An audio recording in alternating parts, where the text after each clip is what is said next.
that you deny me. Losing this game, I can't afford to be losing this game. And I know you're the safest bet. Losing my mind, can't find the words, no, I can't seem to find. But I'm really trying to get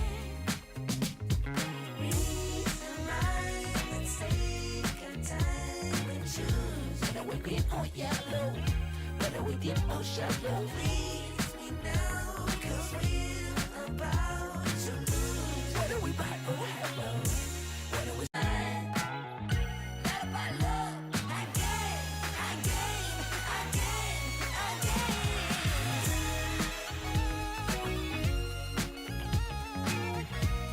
And I know you're the safest bet.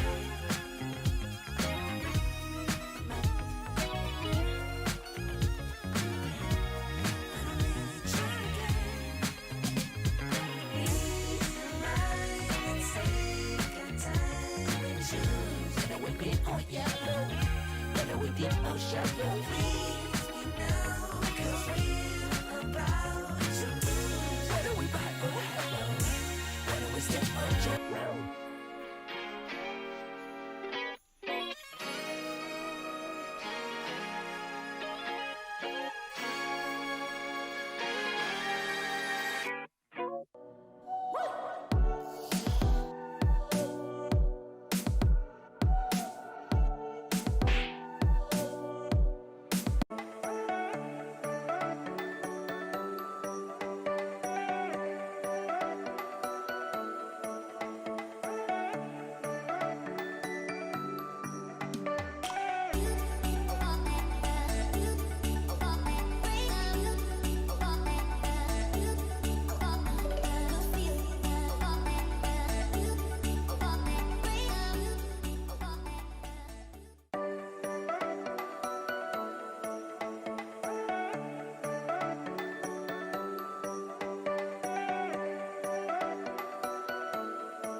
Hey, we are Queer Space from KPMG Denmark. My name is Julie. My name is Lasse.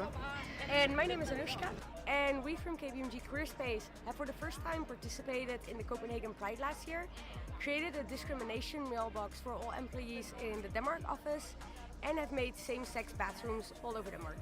So our main focus points for next year is to look at same-sex parental leave, ensuring equal rights for all family constellations, and participating in 2021 World Pride in Copenhagen. We hope to see many of you at the World Pride 2021 in Copenhagen. Yay!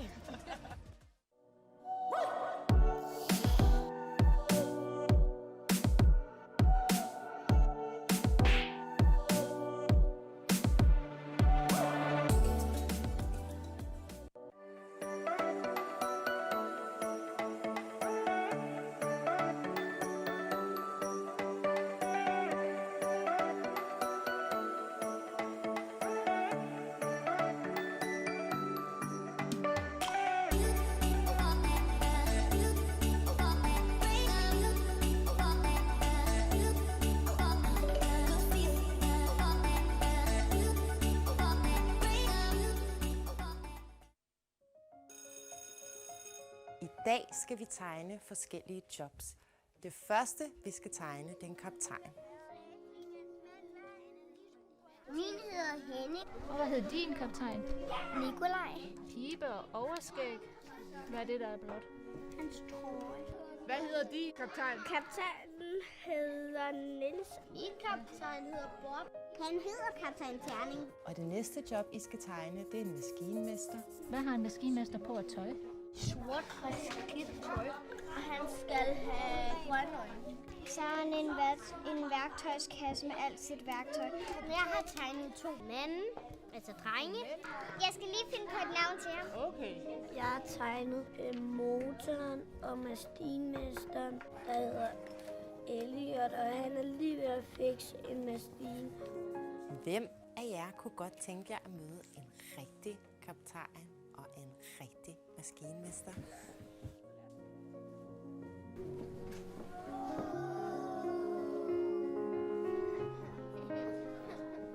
Jeg hedder Michelle, og jeg er kaptajn på et stort containerskib, der hedder Adrian Mærsk. Jeg hedder Helene, og jeg er maskinmester på et ikke så stort containerskib, der hedder Lavsmærsk. Har I ikke bare sat jer ud?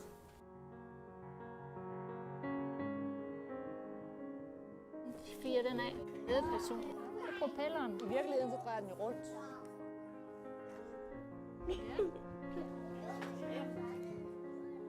Hej ho, hej ho.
Somewhere on the sea,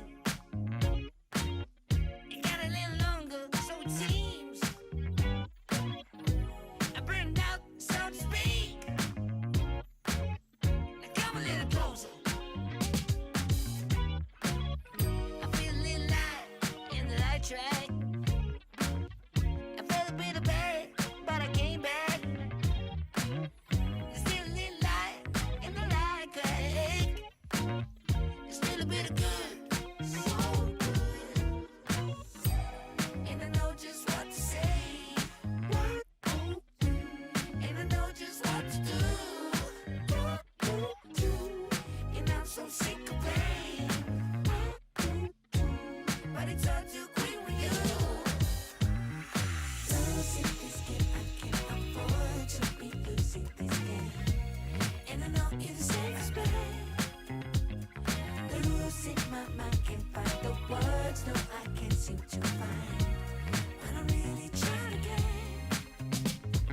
Reason, rhyme, and take our time and choose. Whether we green or yellow, whether we deep or shallow. Please me now, 'cause we're about to lose. Whether we buy or hello, whether we stay or jello. Sometimes, funny me. You want a little bit of gasoline. I burned out, so to speak. Come a little closer.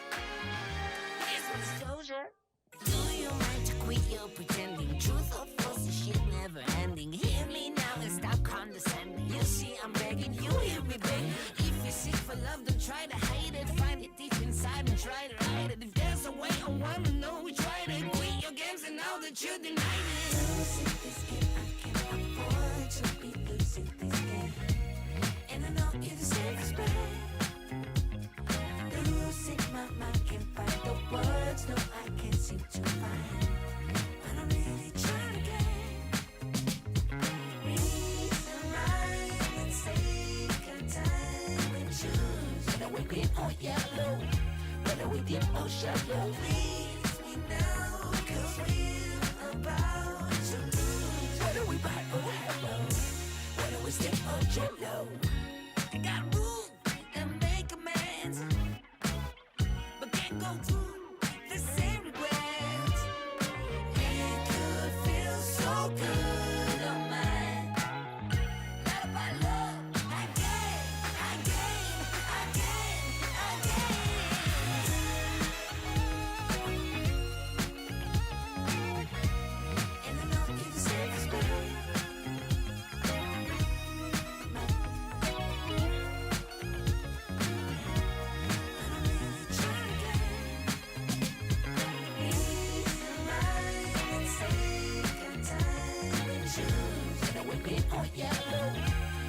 dip or shallow. Please me now, 'cause we're about to lose. Whether we buy or hello.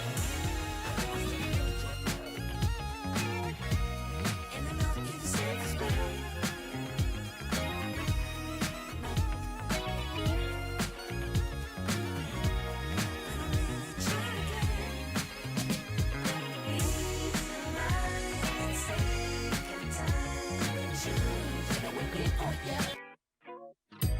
Somewhere on the sea, it got a little longer, so it seems. I burned out, so to speak. Now come a little closer. I feel a little light in the light track. I felt a bit of bad, but I came back. There's still a little light in the light track. There's still a bit of good, so good. And I know just what to say. And I know just what to do. And I'm so sick of pain. But it's all too quick with you. Losing this game, I can't afford to be losing this game. And I know you're the safest bet. Losing my mind, can't find the words, no, I can't seem to find. But I'm really trying to get reason, rhyme, and take a time and choose. Whether we green or yellow, whether we deep or shallow. Please me now, 'cause we're about to lose. Whether we buy or hello, whether we stay or jello. Sometimes, honey, me. You pour a little bit of gasoline. I burned out, so to speak. Come a little closer. Here's some disclosure. Do you mind to quit your pretending? Truth or false, this shit never ending. Hear me now and stop condescending. You see, I'm begging, you hear me begging. If you're sick for love, don't try to hide it. Find it deep inside and try to hide it. If there's a way, I wanna know we tried it. Quit your games and now that you denied it. Losing this game, I can't afford to be losing this game. And I know you're the safest bet. Losing my mind, can't find the words, no, I can't seem to find.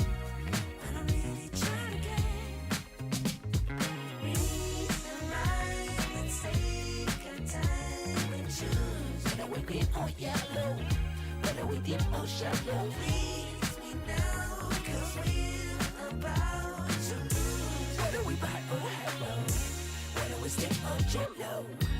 I gotta move and make amends, but can't go through the same regrets.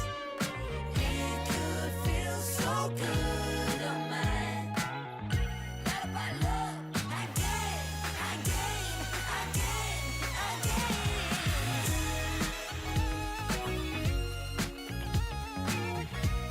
And I know you're the safest bet.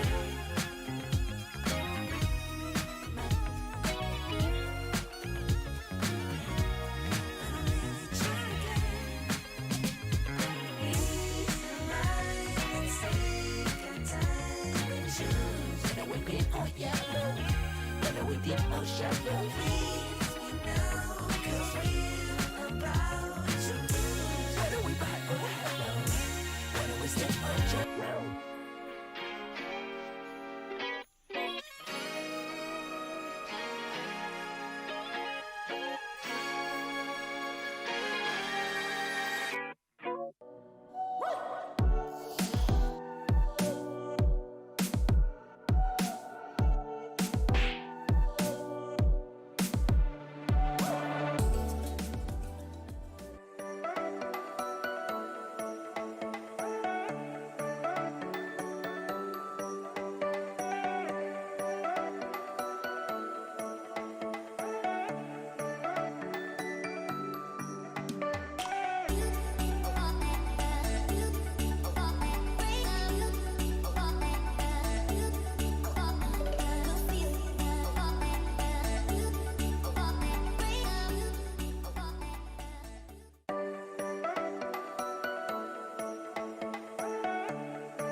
Hi, we are Queer Space from KPMG Denmark. My name is Julie. My name is Lasse.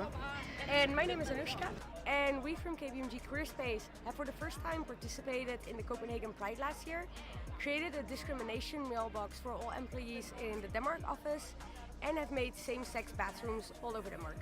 So our main focus points for next year is to look at same-sex parental leave, ensuring equal rights for all family constellations, and participating in 2021 World Pride in Copenhagen.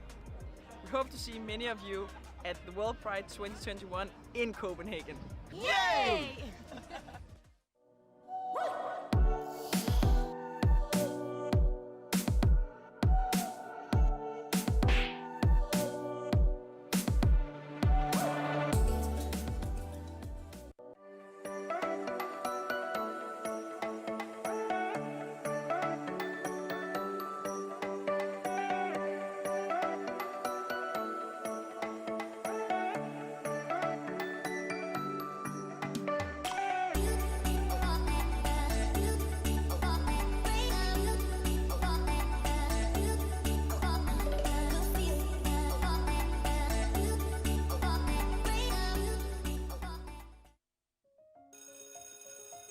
I dag skal vi tegne forskellige jobs.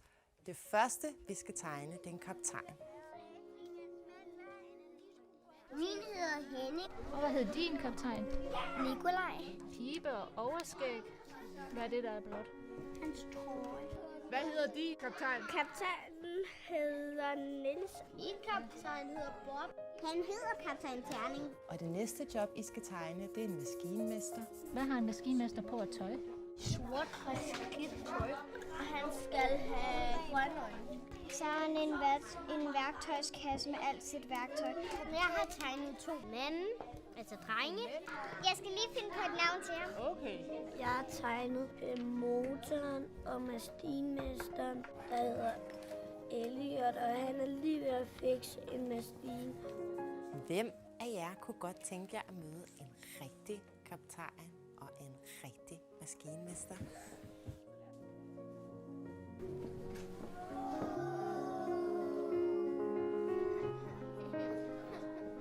Jeg hedder Michelle, og jeg er kaptajn på et stort containerskib, der hedder Adrian Mærsk. Jeg hedder Helene, og jeg er maskinmester på et ikke så stort containerskib, der hedder Laus Mærsk. Har I ikke bare klædt jer ud?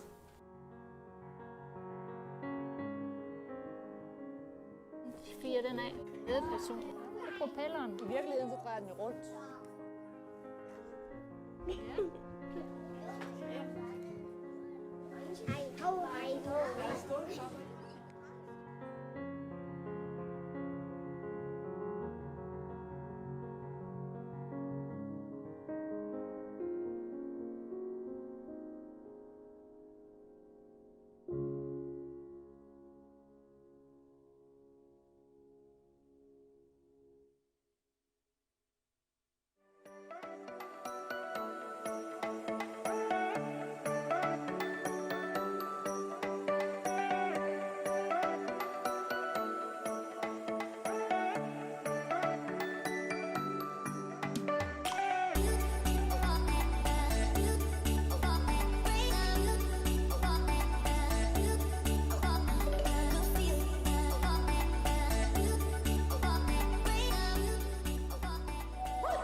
Somewhere unseen.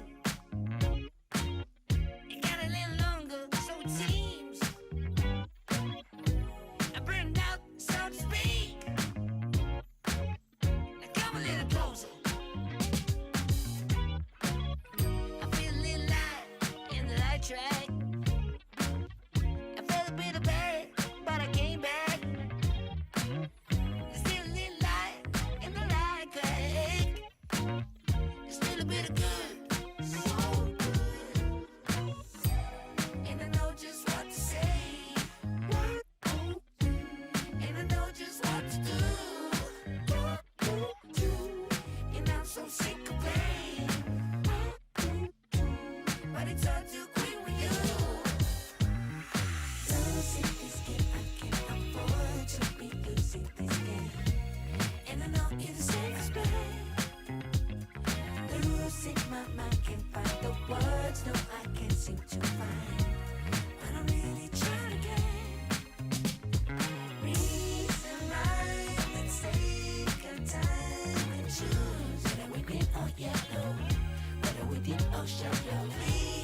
you're pretending. Truth or false, the shit never ending. Hear me now and stop condescending. You see I'm begging, you hear me begging. If you seek for love, don't try to hide it. Find it deep inside and try to hide it. If there's a way, I wanna know we tried it. Quit your games and now that you denied it. Losing this game, I can't afford to be losing this game. And I know you're the safest bet. Losing my mind, can't find the words, no I can't seem to find. But I'm really trying to get reason, right, and take our time and choose. Whether we green or yellow, whether we deep or shallow. Please me now, cause we're about to lose. Whether we buy or hello, whether we stay or jello. I got room and make amends, but can't go through the same regrets. It could feel so good on mine. Love by love, again.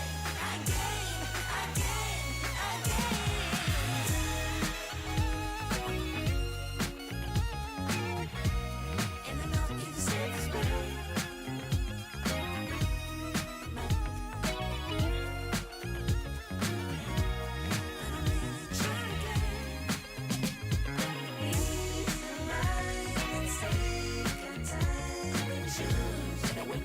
Yellow, whether we deep or shallow. Please me now, cause we're about to lose. Whether we buy or hello,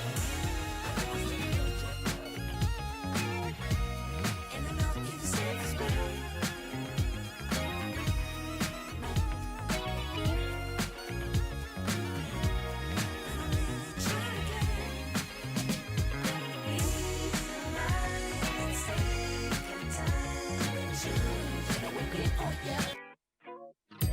Somewhere on the sea, it got a little longer, so it seems. I burned out, so to speak. Now come a little closer. I feel a little light in the light track. I felt a bit of bad, but I came back. There's still a little light in the light crack. There's still a bit of good, so good. And I know just what to say. And I know just what to do. And I'm so sick of pain. But it's hard to agree with you. Losing this game, I can't afford to be losing this game. And I know you're the safest bet. Losing my mind, can't find the words, no I can't seem to find. But I'm really trying to get reason, right, let's take our time and choose. Whether we green or yellow, whether we deep or shallow. Please me now, cause we're about to lose. Whether we buy or hello, whether we stay or jello. Sometimes when you mean, you put a little bit of gasoline. I burned out, so to speak.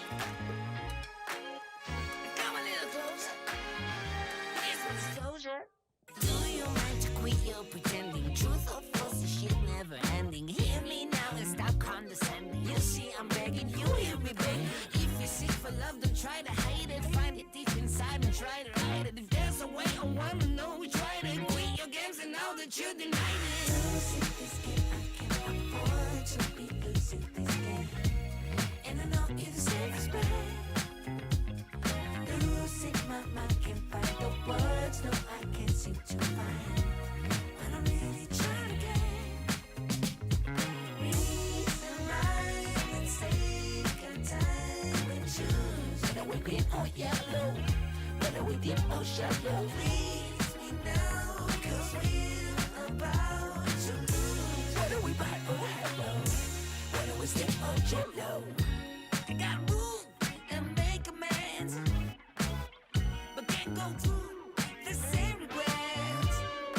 It could feel so good on mine. Love by love, again.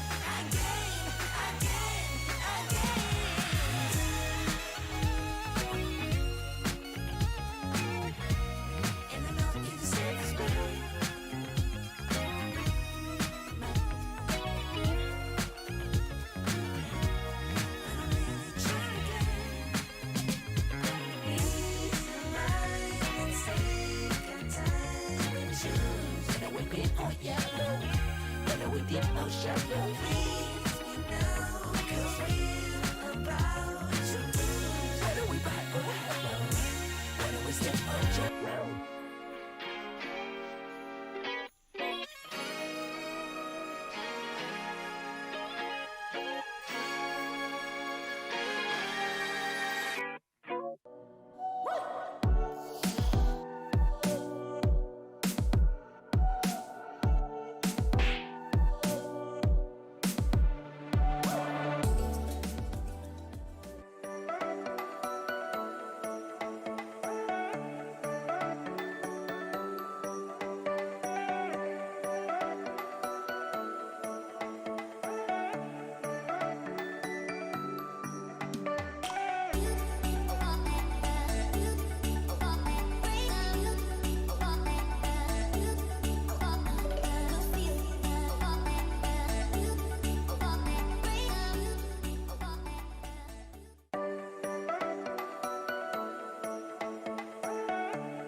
Hey, we are Queer Space from KPMG Denmark. My name is Julie. My name is Lasse. And my name is Anushka. And we from KPMG Career Space have for the first time participated in the Copenhagen Pride last year, created a discrimination mailbox for all employees in the Denmark office, and have made same-sex bathrooms all over Denmark. So our main focus points for next year is to look at same-sex parental leave, ensuring equal rights for all family constellations, and participating in 2021 World Pride in Copenhagen. We hope to see many of you at the World Pride 2021 in Copenhagen. Yay!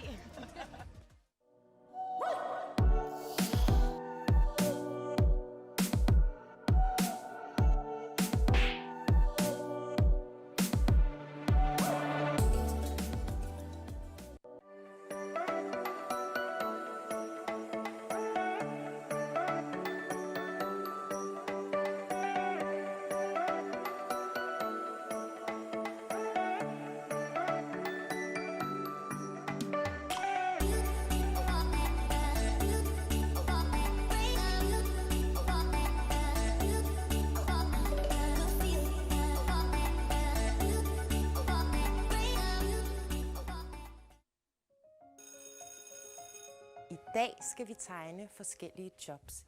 Det første, vi skal tegne, det er en kaptajn. Min hedder Henning. Og hvad hedder din kaptajn? Nikolaj. Pibe og overskæg. Hvad er det, der er blot? Hans trøje. Hvad hedder din kaptajn? Kaptajnen hedder Niels. Min kaptajn hedder Bob. Han hedder kaptajn Terning. Og det næste job, I skal tegne, det er en maskinmester. Hvad har en maskinmester på at tøj? Sort frisk tøj. Og han skal have grønne øjne. Så er han en værktøjskasse med alt sit værktøj. Jeg har tegnet 2 mænd, altså drenge. Jeg skal lige finde på et navn til ham. Okay. Jeg har tegnet motoren og maskinmesteren, der hedder Elliot, og han er lige ved at fikse en maskine. Hvem af jer kunne godt tænke jer at møde en rigtig kaptajn og en rigtig maskinmester?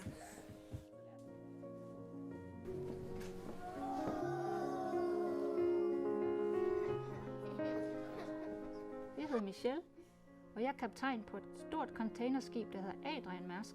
Jeg hedder Helene, og jeg er maskinmester på et ikke så stort containerskib, der hedder Mærsk. Har I ikke bare sat jer ud?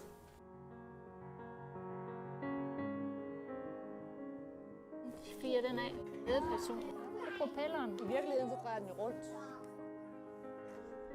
Hej ho.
try to hide it, find it deep inside and try to hide it. If there's a way, I wanna know we tried it. Quit your games and now that you denied it. Losing this game, I can't afford to be losing this game.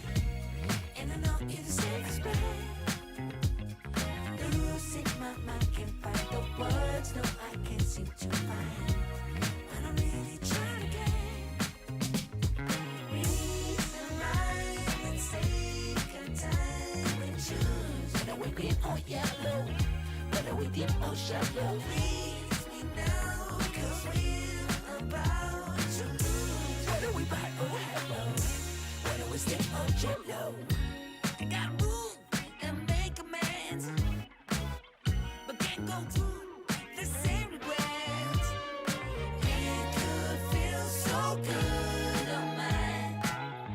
Love by love, again.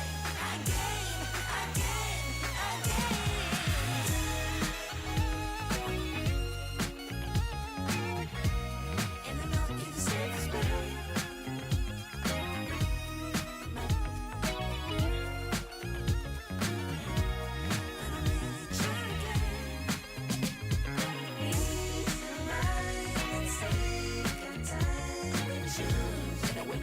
Yellow, whether we deep or shallow. Please me now, cause we're about to lose. Whether we buy or hello. And I know you're the safest bet.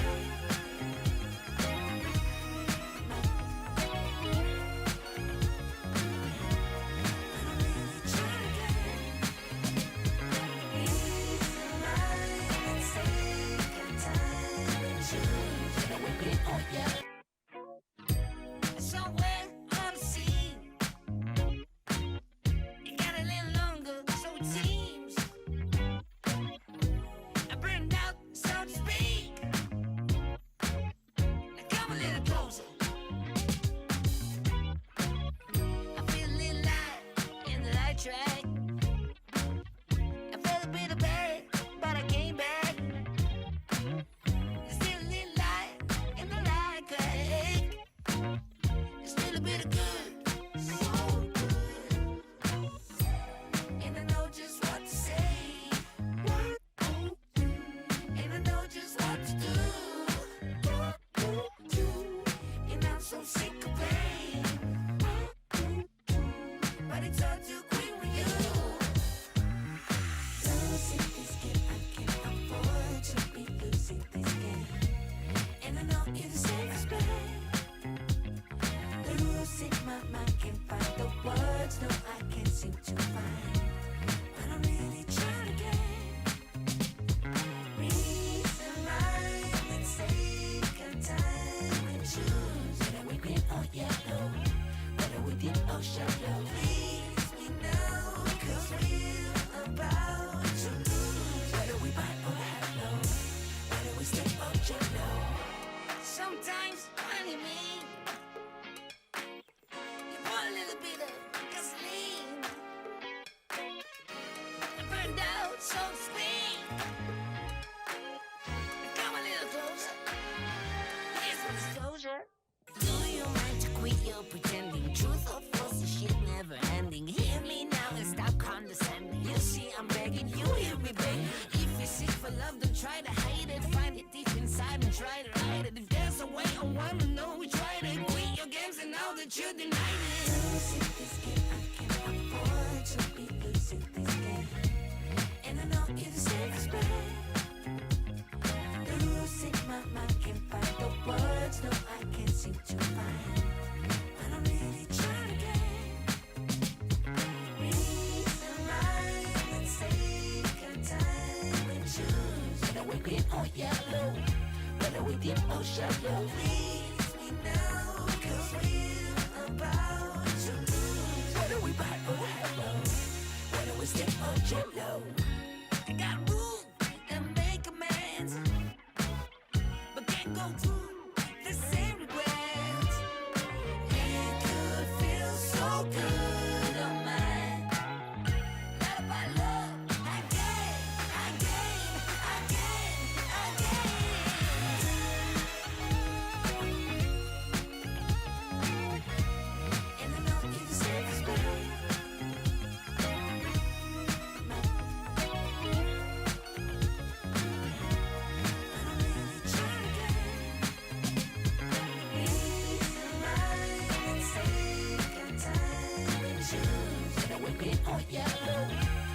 we dip or shallow. Please me now, 'cause we're about to lose. Whether we buy or hello, whether we step or jump.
Hey, we are Queer Space from KPMG Denmark. My name is Julie. My name is Lasse. And my name is Anushka. And we from KPMG Career Space have for the first time participated in the Copenhagen Pride last year, created a discrimination mailbox for all employees in the Denmark office, and have made same-sex bathrooms all over Denmark. So our main focus points for next year is to look at same-sex parental leave, ensuring equal rights for all family constellations, and participating in 2021 World Pride in Copenhagen. We hope to see many of you at the World Pride 2021 in Copenhagen. Yay!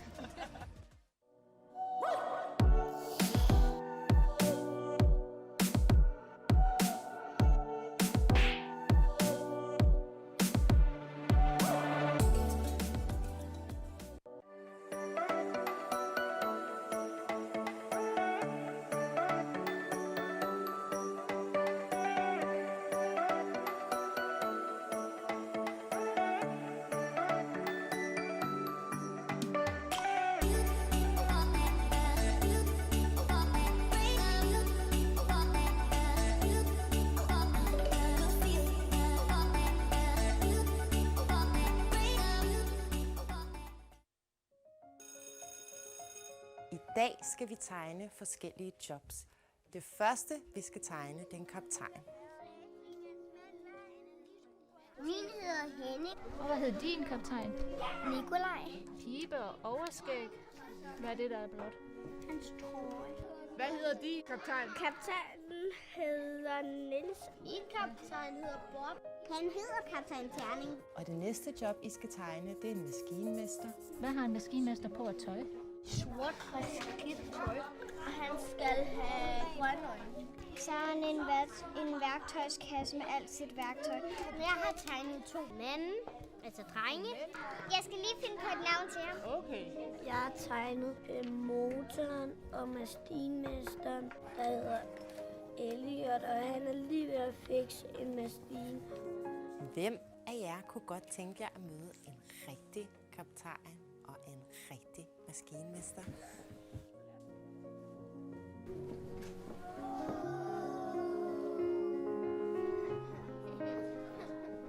Jeg hedder Michelle, og jeg er kaptajn på et stort containerskib, der hedder Adrian Mærsk. Jeg hedder Helene, og jeg er maskinmester på et ikke så stort containerskib, der hedder Lausmærsk. Har I ikke bare klædt jer ud?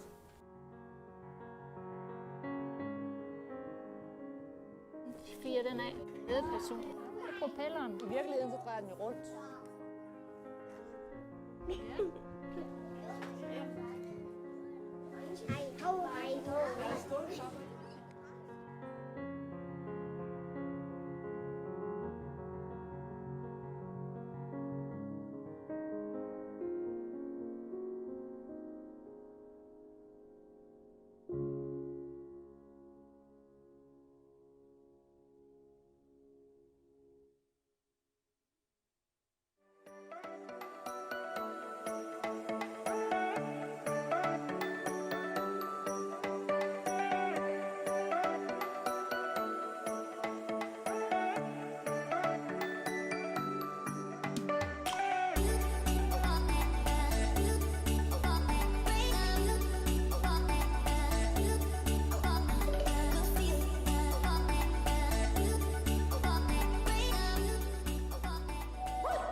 burned out, so to speak.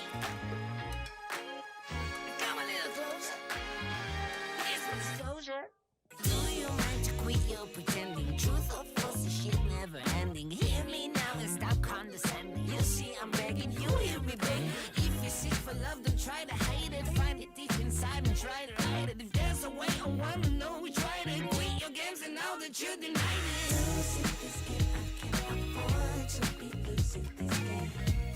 And I know it is self-respect. Losing my mind, can't find the words, no, I can't seem to find. When I'm really trying to get reason, right, let's take our time and choose. Whether we're green or yellow, whether we deep or shallow. Please me now, cause we're about to lose. Whether we buy or hello, whether we stay or jello. I gotta move and make amends, but can't go through the same regrets. It could feel so good on mine. Love by love, again.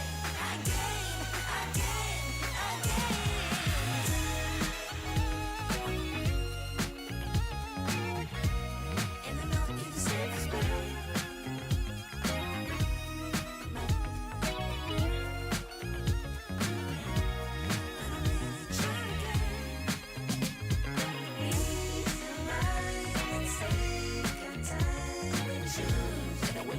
Yellow, whether we deep or shallow. Please me now, cause we're about to lose. Whether we buy or hello,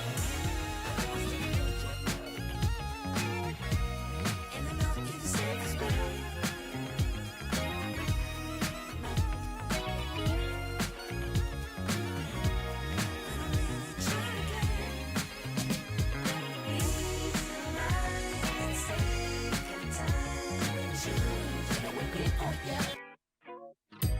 Somewhere on the sea, it got a little longer, so it seems. I burned out, so to speak. Now come a little closer. I feel a little light in the light track. I felt a bit of bad, but I came back. There's still a little light in the light crack. There's still a bit of good, so good. And I know just what to say. And I know just what to do. And I'm so sick of pain. But it's all too quick with you. Losing this game, I can't afford to be losing this game. And I know it's self-respect. Losing my mind, can't find the words, no, I can't seem to find. When I'm really trying to get reason, right, let's take our time and choose. Whether we're green or yellow, whether we deep or shallow. Please me now, cause we're about to lose. Whether we buy or hello, whether we stay or jello. Sometimes when you mean, you put a little bit of gasoline. I burned out, so to speak. Come a little closer. Here's some disclosure.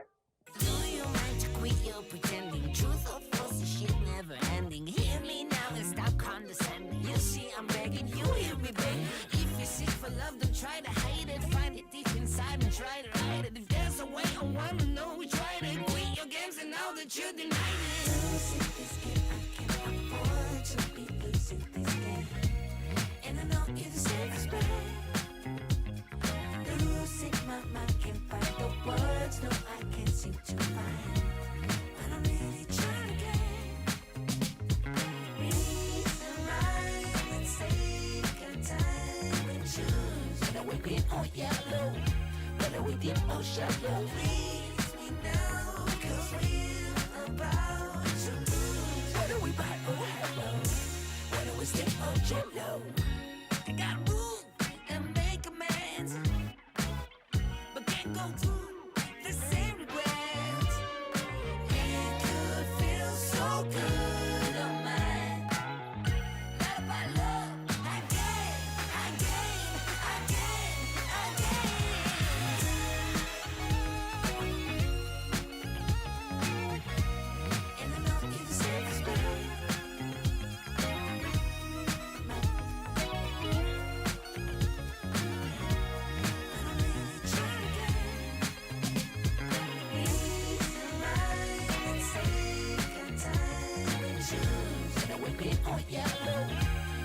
dip or shallow. Please me now, 'cause we're about to lose. Whether we buy or hello, whether we step or jump.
Hey, we are Queer Space from KPMG Denmark. My name is Julie. My name is Lasse. And my name is Anushka. And we from KPMG Queer Space have for the first time participated in the Copenhagen Pride last year, created a discrimination mailbox for all employees in the Denmark office, and have made same-sex bathrooms all over Denmark. So our main focus points for next year is to look at same-sex parental leave, ensuring equal rights for all family constellations, and participating in 2021 World Pride in Copenhagen. We hope to see many of you at the World Pride 2021 in Copenhagen. Yay!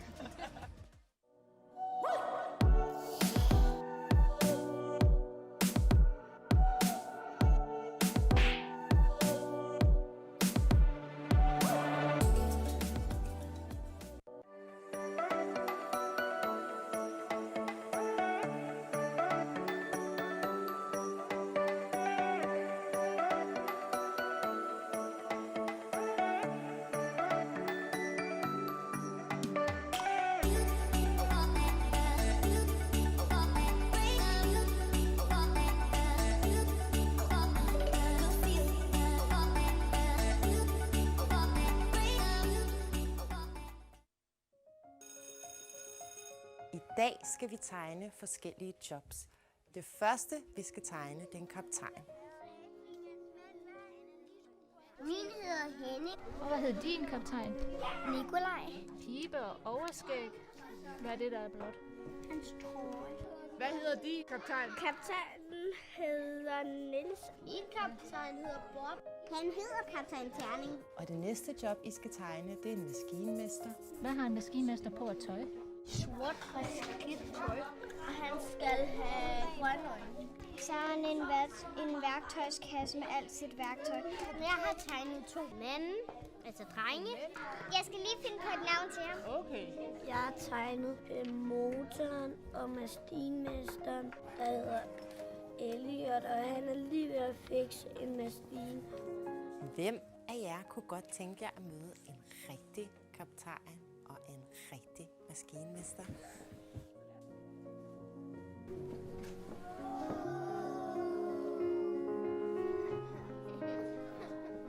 Jeg hedder Michelle, og jeg er kaptajn på et stort containerskib, der hedder Adrian Mærsk. Jeg hedder Helene, og jeg er maskinmester på et ikke så stort containerskib, der hedder Mærsk. Har I ikke bare sat jer ud?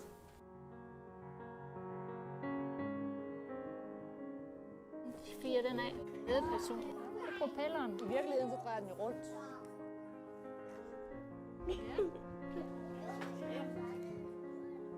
Hej ho, hej ho.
track. I felt a bit of bad, but I came back. There's still a little light in the light crack. There's still a bit of good, so good. And I know just what to say. And I know just what to do. And I'm so sick of pain. But it's all too quick with you. Losing this game, I can't afford to be losing this game. And I know you're the safest bet. The rules in my mind can't find the words, no, I can't seem to find. But I'm really trying to get reason, rhyme, and take a time and choose. Whether we win or yellow, whether we deep or shallow. Please me now, 'cause we're about to lose. Whether we buy or hello, whether we stay or jello. Sometimes when you mean, you put a little bit of gasoline. I burned out, so to speak. Come a little closer, please for disclosure. Do you mind to quit your pretending? Truth or false, this shit never ending. Hear me now and stop condescending. You see I'm begging, you hear me begging. If you seek for love, don't try to hide it. Find it deep inside and try to hide it. If there's a way, I wanna know we tried it. Quit your games and now that you denied it. Losing this game, I can't afford to be losing this game.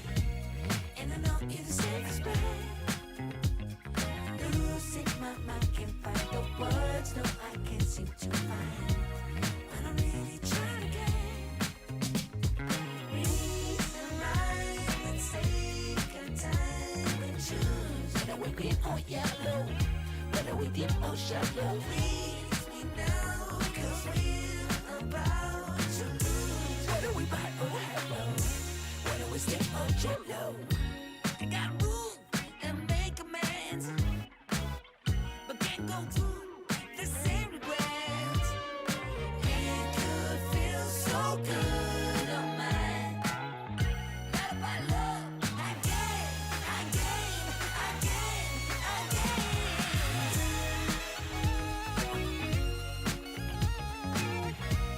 And I know you're the safest bet.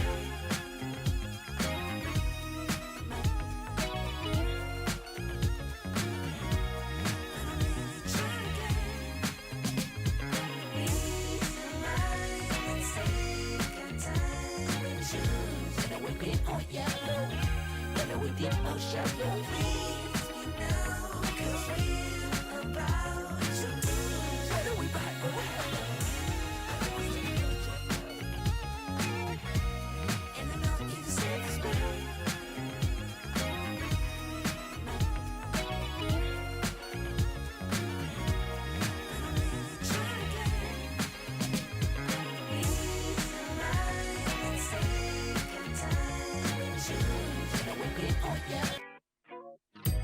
Somewhere on the scene,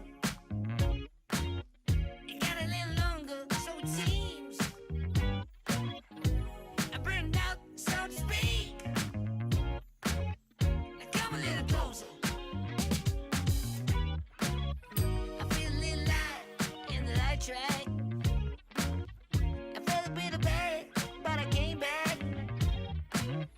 There's still a little light in the light crack. There's still a bit of good, so good. And I know just what to say. And I know just what to do. And I'm so sick of pain.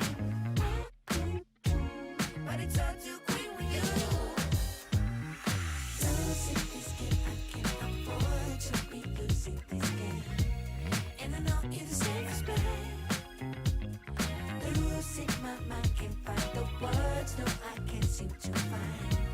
But I'm really trying to get reason, rhyme, and take a time and choose. Whether we green or yellow, whether we deep or shallow. Please me now, 'cause we're about to lose. Whether we buy or hello, whether we stay or jello.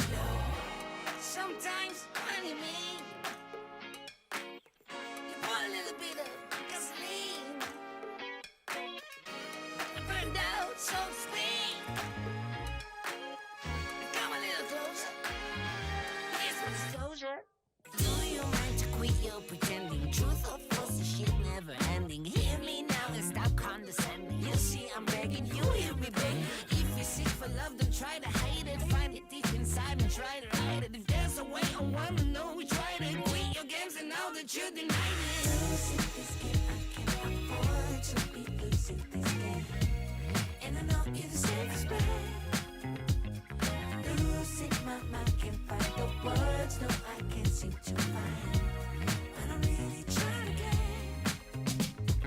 reason right. Let's take our time and choose whether we're green or yellow, whether we deep or shallow. Please me now, cause we're about to lose. Whether we buy or hello, whether we step or jello.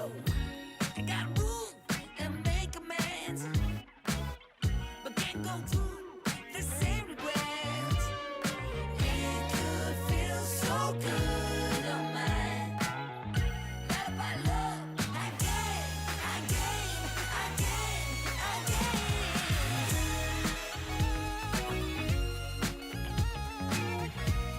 And I know you're the safest bet.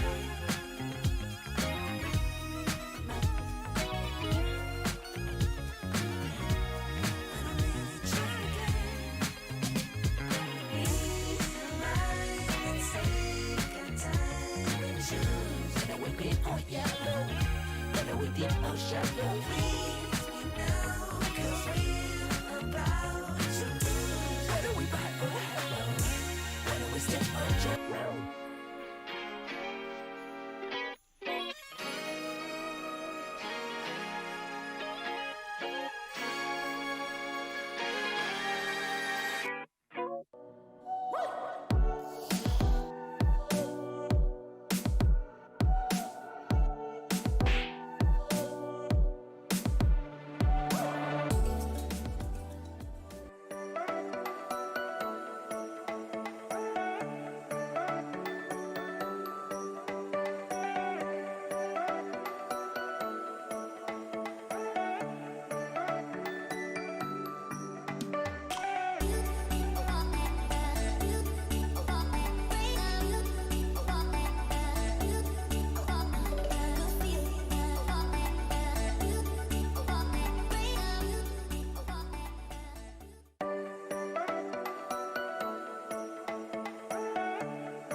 Hey, we are Queer Space from KPMG Denmark. My name is Julie. My name is Lasse.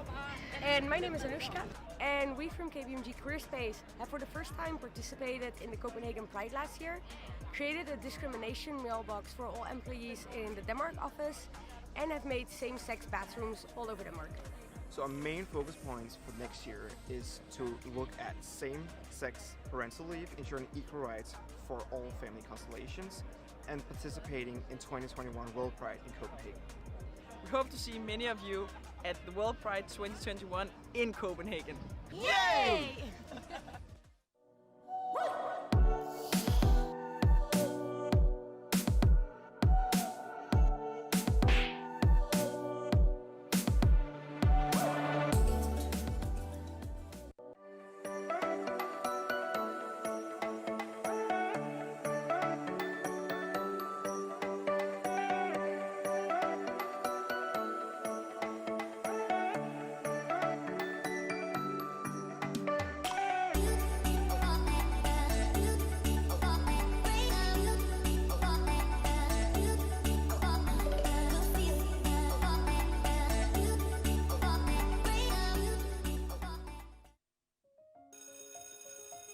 I dag skal vi tegne forskellige jobs.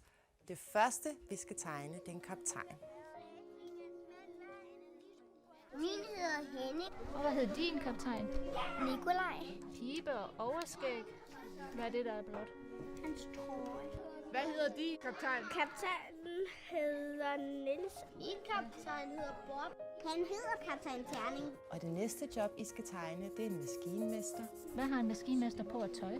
sort skidt tøj, og han skal have grønne øjne. Så har han en værktøjskasse med alt sit værktøj.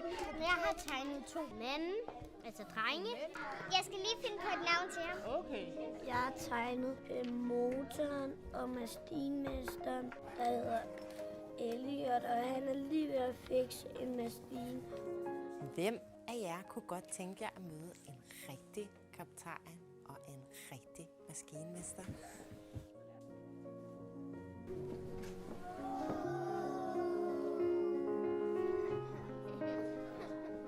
Jeg hedder Michelle, og jeg er kaptajn på et stort containerskib, der hedder Adrian Mærsk. Jeg hedder Helene, og jeg er maskinmester på et ikke så stort containerskib, der hedder Mærsk. Har I ikke bare klædt jer ud?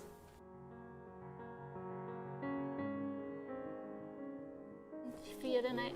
Ædeperson. Propelleren. I virkeligheden så drejer den jo rundt.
Somewhere unseen, it got a little longer, so it seems. I burned out, so to speak. Now come a little closer. I feel a little light in the light track. I felt a bit of bad, but I came back. There's still a little light in the light track. Still a bit of good, so good. And I know just what to say. And I know just what to do. And I'm so sick of pain. But it's all too quick with you. Losing this game, I can't afford to be losing this game.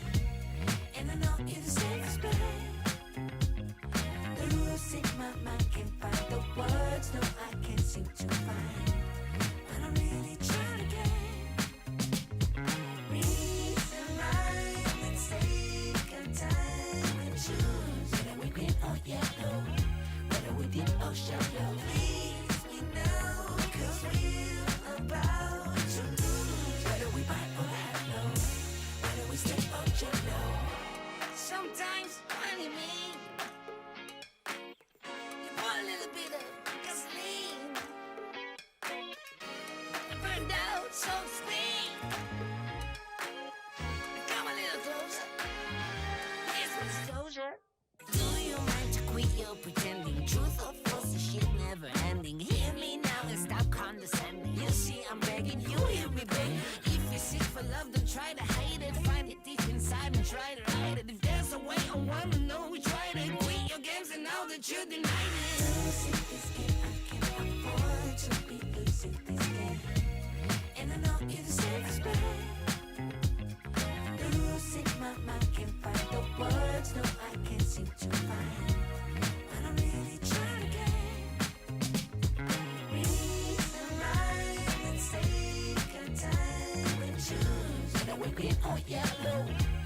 whether we deep or shallow. Please me now, 'cause we're about to lose. Whether we buy or hello, whether we stay or jello. I got room and make amends, but can't go through the same regrets. It could feel so good on mine. Love by love, again, again, again, again.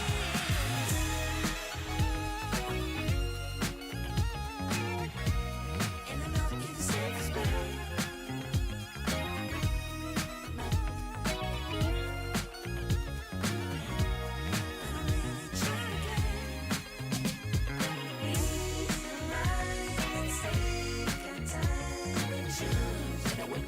Yellow, whether we deep or shallow. Please me now, 'cause we're about to lose. Whether we buy or hello,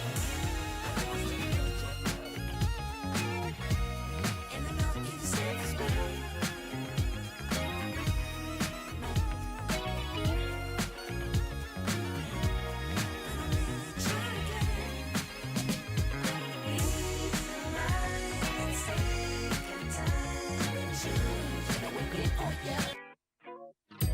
Somewhere on the sea, it got a little longer, so it seems. I burned out, so to speak. Now come a little closer. I feel a little light in the light track. I felt a bit of bad, but I came back. There's still a little light in the light track. There's still a bit of good, so good. And I know just what to say. And I know just what to do. And I'm so sick of pain, but it's all too quick with you. Losing this game, I can't afford to be losing this game. And I know you're the safest bet. Losing my mind, can't find the words, no I can't seem to find. But I'm really trying again. Reason, rhyme, and take our time and choose. Whether we green or yellow, whether we deep or shallow. Please me now, 'cause we're about to lose. Whether we buy or hello, whether we stay or jello. Sometimes funny me, you pour a little bit of gasoline. I burned out, so to speak. Now come a little closer. Here's some disclosure. Do you mind to quit your pretending? Truth or false, the shit never ending. Hear me now and stop condescending. You see I'm begging, you hear me begging. If you're sick for love, don't try to hide it. Find it deep inside and try to hide it. If there's a way, I wanna know we tried it. Quit your games and now that you denied it. Losing this game, I can't afford to be losing this game. And I know you're the safest bet. Losing my mind, can't find the words, no I can't seem to find. But I'm really trying again. Reason, rhyme, and take our time and choose. Whether we green or yellow, whether we deep or shallow. Please me now, 'cause we're about to lose. Whether we buy or hello, whether we stay or jello. I got room and make amends, but can't go through the same regrets. It could feel so good on mine. Love by love, again, again, again, again.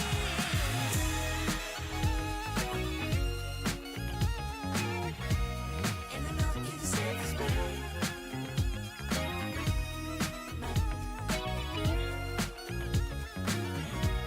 But I'm really trying again.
Hey, we are Queer Space from KPMG Denmark. My name is Julie. My name is Lasse. And my name is Anushka. And we from KPMG Queer Space have for the first time participated in the Copenhagen Pride last year, created a discrimination mailbox for all employees in the Denmark office, and have made same-sex bathrooms all over Denmark. So our main focus points for next year is to look at same-sex parental leave, ensuring equal rights for all family constellations, and participating in 2021 World Pride in Copenhagen. We hope to see many of you at the World Pride 2021 in Copenhagen. Yay!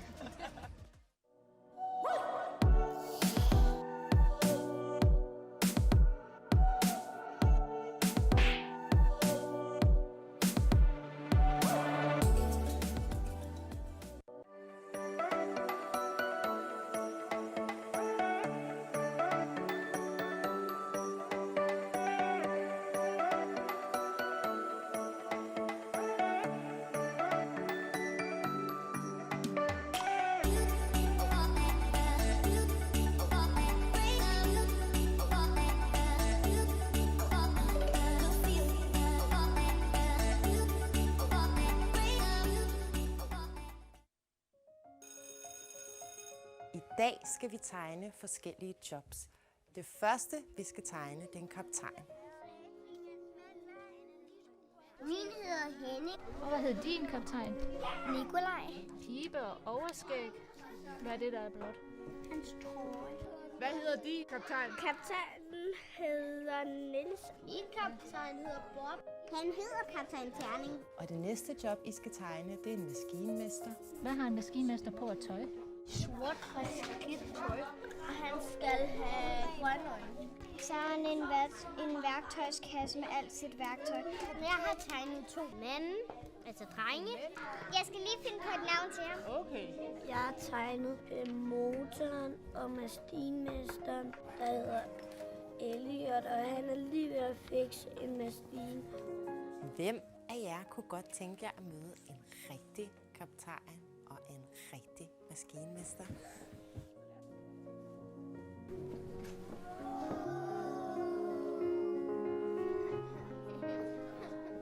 Jeg hedder Michelle, og jeg er kaptajn på et stort containerskib, der hedder Adrian Mærsk. Jeg hedder Helene, og jeg er maskinmester på et ikke så stort containerskib, der hedder Mærsk. Har I ikke bare sat jer ud?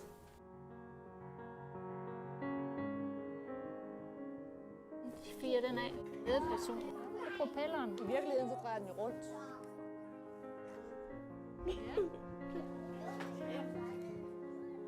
Hej ho, hej ho.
little bit of good, so good. And I know just what to say, and I know just what to do. And I'm so sick of pain, but it's all too quick with you. Losing this game, I can't afford to be losing this game. And I know you're the safest bet. Losing my mind, can't find the words, no, I can't seem to find. But I'm really trying to get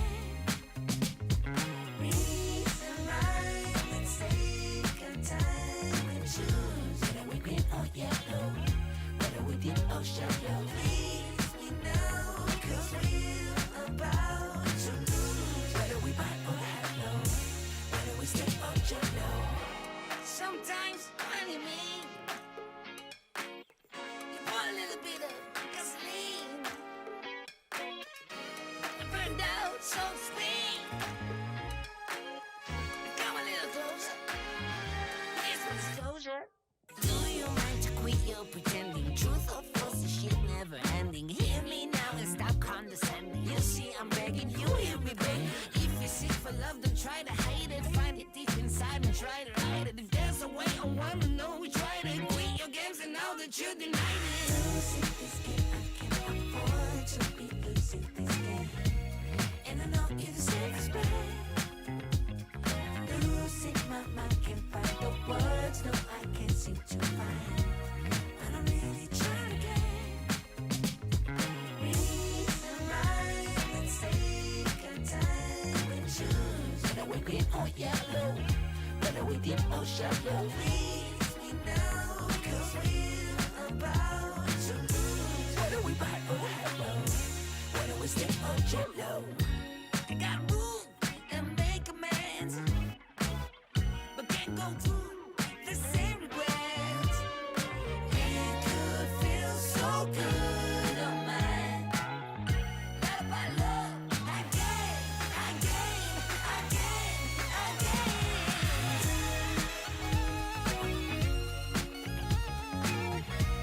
And I know you're the safest bet.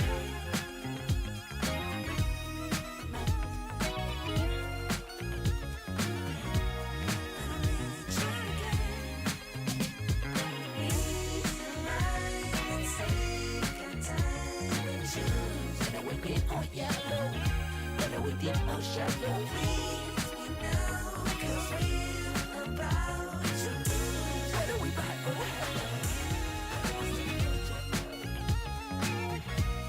and I know you're the safest bet.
but you deny it. Losing this game, I can't afford to be losing this game. And I know you deserve respect. Losing my mind, can't find the words, no, I can't seem to find. But I'm really trying again. Read and write and take our time and choose. Whether we're green or yellow, whether we deep or shallow. Please me now, cause we're about to lose. Whether we buy or hello, whether we stick or jello. I got room and make amends, but can't go through the same regrets. It could feel so good on mine. Not about love, again.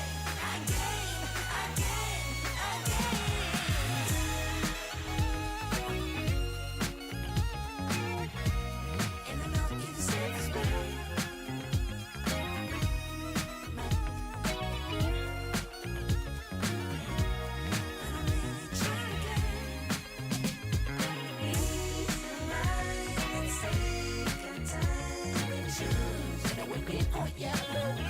Whether we deep or shallow, please me now, cause we're about to lose. Whether we buy or hello, whether we step or jello.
Hey, we are Queer Space from KPMG Denmark. My name is Julie. My name is Lasse. And my name is Anushka. And we from KPMG Career Space have for the first time participated in the Copenhagen Pride last year, created a discrimination mailbox for all employees in the Denmark office, and have made same-sex bathrooms all over Denmark. So our main focus points for next year is to look at same-sex parental leave, ensuring equal rights for all family constellations, and participating in 2021 World Pride in Copenhagen. We hope to see many of you at the World Pride 2021 in Copenhagen. Yay!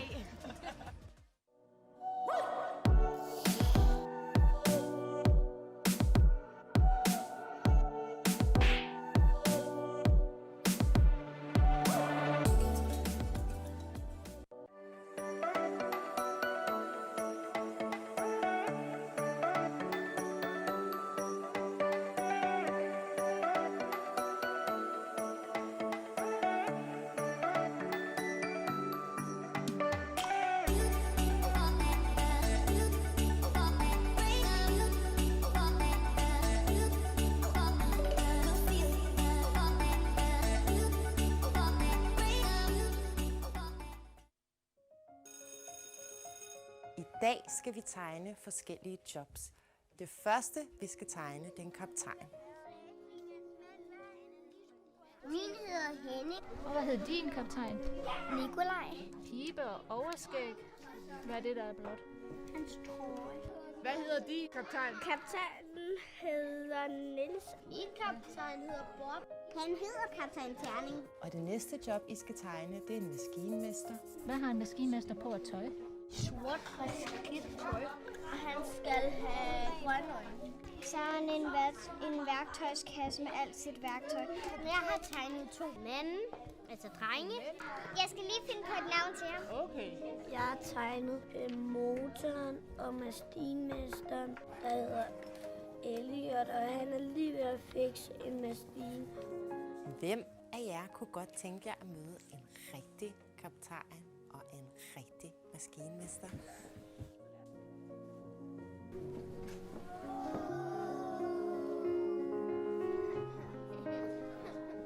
Jeg hedder Michelle, og jeg er kaptajn på et stort containerskib, der hedder Adrian Mærsk. Jeg hedder Helene, og jeg er maskinmester på et ikke så stort containerskib, der hedder Mærsk. Har I ikke bare sat jer ud?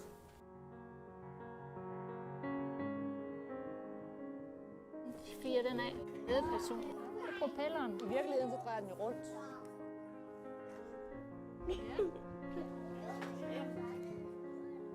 Hej ho, hej ho.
Somewhere on the sea, it got a little longer, so it seems. I burned out, so to speak. Now come a little closer. I feel a little light in the light track. I felt a bit of bad, but I came back. There's still a little light in the light track. Still a bit of good, so good. And I know just what to say. And I know just what to do. And I'm so sick of pain. But it's all too quick with you. Losing this game, I can't afford to be losing this game. And I know it's the safest bet. Losing my mind, can't find the words, no I can't seem to find. But I'm really trying again. Reason, rhyme, and take a time and choose. Whether we green or yellow, whether we deep or shallow. Please me now, cause we're about to lose. Whether we buy or hello, whether we stay or jello. Sometimes, honey, me. You want a little bit of gasoline. I burned out, so to speak. Come a little closer. Here's some disclosure. Do you mind to quit your pretending? Truth or false, the shit never ending. Hear me now and stop condescending. You see, I'm begging, you hear me begging. If you're sick for love, don't try to hide it. Find it deep inside and try to hide it. If there's a way, I wanna know we tried it. Quit your games and now that you denied it. Losing this game, I can't afford to be losing this game. And I know it's the safest bet. Losing my mind, can't find the words, no I can't seem to find. But I'm really trying again. Reason, rhyme, and take a time and choose. Whether we're green or yellow, whether we deep or shallow. Please me now, cause we're about to lose. Whether we buy or hello, whether we we step on jello? I got room and make amends, but can't go through the same regrets. It could feel so good on mine. Not about love, again.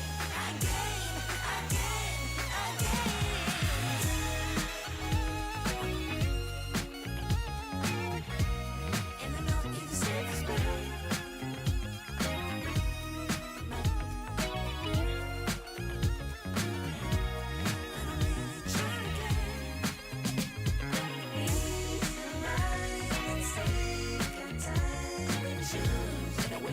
Yellow, whether we dip or shallow, please me now, 'cause we're about to lose. Whether we buy or hello, and I know you're the safest way.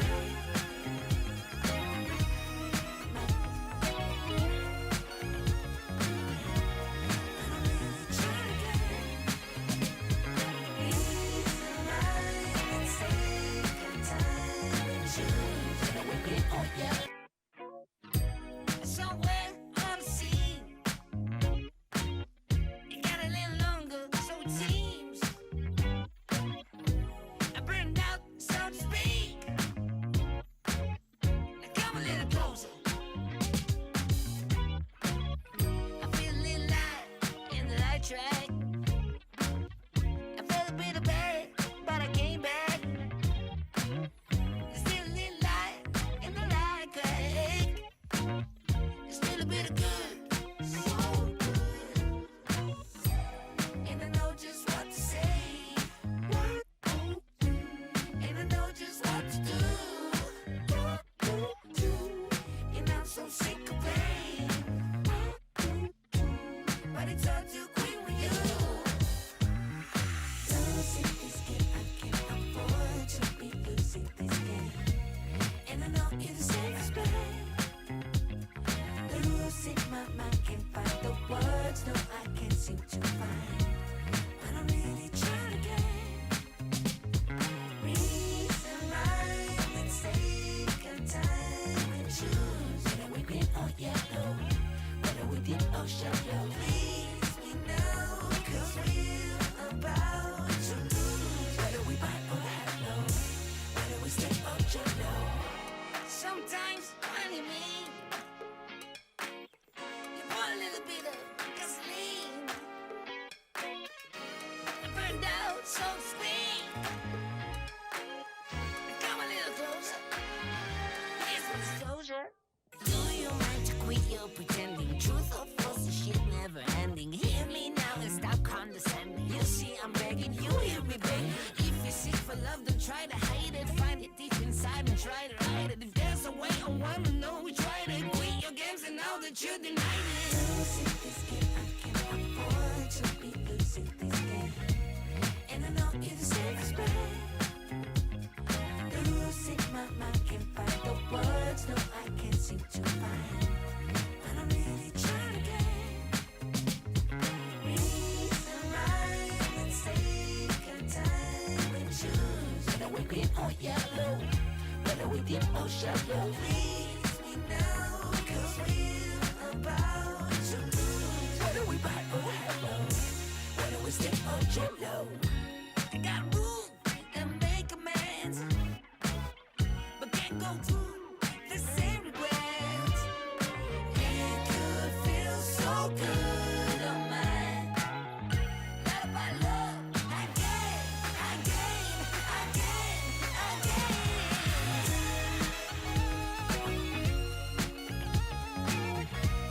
And I know you're the safest bet.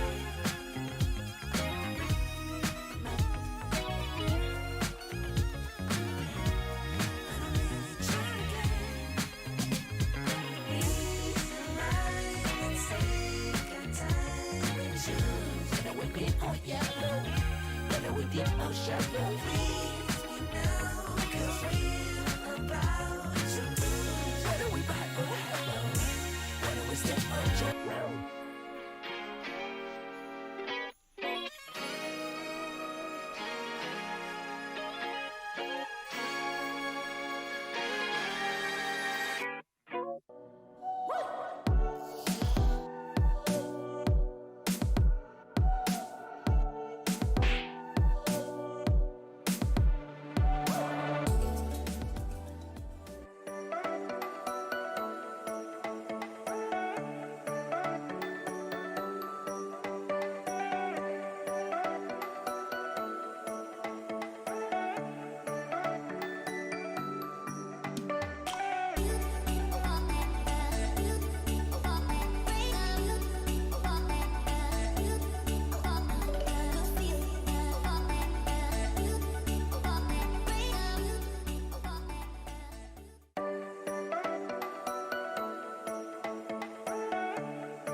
Hey, we are Queer Space from KPMG Denmark. My name is Julie. My name is Lasse.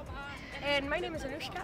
And we from KPMG Queer Space have for the first time participated in the Copenhagen Pride last year, created a discrimination mailbox for all employees in the Denmark office, and have made same-sex bathrooms all over Denmark. So our main focus points for next year is to look at same-sex parental leave, ensuring equal rights for all family constellations, and participating in 2021 World Pride in Copenhagen. We hope to see many of you at the World Pride 2021 in Copenhagen. Yay!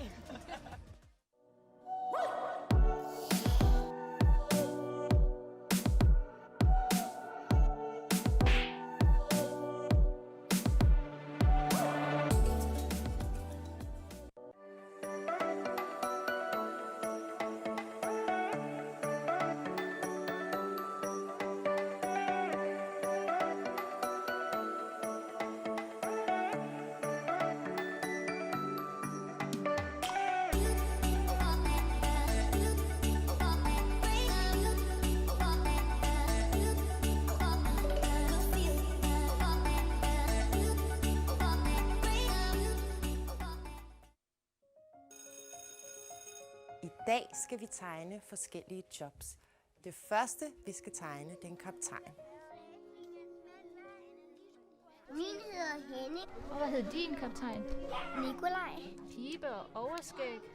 Hvad er det, der er blot? Hans trøje. Hvad hedder din kaptajn? Kaptajnen hedder Niels. Min kaptajn hedder Bob. Han hedder kaptajn Terning. Og det næste job, I skal tegne, det er en maskinmester. Hvad har en maskinmester på at tøj? Sort skidt tøj. Og han skal have grønne øjne. Så har han en værktøjskasse med alt sit værktøj. Jeg har tegnet 2 mænd, altså drenge. Jeg skal lige finde på et navn til ham. Okay. Jeg har tegnet motoren og maskinmesteren, der hedder Elliot, og han er lige ved at fikse en maskine. Hvem af jer kunne godt tænke jer at møde en rigtig kaptajn og en rigtig maskinmester?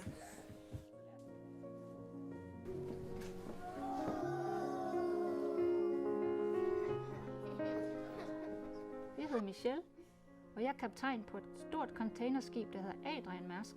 Jeg hedder Helene, og jeg er maskinmester på et ikke så stort containerskib, der hedder Mærsk. Har I ikke bare sat jer ud?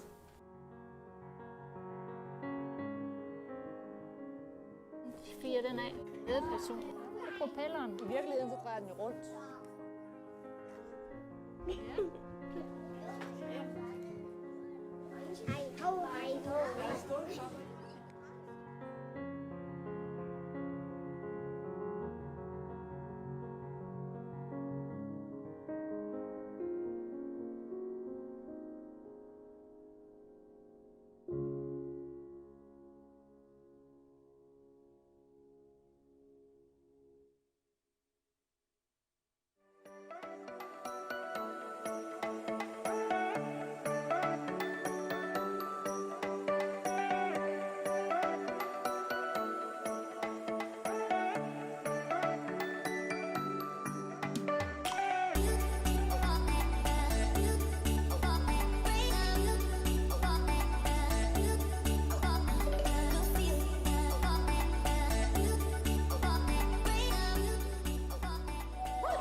In the light track, I felt a bit of bad, but I came back.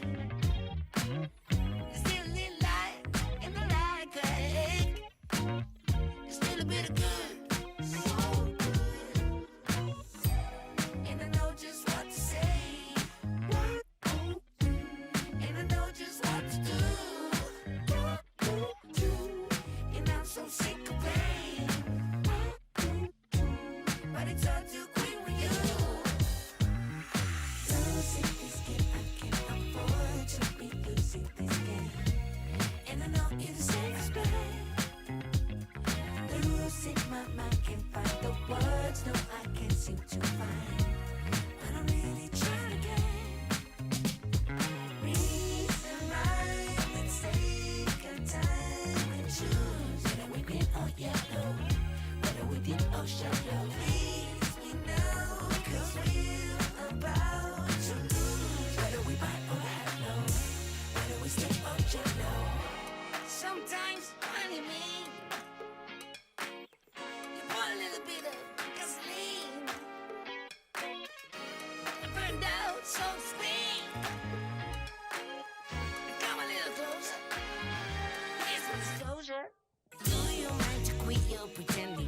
that you're denied. Losing this game, I can't afford to be losing this game. And I know you're the safest bet. Losing my mind, can't find the words, no, I can't seem to find. But I'm really trying to get reason right. Let's take our time and choose. Whether we're green or yellow, whether we deep or shallow. Please me now, cause we're about to lose. Whether we buy or hello, whether we stick or jello. I got room and make amends, but can't go through the same regrets. It could feel so good on mine. Love by love, again.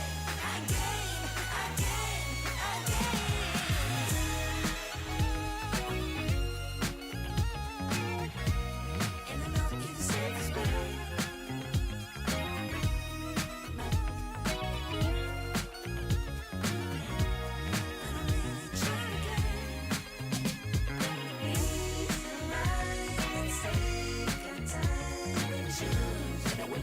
Yellow, whether we deep or shallow. Please me now, cause we're about to lose. Whether we buy or hello,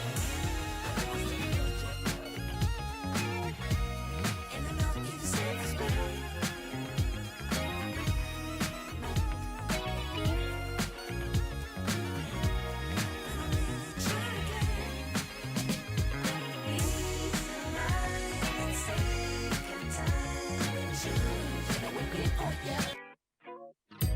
Somewhere on the sea, it got a little longer, so it seems. I burned out, so to speak. Now come a little closer. I feel a little light in the light track. I felt a bit of bad, but I came back. There's still a little light in the light crack. There's still a bit of good, so good. And I know just what to say. And I know just what to do. And I'm so sick of pain. But it's all too quick with you. Losing this game, I can't afford to be losing this game. And I know you're the safest bet.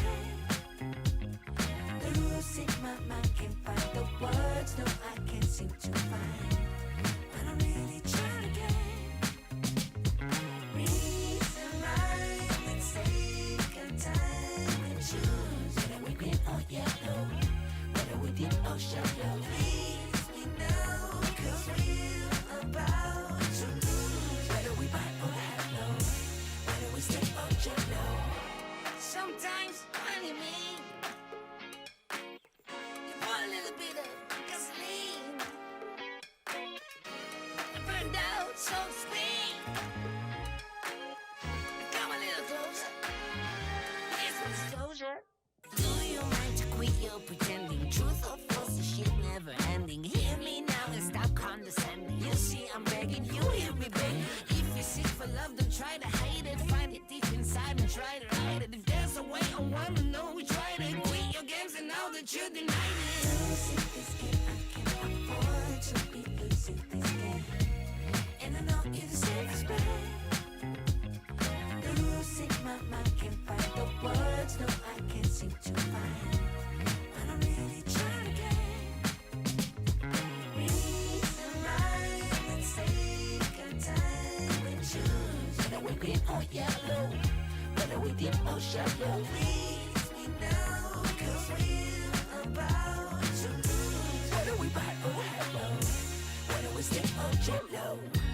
I got room and make amends, but can't go through the same regrets. It could feel so good on mine.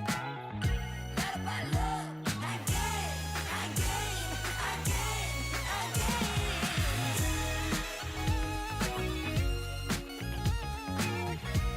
And I know you're the safest bet.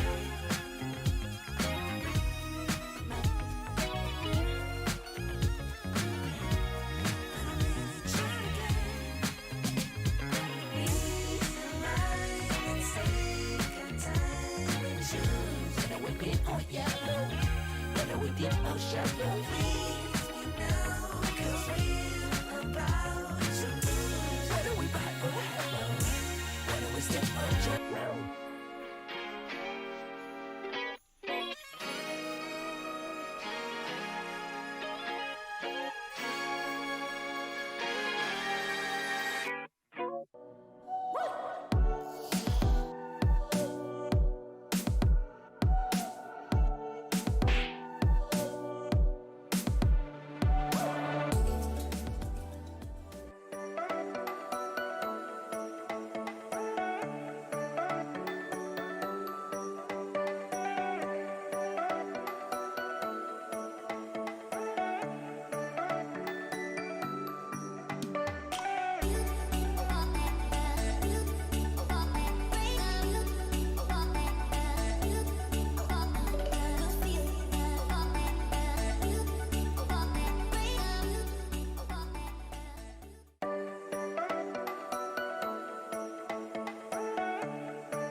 Hey, we are Queer Space from KPMG Denmark. My name is Julie. My name is Lasse.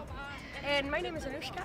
And we from KPMG Career Space have for the first time participated in the Copenhagen Pride last year, created a discrimination mailbox for all employees in the Denmark office, and have made same-sex bathrooms all over Denmark.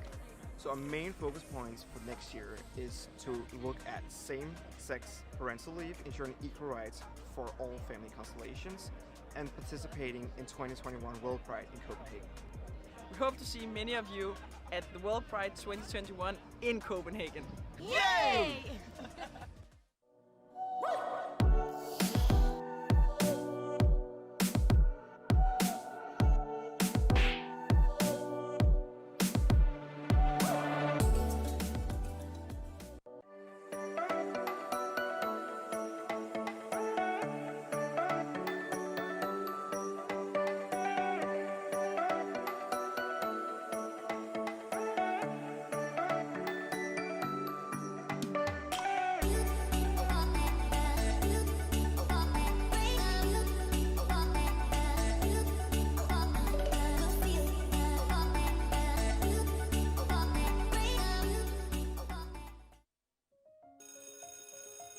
I dag skal vi tegne forskellige jobs. Det første, vi skal tegne, det er en kaptajn. Min hedder Henning. Og hvad hedder din kaptajn? Nikolaj. Pibe og overskæg. Hvad er det, der er blot? Hans trøje. Hvad hedder din kaptajn? Kaptajnen hedder Niels. Min kaptajn hedder Bob. Han hedder kaptajn Terning. Og det næste job, I skal tegne, det er en maskinmester. Hvad har en maskinmester på at tøj? Sort skidt tøj. Og han skal have grønne øjne. Så har han en værktøjskasse med alt sit værktøj. Jeg har tegnet 2 mænd, altså drenge. Jeg skal lige finde på et navn til ham. Okay. Jeg har tegnet motoren og maskinmesteren, der hedder Elliot, og han er lige ved at fikse en maskine. Hvem af jer kunne godt tænke jer at møde en rigtig kaptajn og en rigtig maskinmester?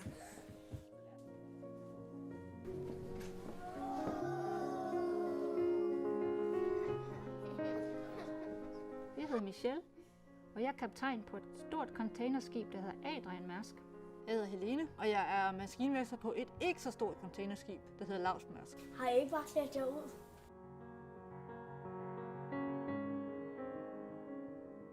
Fyrer den af. Ledperson. Propelleren. I virkeligheden så drejer den jo rundt.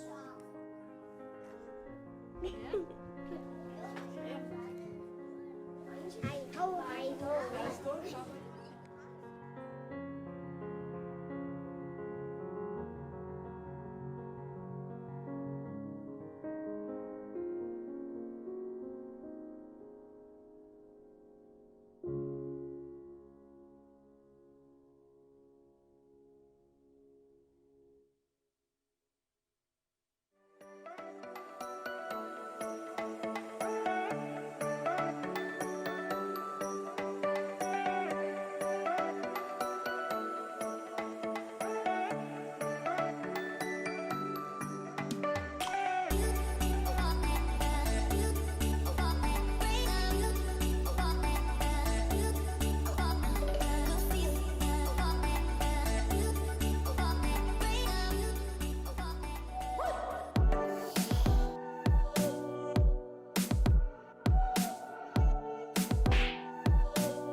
out, so to speak.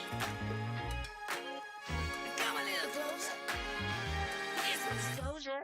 Do you mind to quit your pretending? Truth or false, the shit never ending. Hear me now and stop condescending. You see, I'm begging you, hear me beg.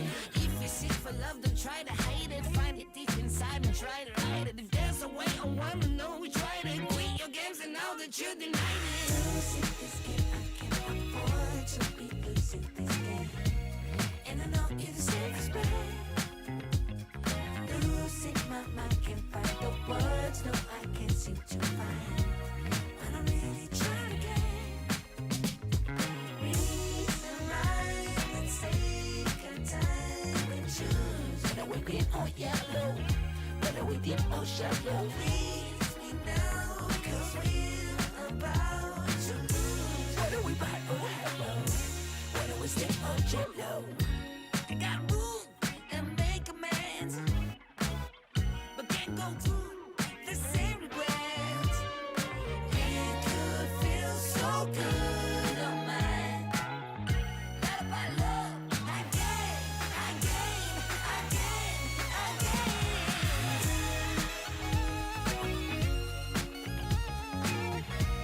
And I know you deserve respect.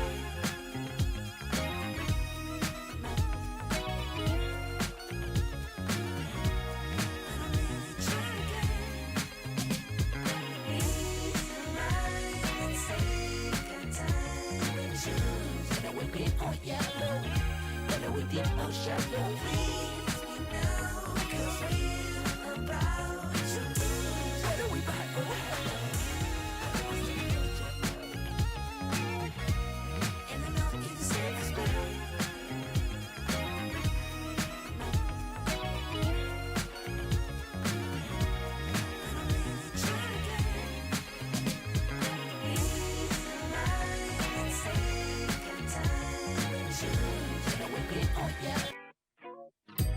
Somewhere on the sea,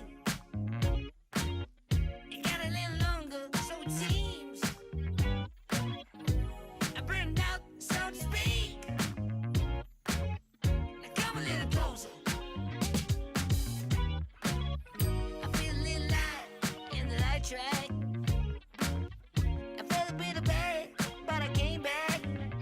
There's still a little light in the light track. There's still a bit of good, so good. And I know just what to say. And I know just what to do. And I'm so sick of pain. But it's hard to quit with you. Losing this game, I can't afford to be losing this game. And I know you deserve respect.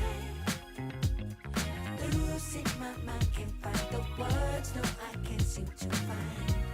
But I'm really trying again. Reason right, let's take our time and choose. Whether we're green or yellow, whether we're deep or shallow. Please me now, cause we're about to lose. Whether we buy or hello, whether we stay or jello. Sometimes, honey, me. A little bit of gasoline.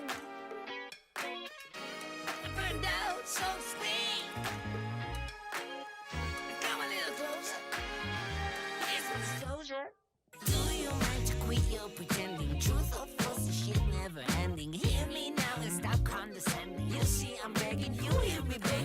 If you seek for love, don't try to hide it. Find it deep inside and try to hide it. If there's a way, I wanna know we tried it. Quit your games and now that you denied it. Losing this game, I can't afford to be losing this game. And I know you deserve respect. Losing my mind, can't find the words, no, I can't seem to find. But I'm really trying again. Reason right, let's take our time and choose. Whether we're green or yellow, whether we're deep or shallow. Please me now, cause we're about to lose. Whether we buy or hello, whether we stay or jello. I got room and make amends, but can't go through the same regrets.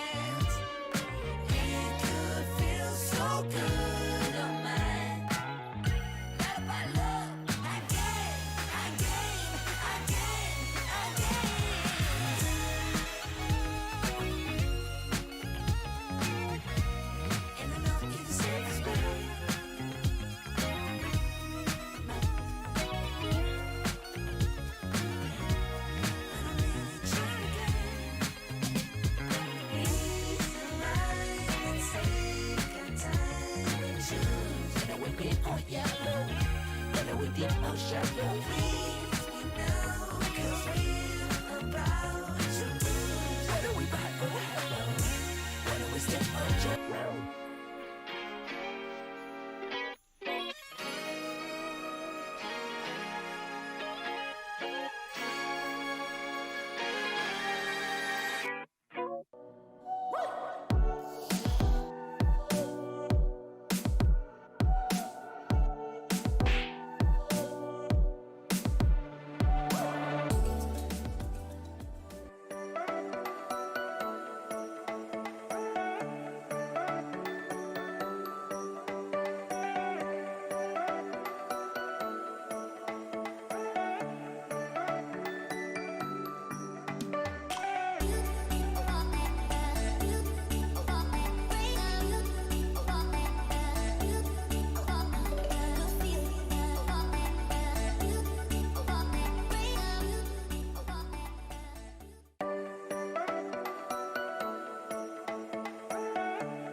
Hey, we are Queer Space from KPMG Denmark. My name is Julie.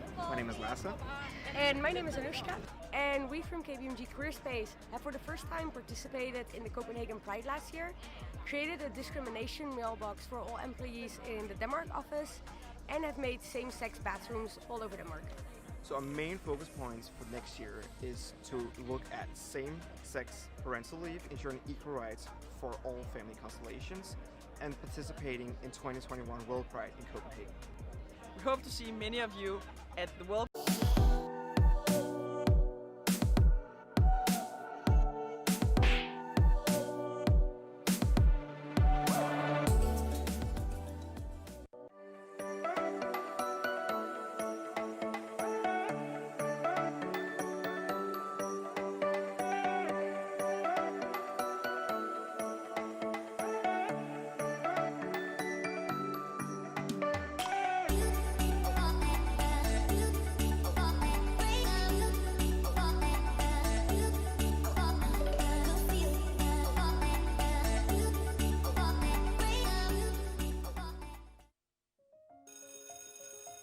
I dag skal vi tegne forskellige jobs.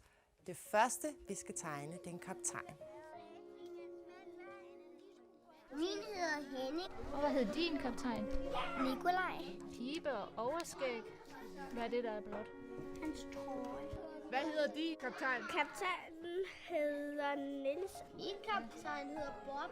Han hedder kaptajn Terning. Og det næste job, I skal tegne, det er en maskinmester. Hvad har en maskinmester på at tøj?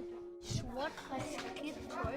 Og han skal have grønne øjne. Så er han en værktøjskasse med alt sit værktøj. Jeg har tegnet 2 mænd, altså drenge. Jeg skal lige finde på et navn til ham. Okay. Jeg har tegnet motoren og maskinmesteren, der hedder Elliot, og han er lige ved at fikse en maskine. Hvem af jer kunne godt tænke jer at møde en rigtig kaptajn og en rigtig maskinmester?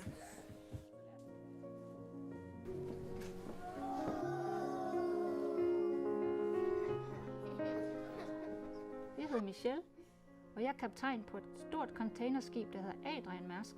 Jeg hedder Helene, og jeg er maskinmester på et ikke så stort containerskib, der hedder Mærsk. Har I ikke bare sat jer ud?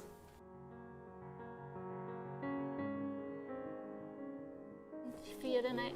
Ledperson. Propelleren. I virkeligheden så drejer den jo rundt.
Get deep inside and try to ride it. If there's a way, I wanna know we tried it. Quit your games and now that you denied it. Losing this game, I can't afford to be losing this game.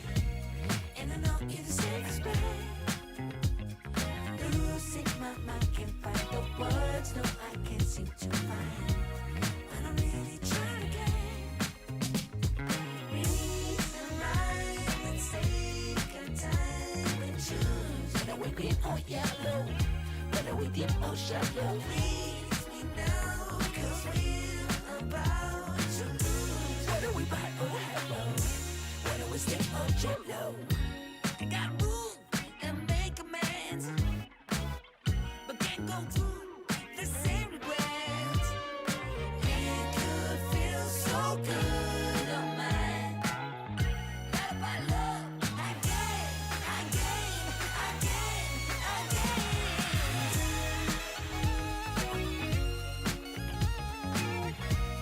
And I know you deserve respect.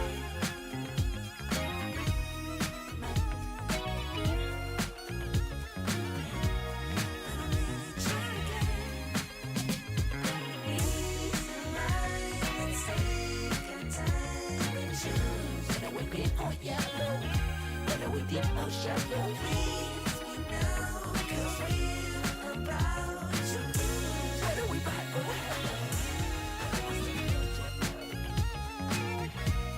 and I know you deserve respect.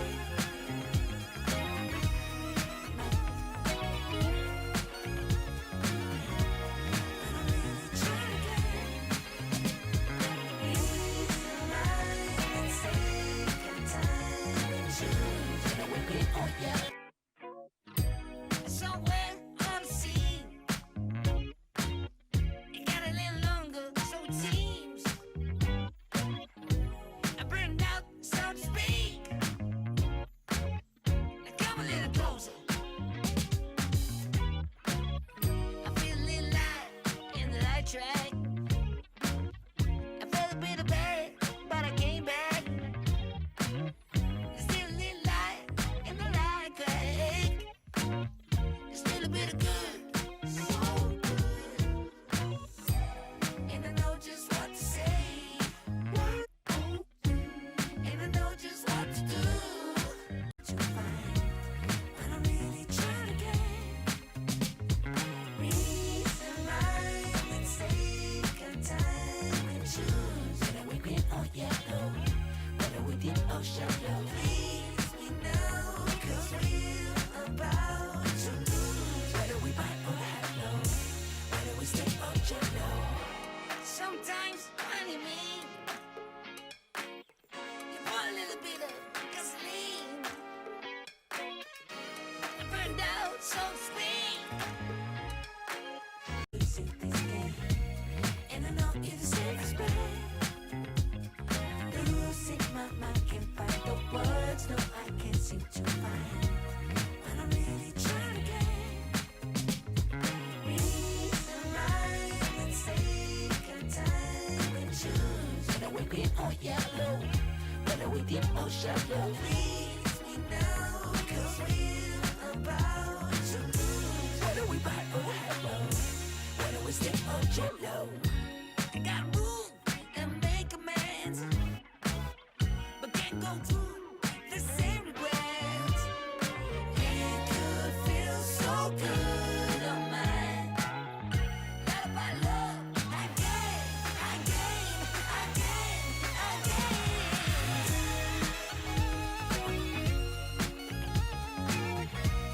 And I know you deserve respect.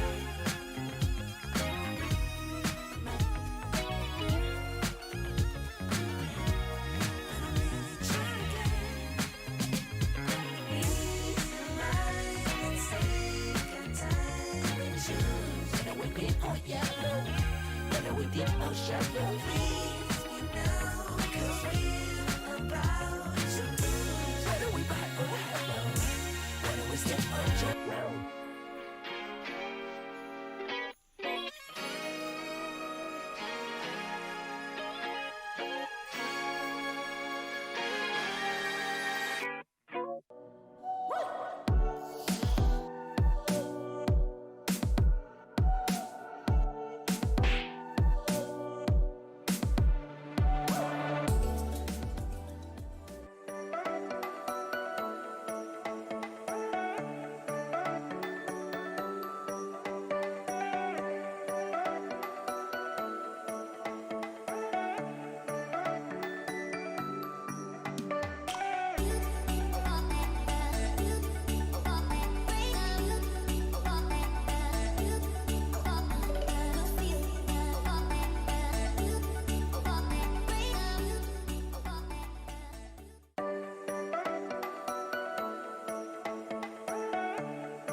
Today we are Queer Space from KPMG Denmark. My name is Julie. My name is Lasse.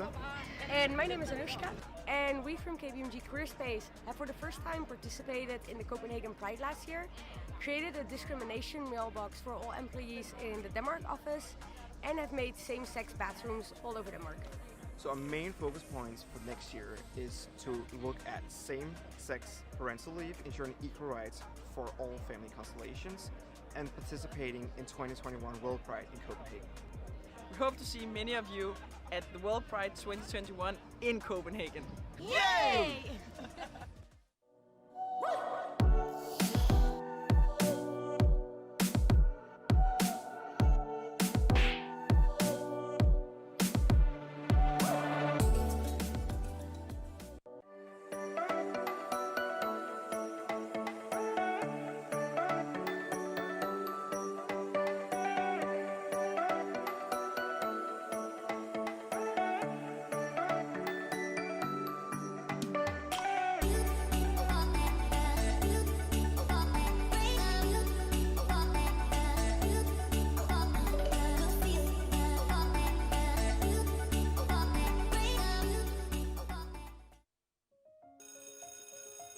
I dag skal vi tegne forskellige jobs. Det første, vi skal tegne, det er en kaptajn. Min hedder Henning. Og hvad hedder din kaptajn? Nikolaj. Pibe og overskæg. Hvad er det, der er blot? Hans trøje. Hvad hedder din kaptajn? Kaptajnen hedder Niels. Min kaptajn hedder Bob. Han hedder kaptajn Terning. Og det næste job, I skal tegne, det er en maskinmester. Hvad har en maskinmester på at tøj? Sort skidt tøj. Og han skal have grønne øjne. Så har han en værktøjskasse med alt sit værktøj. Jeg har tegnet 2 mænd, altså drenge. Jeg skal lige finde på et navn til ham. Okay. Jeg har tegnet motoren og maskinmesteren, der hedder Elliot, og han er lige ved at fikse en maskine. Hvem af jer kunne godt tænke jer at møde en rigtig kaptajn og en rigtig maskinmester?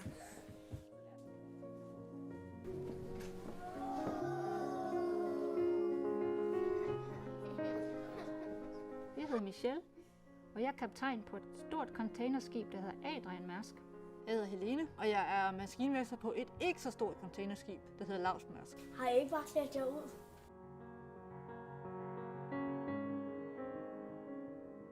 Fyrer den af. Ledperson. Propelleren. I virkeligheden så drejer den jo rundt.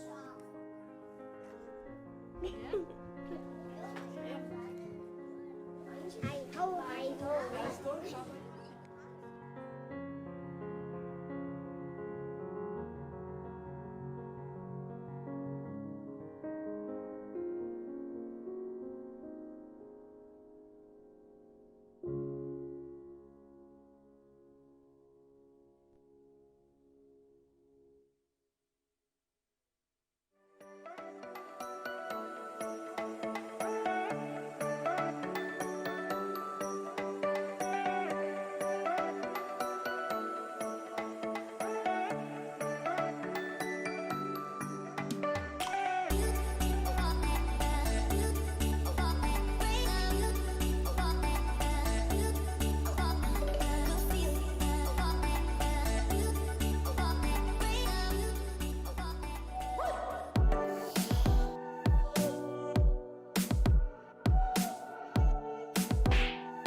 try to hide it. Find it deep inside and try to hide it. If there's a way, I wanna know which way to quit your games and now that you denied it. Losing this game, I can't afford to be losing this game. And I know you're the safest bet. Losing my mind, can't find the words, no, I can't seem to find. But I'm really trying to get reason right. Let's take our time and choose whether we green or yellow, whether we deep or shallow. Please me now, cause we're about to lose. Whether we buy or hello, whether we stick or jello. I gotta move and make amends, but can't go through the same regrets. It could feel so good on mine. Love by love, again.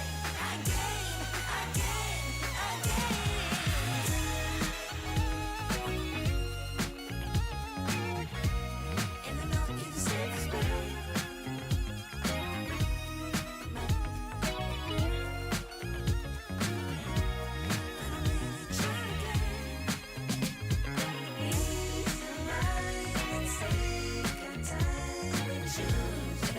Or yellow, whether we deep or shallow. Please me now, cause we're about to lose. Whether we buy or hello, and I know you're the safest bet.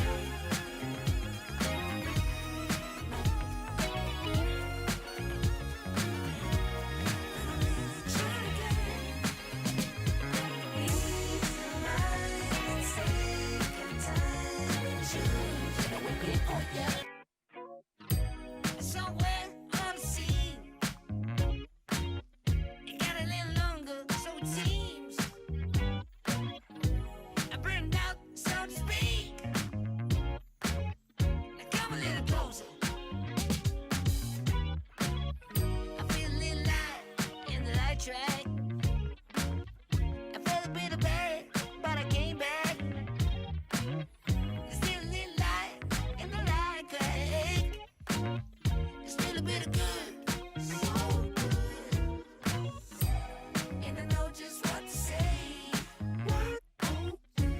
And I know just what to do. And I'm so sick of pain, but it's hard to agree with you. Losing this game, I can't afford to be losing this game. And I know you're the safest bet. Losing my mind, can't find the words, no, I can't seem to find. But I'm really trying to get reason right. Let's take our time and choose whether we green or yellow, whether we deep or shallow. Please me now, cause we're about to lose. Whether we buy or hello, whether we stick or jello. Sometimes when you mean, you want a little bit of gasoline. I burned out, so to speak. Come a little closer. Here's some disclosure.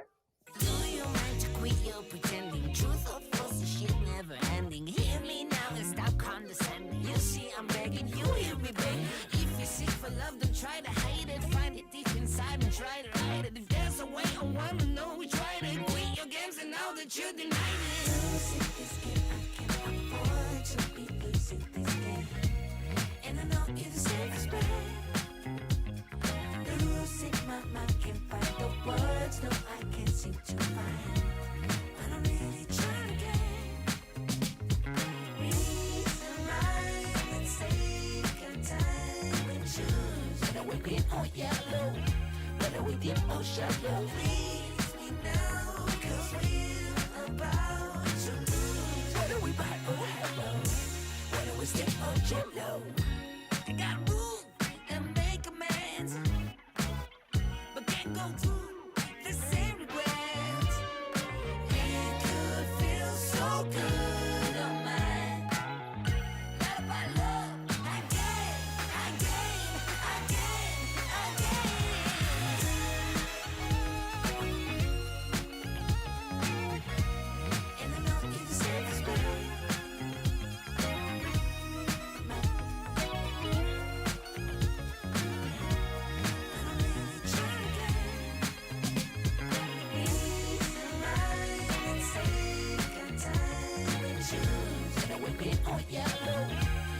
we dip or shallow. Freeze me now, 'cause we're about to lose. Whether we buy or hello, whether we step or jump.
Hey, we are Queer Space from KPMG Denmark. My name is Julie.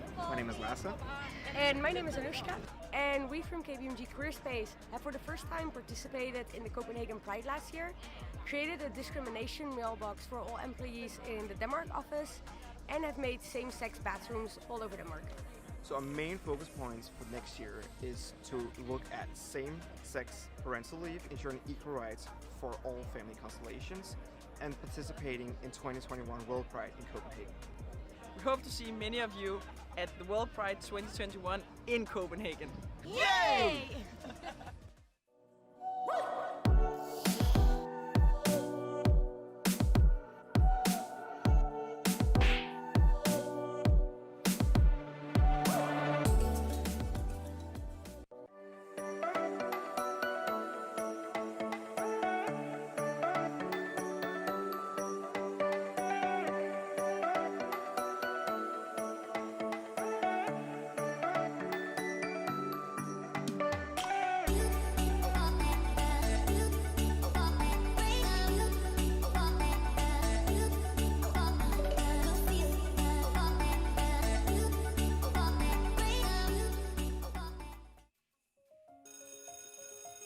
I dag skal vi tegne forskellige jobs. Det første, vi skal tegne, det er en kaptajn. Min hedder Henning. Og hvad hedder din kaptajn? Nikolaj. Pibe og overskæg. Hvad er det, der er blot? Hans trøje. Hvad hedder din kaptajn? Kaptajnen hedder Niels. Min kaptajn hedder Bob. Han hedder kaptajn Terning. Og det næste job, I skal tegne, det er en maskinmester. Hvad har en maskinmester på at tøj? Sort skidt tøj. Og han skal have grønne øjne. Så er han en værktøjskasse med alt sit værktøj. Jeg har tegnet 2 mænd, altså drenge. Jeg skal lige finde på et navn til ham. Okay. Jeg har tegnet motoren og maskinmesteren, der hedder Elliot, og han er lige ved at fikse en maskine. Hvem af jer kunne godt tænke jer at møde en rigtig kaptajn og en rigtig maskinmester?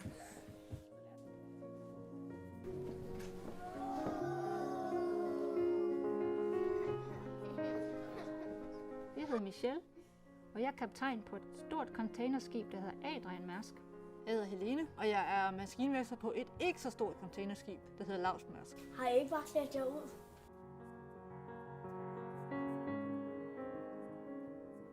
Fyrer den af. Ledperson. Propelleren. I virkeligheden så drejer den jo rundt.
so to speak. Come a little closer. Here's some disclosure. Do you mind to quit your pretending? Truth or false, this shit never ending. Hear me now and stop condescending. You see, I'm begging you, hear me beg. If you're sick for love, don't try to hide it. Find it deep inside and try to hide it. If there's a way, I wanna know we tried it. Quit your games and now that you denied it. Losing this game, I can't afford to be losing this game. And I know you're the safest bet. The rules, my mind can't find the words. No, I can't seem to find. But I'm really trying to get reason, rhyme, and take our time and choose. Whether we green or yellow, whether we deep or shallow. Please me now, 'cause we're about to lose. Whether we buy or hello, whether we step or jello. I got room and make amends, but can't go through the same regrets. It could feel so good on mine. Let my love again, again, again, again.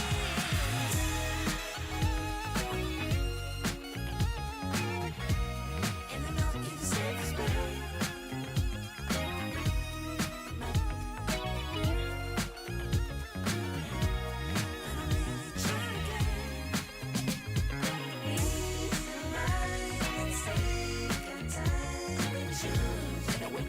Yellow, whether we deep or shallow. Please me now, 'cause we're about to lose. Whether we buy or hello.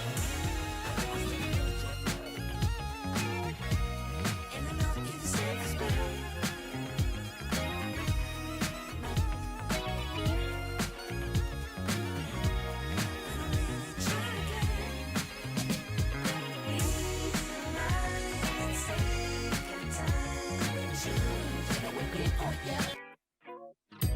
Somewhere on the sea,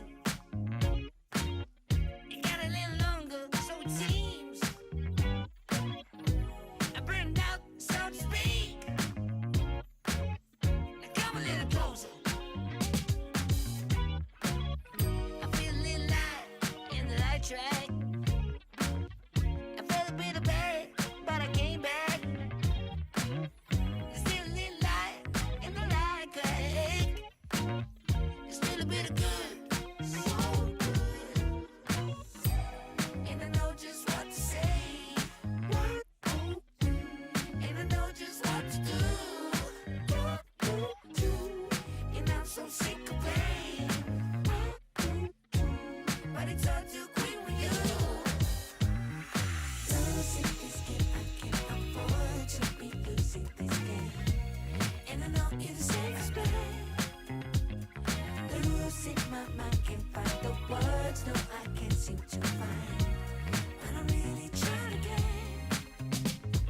reason, rhyme, and take our time and choose. Whether we green or yellow, whether we deep or shallow. Please me now, 'cause we're about to lose. Whether we buy or hello, whether we step or jello.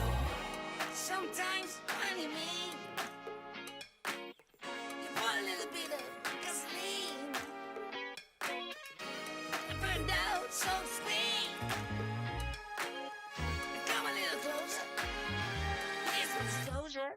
Do you mind to quit your pretending? Truth or false, this shit never ending. Hear me now and stop condescending. You see, I'm begging you, hear me beg. If you're sick for love, don't try to hide it. Find it deep inside and try to hide it. If there's a way, I wanna know we tried it. Quit your games and now that you denied it. Losing this game, I can't afford to be losing this game. And I know you're the safest bet. The rules in my mind can't find the words. No, I can't seem to find. But I'm really trying to get reason, rhyme, and take our time and choose. Whether we green or yellow, whether we deep or shallow. Please me now, 'cause we're about to lose. Whether we buy or hello, whether we step or jello. I got room and make amends, but can't go through the same regrets.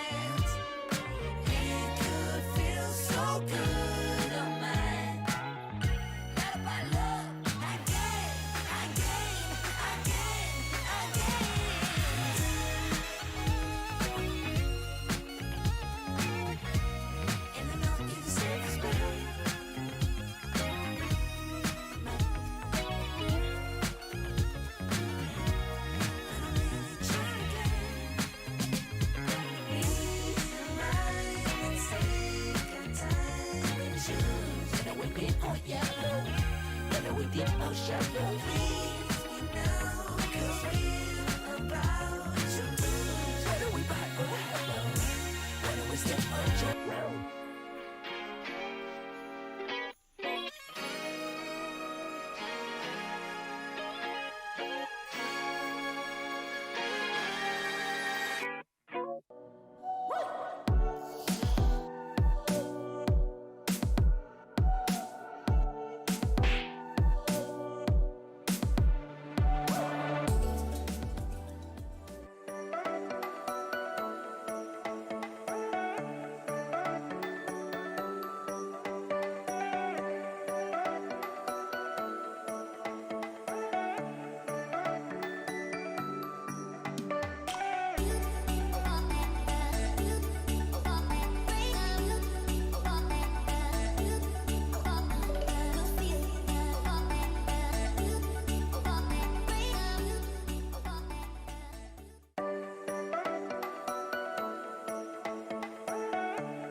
Hey, we are Queer Space from KPMG Denmark. My name is Julie. My name is Lasse.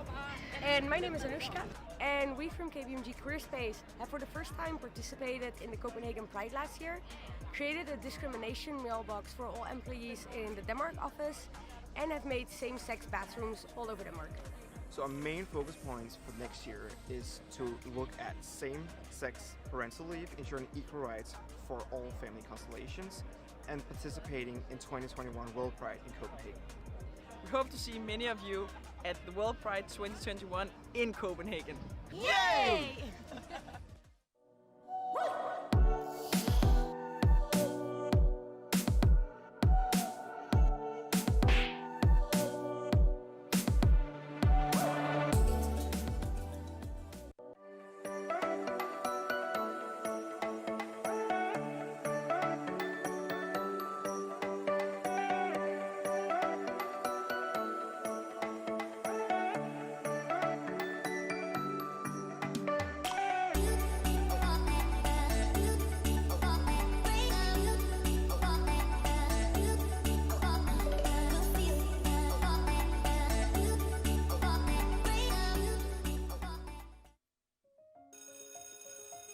I dag skal vi tegne forskellige jobs. Det første, vi skal tegne, det er en kaptajn. Min hedder Henning. Og hvad hed din kaptajn? Nikolaj. Pibe og overskæg. Hvad er det, der er blot? Hans trøje. Hvad hedder din kaptajn? Kaptajnen hedder Niels. Min kaptajn hedder Bob. Han hedder kaptajn Terning. Og det næste job, I skal tegne, det er en maskinmester. Hvad har en maskinmester på at tøj? Sort og skidt tøj. Og han skal have grønne øjne. Så har han en værktøjskasse med alt sit værktøj. Jeg har tegnet 2 mænd, altså drenge. Jeg skal lige finde på et navn til ham. Okay. Jeg har tegnet motoren og maskinmesteren, der hedder Elliot, og han er lige ved at fikse en maskine. Hvem af jer kunne godt tænke jer at møde en rigtig kaptajn og en rigtig maskinmester?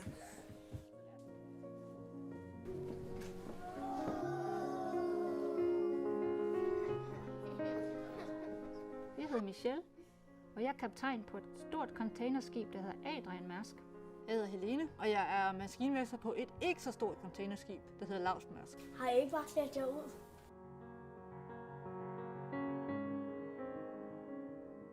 Fyrer den af. Ledperson. Propelleren. I virkeligheden så drejer den jo rundt.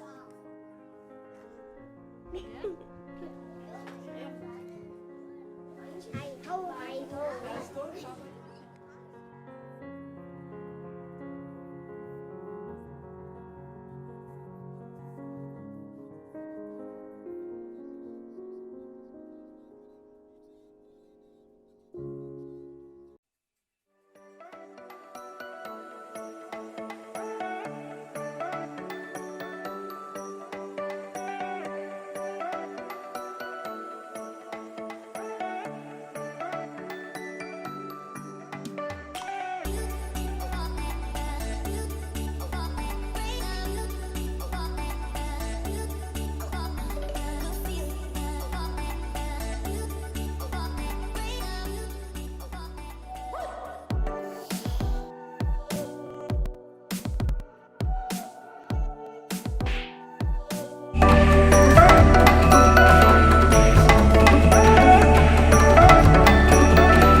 seem to find what I'm really trying to get.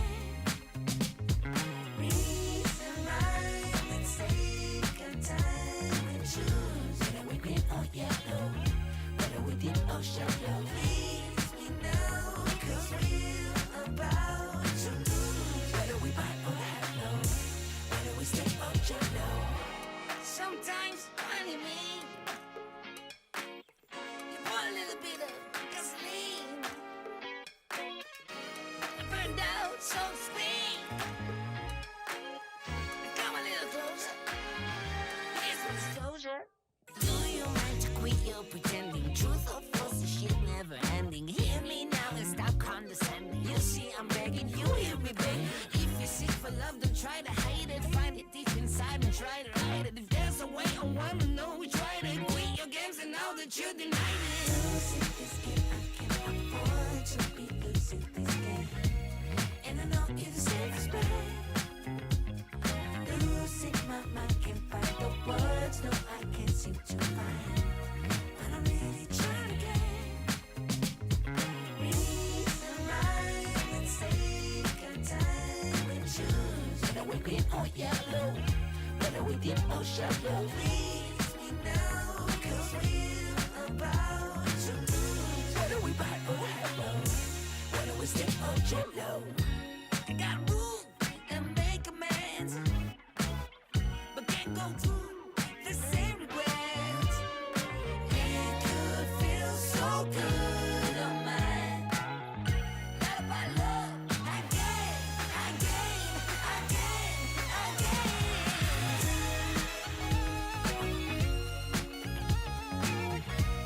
And I know you're the safest bet.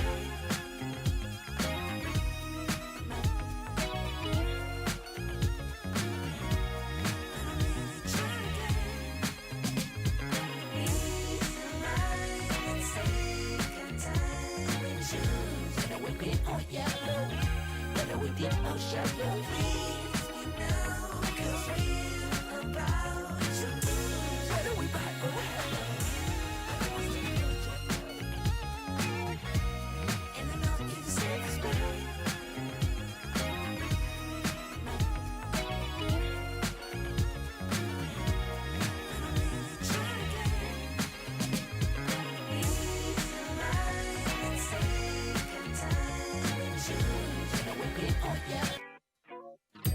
Somewhere on the sea, it got a little longer, so it seems. I burned out, so to speak. Now come a little closer. I feel a little light in the light track. I felt a bit of bad, but I came back. There's still a little light in the light track. There's still a bit of good, so good. And I know just what to say, and I know just what to do. And I'm so sick of pain, but it's all too quick with you. Losing this game, I can't afford to be losing this game. And I know you're the safest bet. Losing my mind, can't find the words. No, I can't seem to find what I'm really trying to get. Reason right, let's take our time and choose whether we green or yellow, whether we deep or shallow. Please me now, 'cause we're about to lose, whether we buy or hello, whether we stay or jello. Sometimes funny me, you want a little bit of gasoline, burned out so to speak. Come a little closer, here's some disclosure. Do you mind to quit your pretending? Truth or false, the shit never ending. Hear me now and stop condescending. You see I'm begging, you hear me begging. If you're sick for love, don't try to hide it. Find it deep inside and try to hide it. If there's a way, I wanna know we tried it. Quit your games and now that you denied it. Losing this game, I can't afford to be losing this game. And I know you're the safest bet. Losing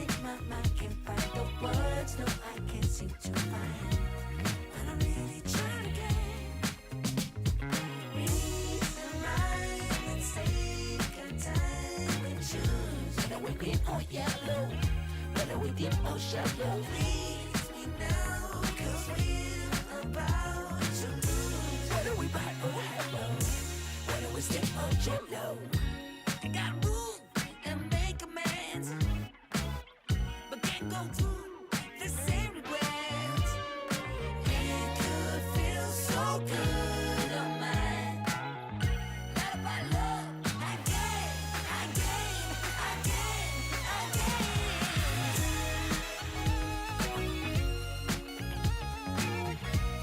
And I know you deserve this better.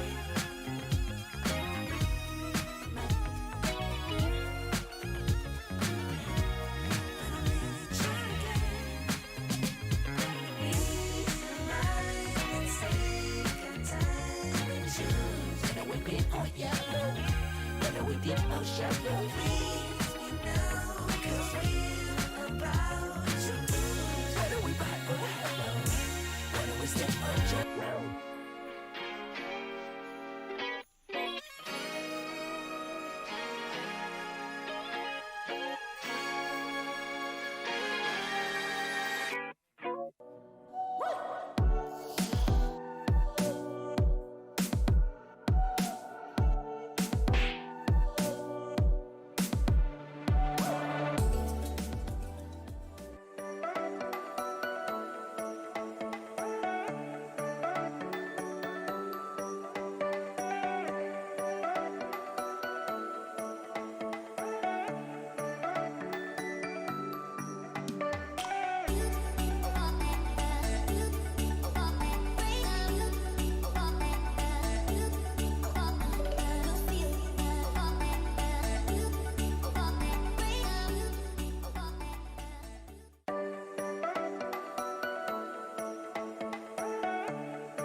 Hey, we are Queer Space from KPMG Denmark. My name is Julie. My name is Lasse. And my name is Anushka. And we from KPMG Career Space have for the first time participated in the Copenhagen Pride last year, created a discrimination mailbox for all employees in the Denmark office, and have made same-sex bathrooms all over Denmark. So our main focus points for next year is to look at same-sex parental leave, ensuring equal rights for all family constellations, and participating in 2021 World Pride in Copenhagen. We hope to see many of you at the World Pride 2021 in Copenhagen. Yay!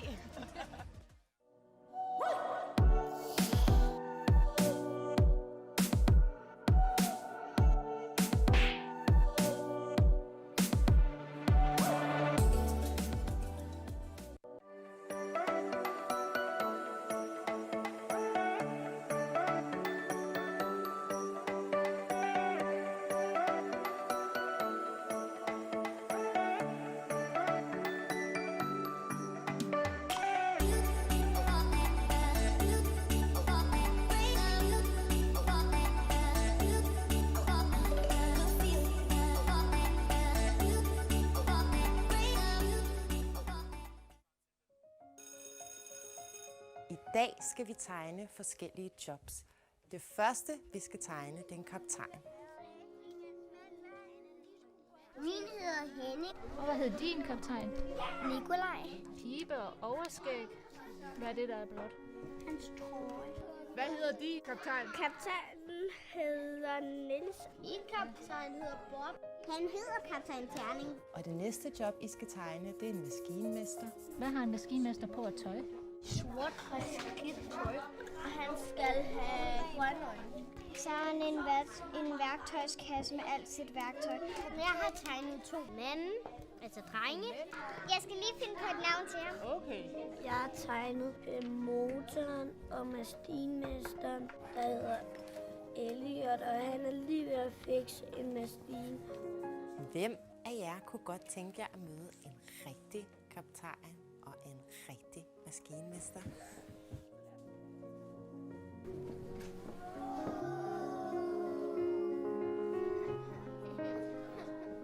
Jeg hedder Michelle, og jeg er kaptajn på et stort containerskib, der hedder Adrian Mærsk. Jeg hedder Helene, og jeg er maskinmester på et ikke så stort containerskib, der hedder Mærsk. Har I ikke bare sat jer ud?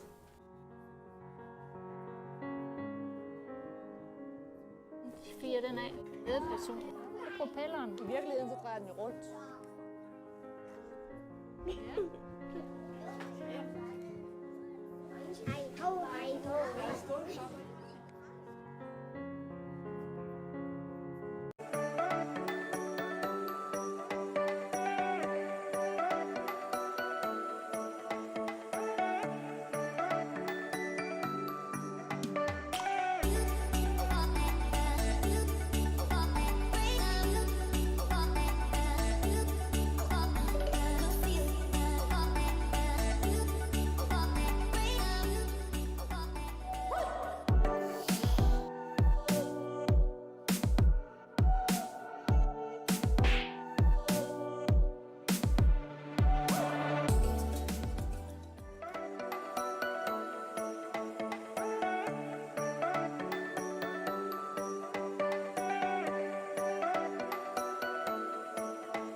Somewhere on the sea,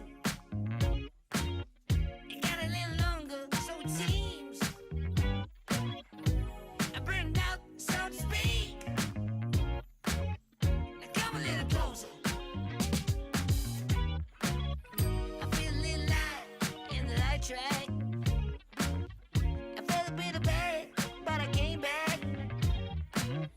There's still a little light in the light track. Still a bit of good, so good. And I know just what to say. And I know just what to do. And I'm so sick of pain.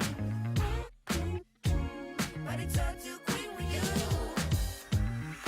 Losing this game, I can't afford to be losing this game.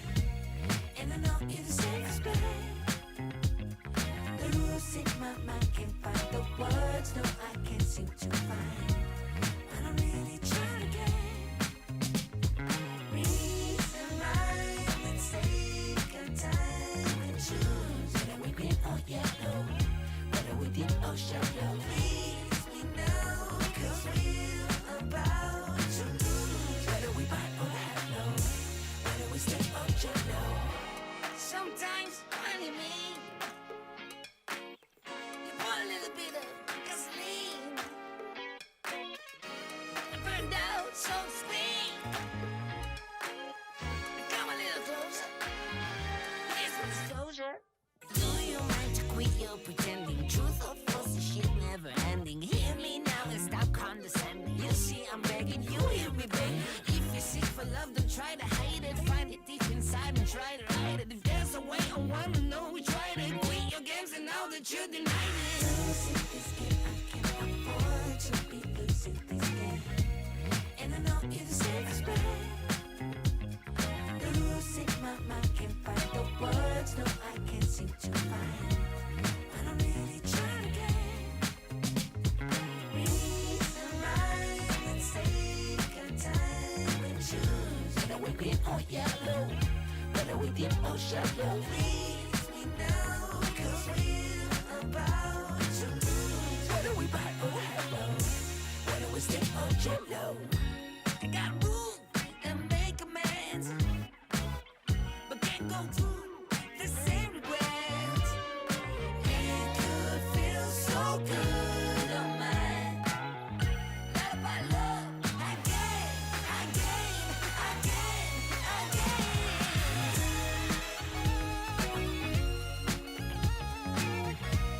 And I know you're the safest bet.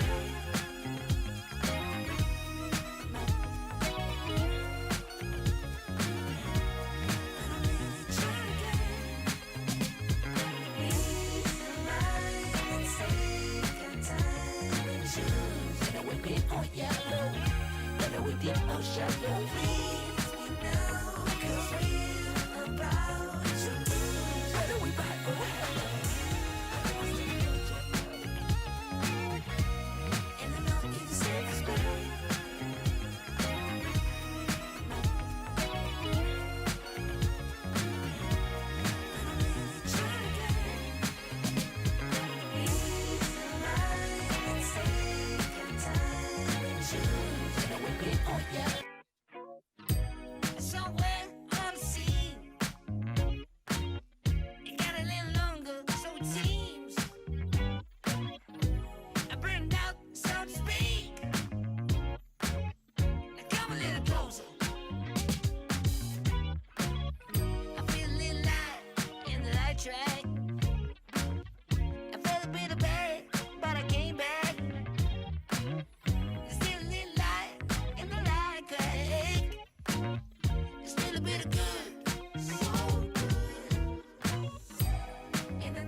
that you're denying.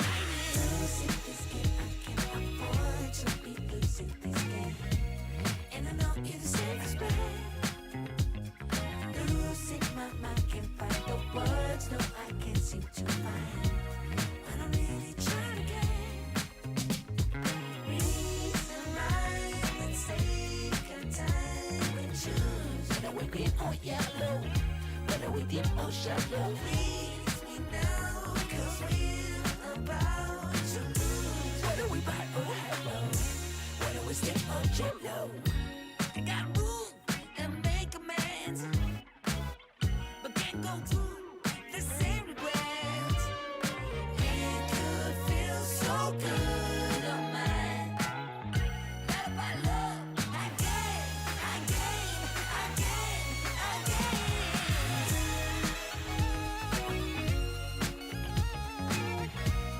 And I know you're the safest bet.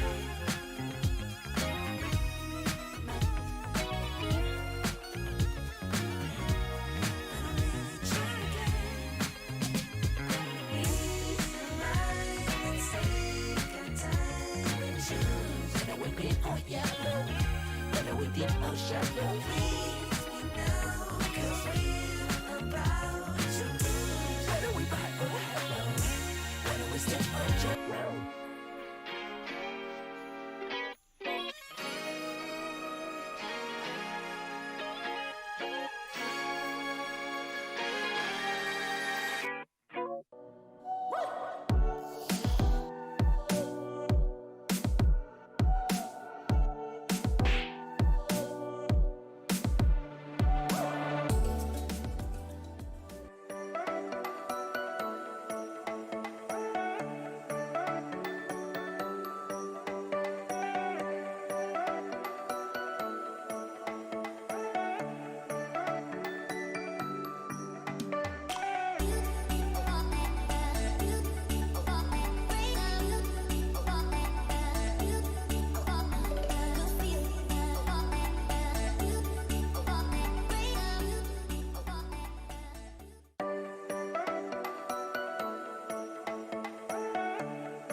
Hey, we are Queer Space from KPMG Denmark. My name is Julie. My name is Lasse. And my name is Anushka. And we from KPMG Career Space have for the first time participated in the Copenhagen Pride last year, created a discrimination mailbox for all employees in the Denmark office, and have made same-sex bathrooms all over Denmark. So our main focus points for next year is to look at same-sex parental leave, ensuring equal rights for all family constellations, and participating in 2021 World Pride in Copenhagen. We hope to see many of you at the World Pride 2021 in Copenhagen. Yay!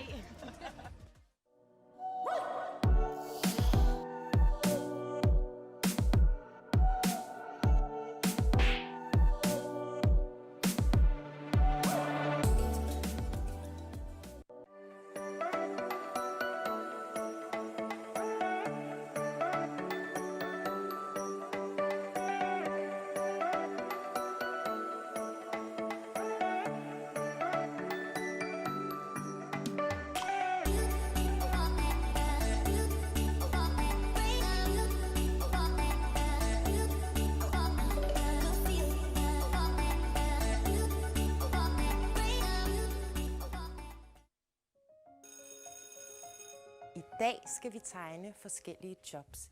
Det første, vi skal tegne, det er en kaptajn.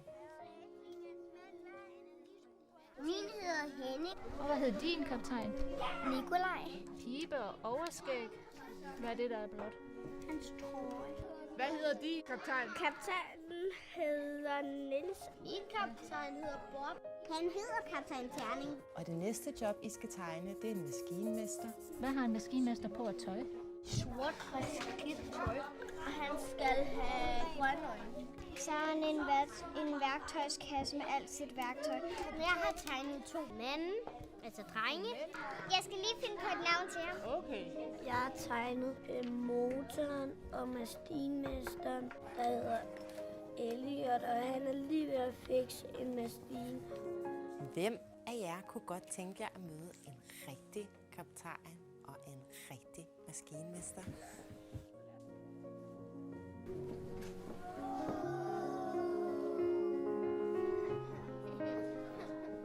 Jeg hedder Michelle, og jeg er kaptajn på et stort containerskib, der hedder Adrian Mærsk. Jeg hedder Helene, og jeg er maskinmester på et ikke så stort containerskib, der hedder Lausmærsk. Har I ikke bare klædt jer ud?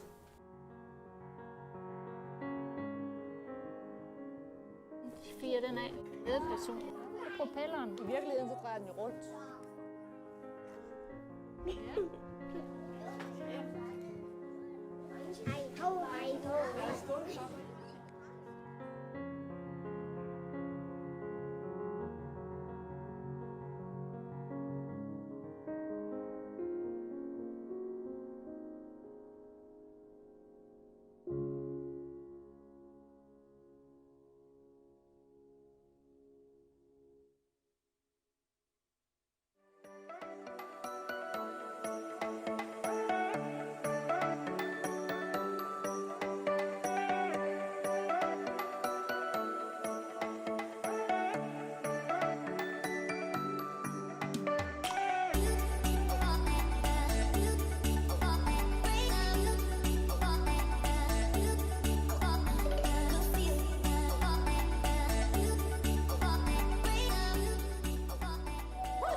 Somewhere on the sea,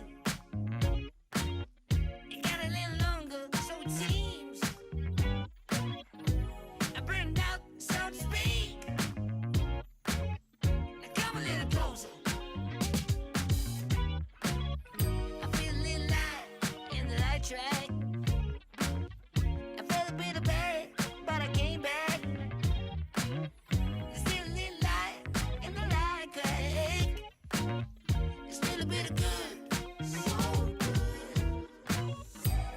And I know just what to say. And I know just what to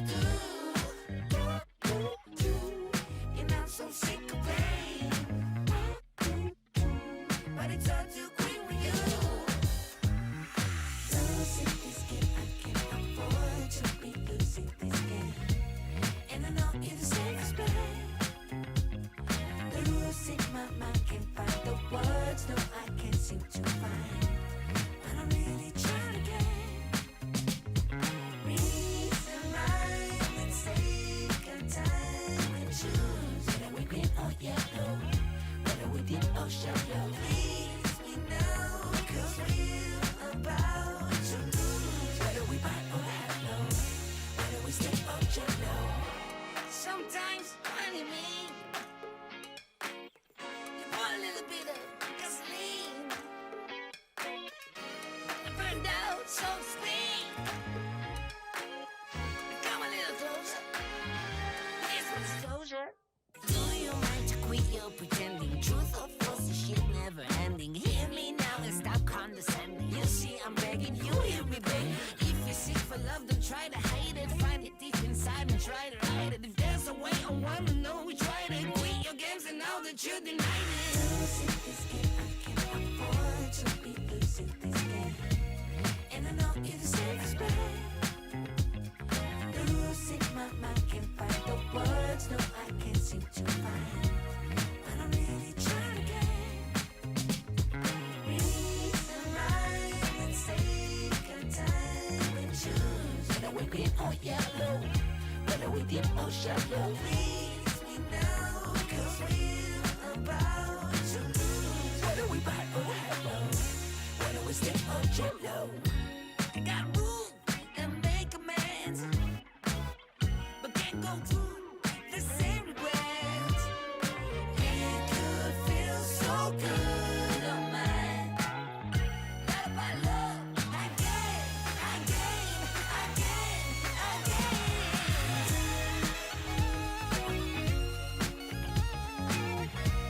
And I know you're the safest way.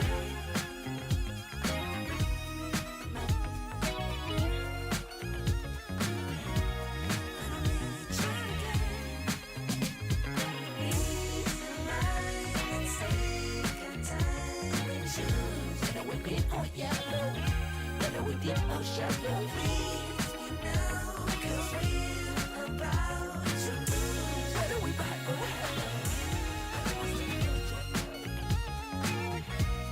and I know you're the safest way.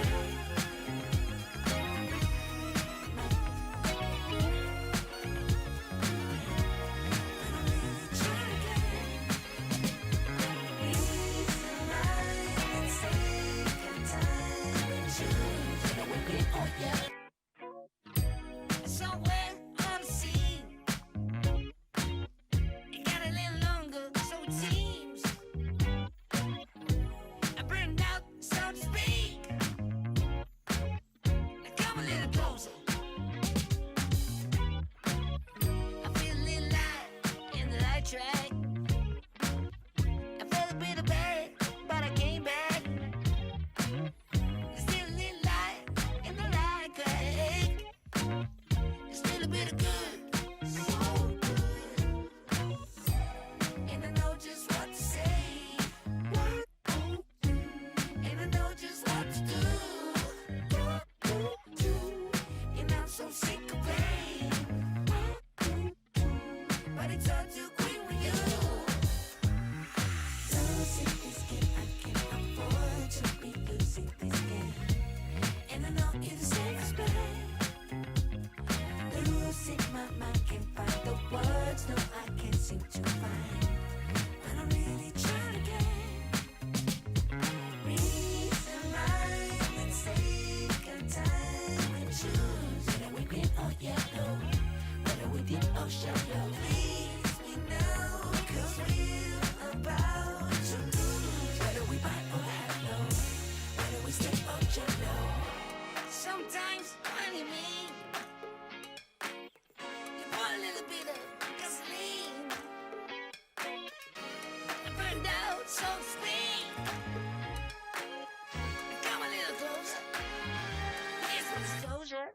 Do you mind to quit your pretending? Truth or false, the shit never ending. Hear me now and stop condescending. You see, I'm begging, you hear me begging. If you seek for love, don't try to hide it. Find it deep inside and try to hide it. If there's a way, I wanna know we tried it. Quit your games and now that you denied it. Losing this game, I can't afford to be losing this game.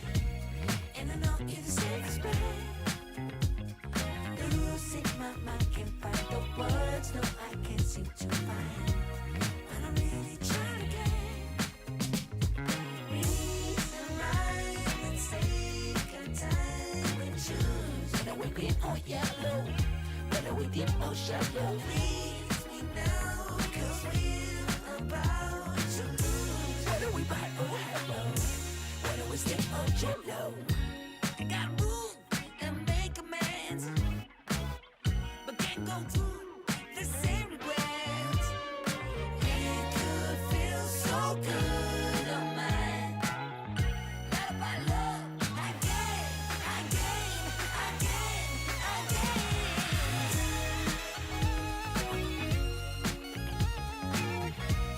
And I know you're the safest bet.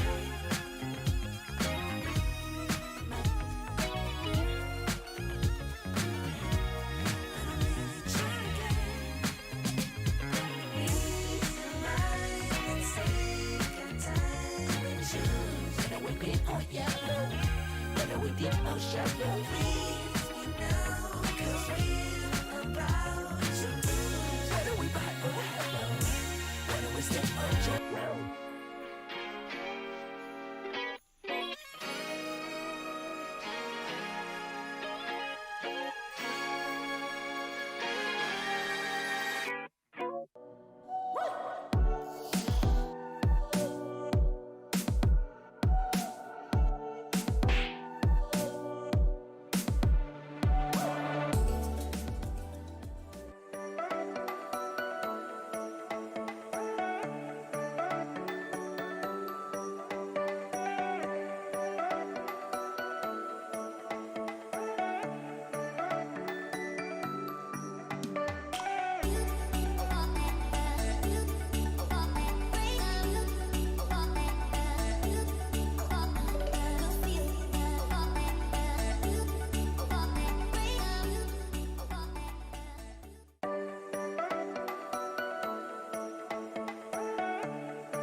We are Queer Space from KPMG Denmark. My name is Julie. My name is Lasse.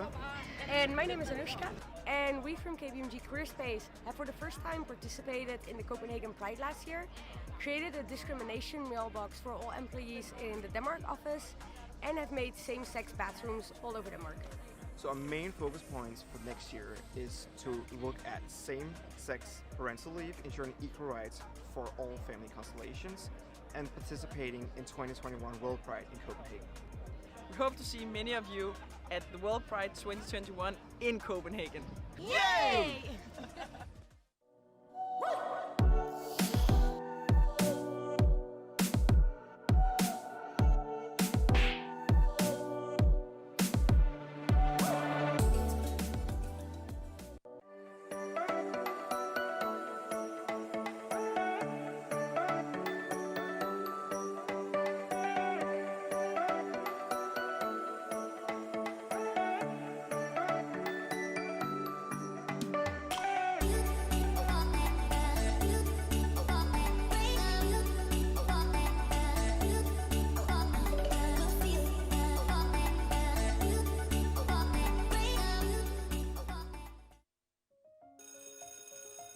I dag skal vi tegne forskellige jobs.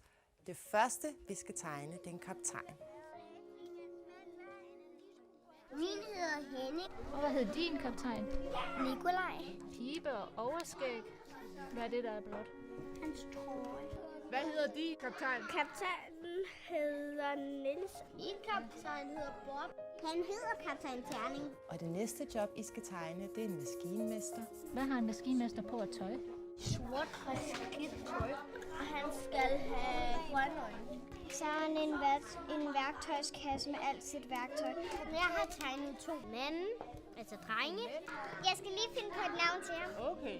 Jeg har tegnet motoren og maskinmesteren, der hedder Elliot, og han er lige ved at fikse en maskine. Hvem af jer kunne godt tænke jer at møde en rigtig kaptajn og en rigtig maskinmester?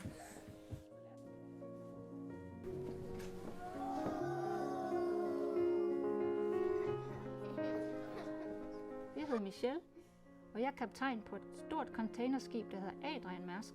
Jeg hedder Helene, og jeg er maskinmester på et ikke så stort containerskib, der hedder Rigsfællesskabet. Har I ikke bare sat jer ud?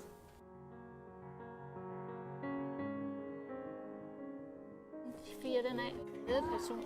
Propelleren. I virkeligheden så drejer den jo rundt.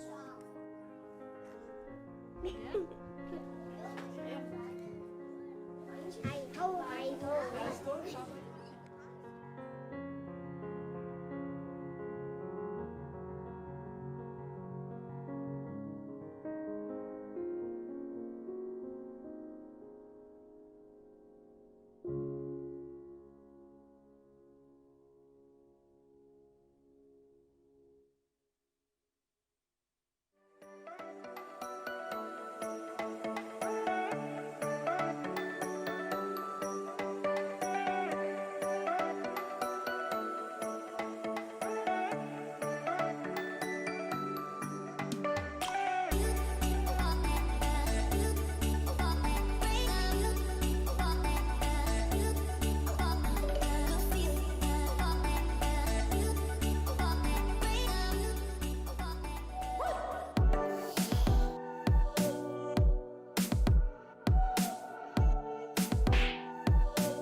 Somewhere unseen.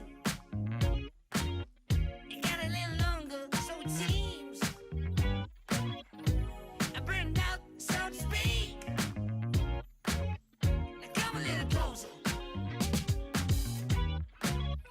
I feel a little light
but you deny me. Losing this game, I can't afford to be losing this game. And I know you deserve respect. Losing my mind, can't find the words, no, I can't seem to find. But I'm really trying to get reason right and take our time and choose. Whether we green or yellow, whether we deep or shallow. Please me now, cause we're about to lose. Whether we buy or hello, whether we step or jello. I got room and make amends, but can't go through the same regrets. It could feel so good on mine. Not about love, I gain.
As Denmark as a project manager, working mainly with our North Africa program that has Sarah with us, who is from Globale Focus, as the policy advisor on civic space and human rights. Sarah, you can. Aid, etc., are all members of us. And if you just see an overview here, these are some of the organizations we have as members. We're around 80 at the moment. And we try to work for the common interests of our members. And since I focus on civic space and human rights, I try to collaborate with our members about how we can get better at supporting partners around the world that are in danger, that are facing issues that are really important to address. And at the same time, we also advise the Danish Foreign Ministry on how they can better address some of these issues. So today, I was invited to speak about civic space, and civic space is a bit of a fluffy term, but basically what we mean is it possible to say your opinion, to work for what you believe in, to take part in an organization that works for whatever interest you have around the world? And as you can see on this map, the answer is broadly no.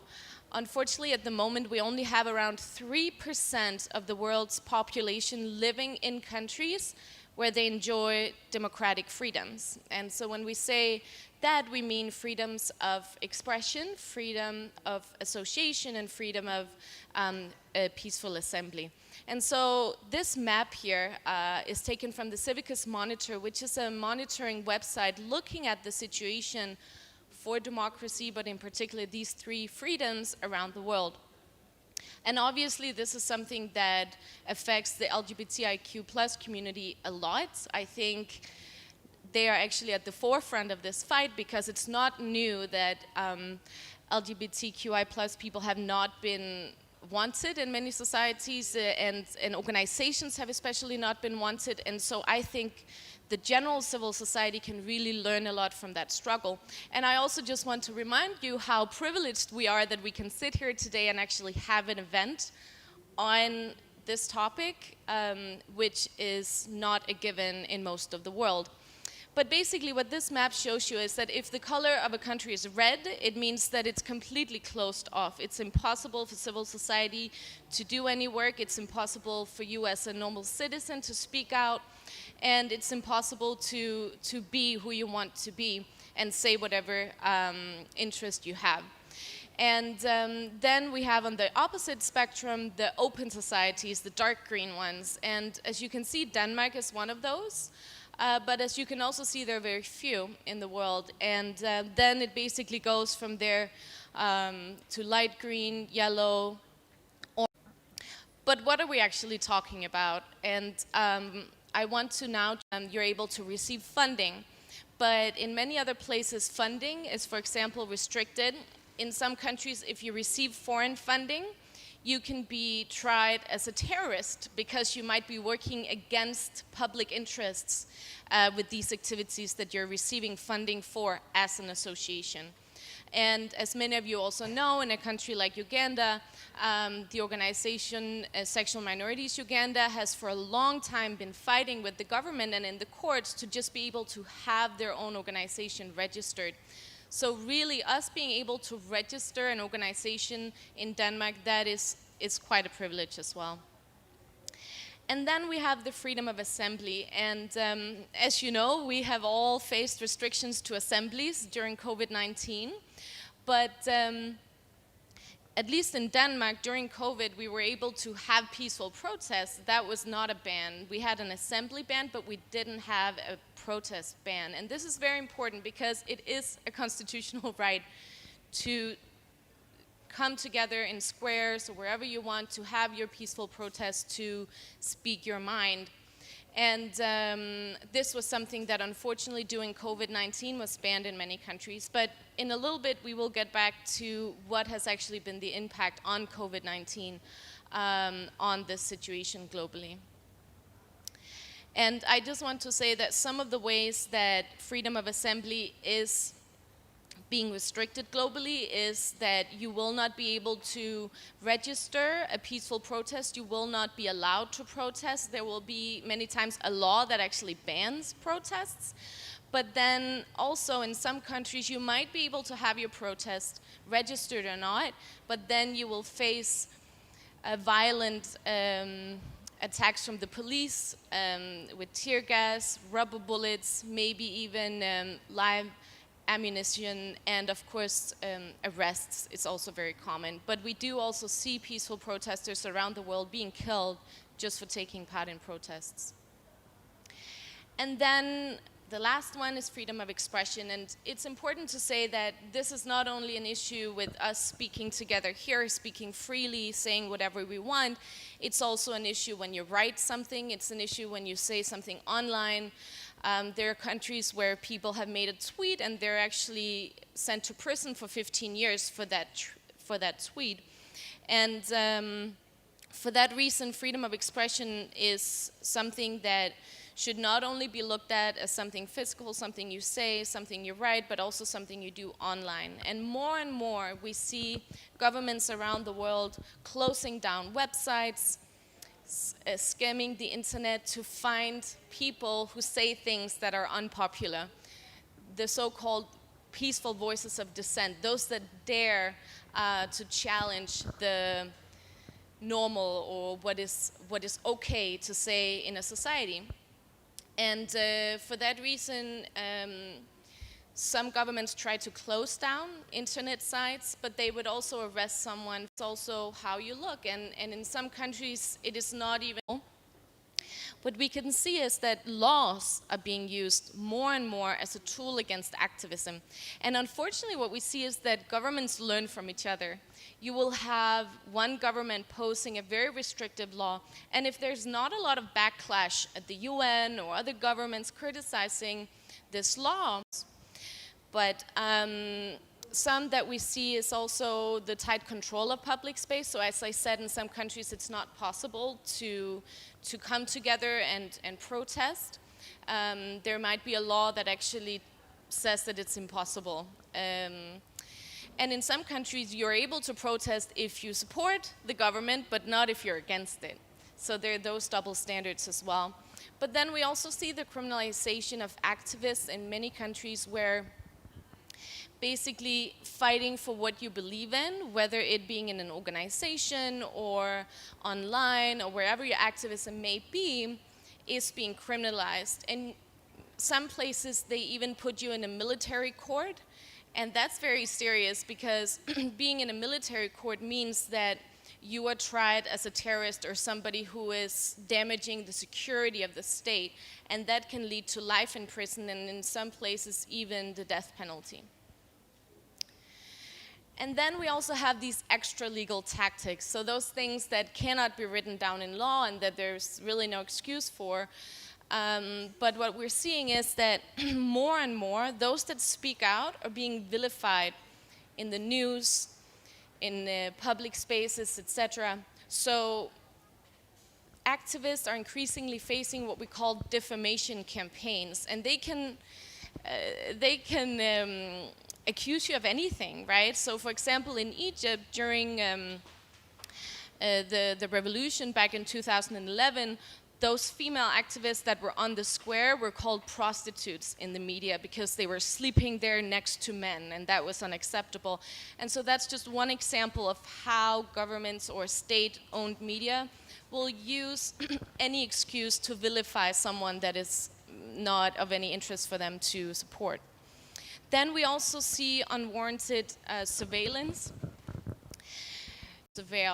And so in some countries it's impossible to say what you think on. So what happened was that the entire Google, environmental rights, land rights, and indigenous people and climate rights activists, because it's not only the government they have against them, they also have big corporations against them. So that's very it's your gender, sexuality, race. You may be part of an indigenous population or anything else.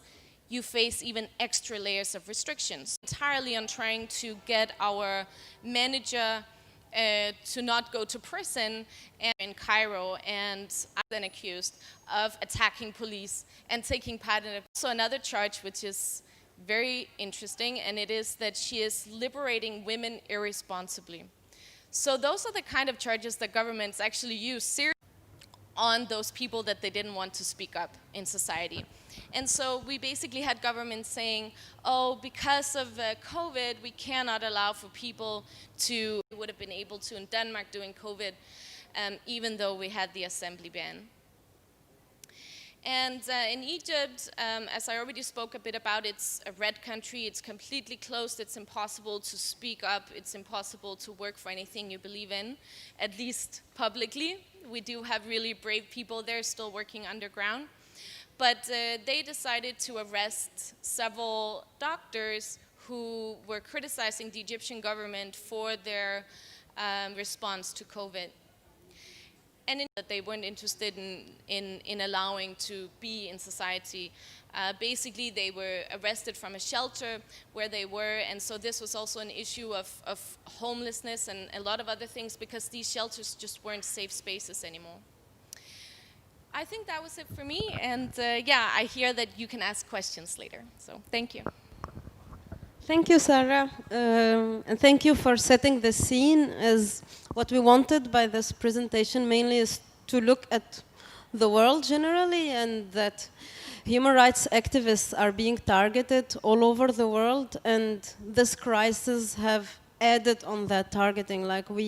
That's what you explained as well, is that in the last months we had a rise in shrinking civic space, and this is not only for LGBT plus activists, but it's all over the world. And the next part of our presentation will be mainly focus on how this general effect affected especially the LGBT plus community and activists, with focus on countries where we do actually work. So it will be mainly about Tunisia, Uganda, Kenya, Tanzania, and Rwanda. We will be presenting a video that Nicole will be presenting it a bit before showing it. Yes. So usually what we would do is we would invite our partners, of course, so that they can tell you themselves how they have been feeling the COVID-19 effects in their countries. But obviously that's not possible. So we decided to put together a video where all of them have recorded basically themselves talking about 3 different things. One, the effects of COVID-19, and then also the responses that they as organizations and activists gave to their communities, and then lastly, opportunities or the way forward in the future, knowing that COVID-19 and the effects of COVID-19 will still stay with us for a while. Those videos will show partners from all of the countries that we work in. And we work actually with many more organizations than we have been able to get videos from, because we also face, of course, the challenge of very bad internet connection. So we haven't even been able to receive all the responses. But if we could play the first video, please.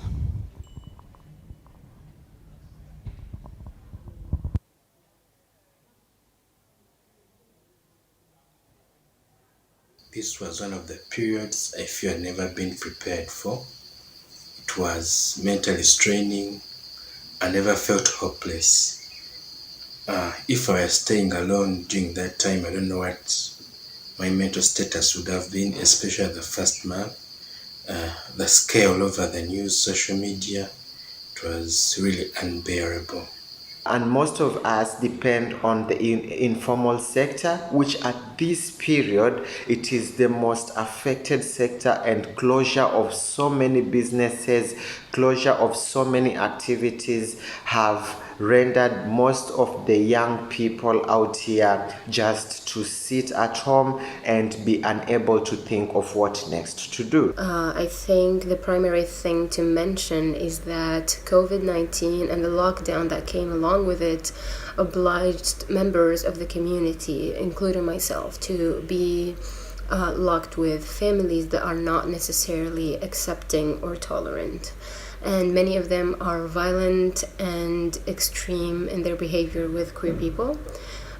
So when it comes to mental well-being, I think being locked with our queerphobic families, it affected me in the way that I felt isolated. I felt like there was not much space to express myself and to be who I actually am. Others have problems with supplies and finding money to buy food and necessities, and to mainly manage to protect themselves. The most affected communities by COVID-19 in Tunisia, I would say, are the trans communities and the sex workers.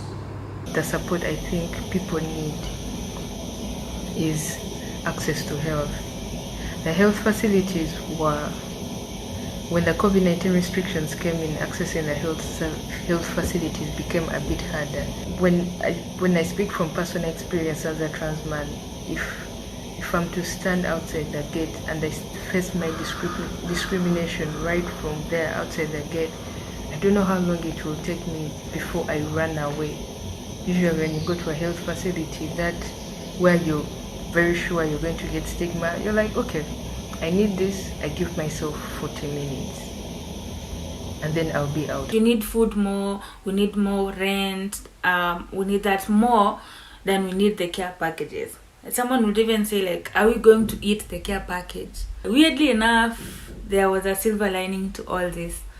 I just had my baby in February, and normally I would be traveling left, right and center for work and going, like I would have to go back to work very, very soon. But then there was no movement anymore, so I had to stay at home, and that gave me an advantage because then I will take care of my baby. So she was like sort of part of my coping mechanism because I was busy being a new mom and trying to figure things out.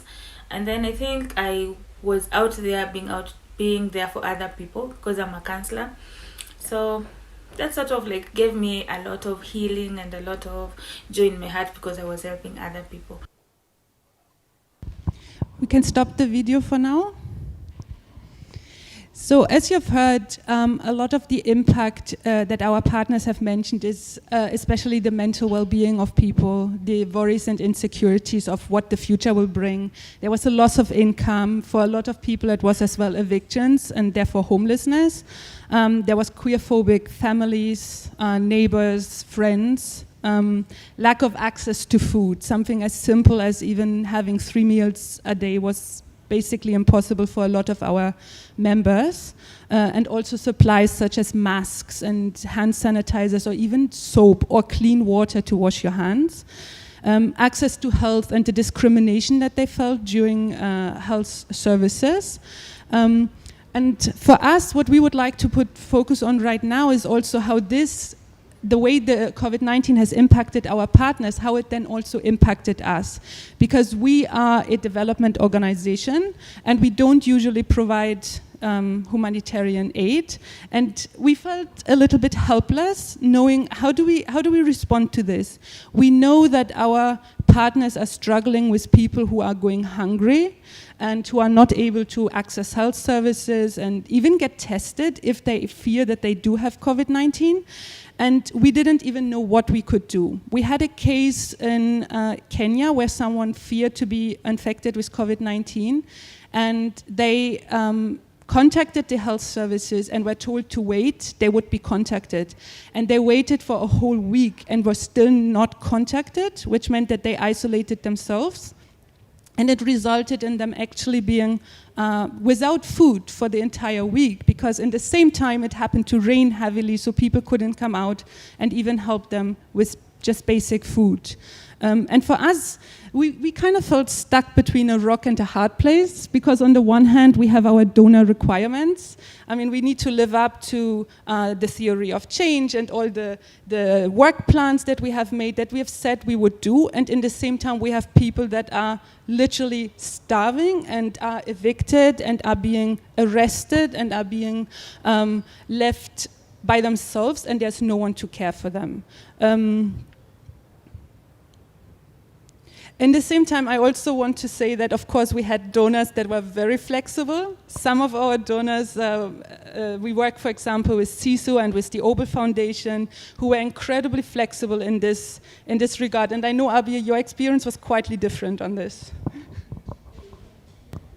Yeah, I can see, Anna, you're laughing. But yeah, because in one way we had to cancel activities as you have COVID-19 lockdown, so our partner organization had to lock down their safe spaces for queer community. And here I'm mainly talking about Tunisia, where we usually have regular activities, and we actually had a queer film festival planned for March that had to be cancelled. And then all of a sudden, all these people who used to come to the safe space and so on had nowhere else to go but be stuck wherever their families are. And when their families happened to throw them out, they had no income anymore. So we needed to adjust, like we can do workshops. We can use that money for something else. And then, for example, the donor for our project in Tunisia and Morocco is the Danish-Arab Partnership, who wouldn't like to transfer money from activities to actually handing food or paying for people's shelter or even a doctor, because the North African region is a middle income country where we are not supposed to do such things, which is sometimes not very understandable, knowing the condition that LGBT plus people are living under in these countries where just being LGBT is being criminalized. So yeah, I don't know, Sarah, if you have something to add. Yeah, no, I just wanted to add that unfortunately the lack of access to health is also being increased in countries that are very closed with regards to civic space, because of NGOs that provide this really important service, especially to the LGBTIQ plus community, and they're not able to operate, then it's basically impossible to find any place to get health, even to access health, even in a pandemic.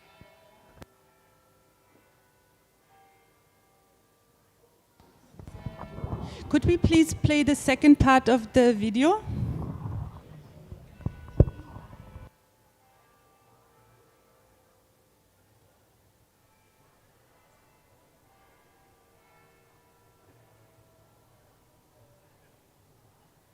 There were a lot to do. So I personally helped where I could help a person, but through organizations which I am working with, we initiated some solutions to ensure we are responding to the consequences of the COVID-19 to the community level. That was to respond by providing humanitarian assistance to the community, like providing protection gears, providing food. We had to provide a lot of, assistance with regards to psychological counseling, with regards to giving basic counseling and also engaging our members online. Because we realized that this was very important to have a support system that can really be there for the LGBTIQ community who are going through this stress. We're able to support shelters for 3 groups, provided bicycles and motorcycles for some groups, support their access to medication, sewing machines to make masks for the community and sell some to the medical community so as they could earn a living and support their income. We were able to do some food relief to some people. We have facilitated some counselors so as to have to scale up the intake of counseling. We have met rent contributions for some of the people that are in dismay. Really have done a lot for people.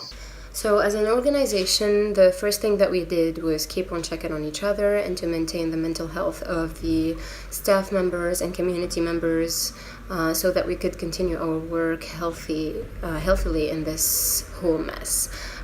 We tried to create new schedules adapted to the new circumstances, regular online meetings where we could keep on checking on each other and keep the projects going, and even be more creative and find new project ideas that suit the whole situation.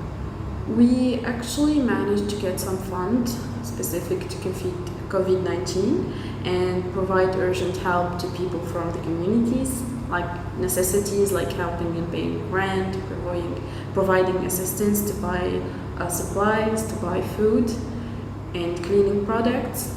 We also changed our activities to take place online, making sure to use safe platforms for the purpose, proposing different activities to keep people engaged and to have them spend their time with the community. But we also encouraged other people that were actually working or advocating for LGBTI rights, other organizations that are working on human rights, also to respond and to do something to see how we could together join effort and we support our people in these times of COVID-19. We saved lives of people who would have gone hungry. We have catered for their mental well-being. We have catered for the mental well-being of another person. You have put hope. You have shown people there is hope after this. So I think, though most people would argue that to create dependency and issues of sustainability, I think now that doesn't matter. What matters now is saving a human being. Humanitarian aid is awesome because you get help. You can offer people help right here, right now, this very moment. There's a crisis, you come with solution, there, bam, you give them.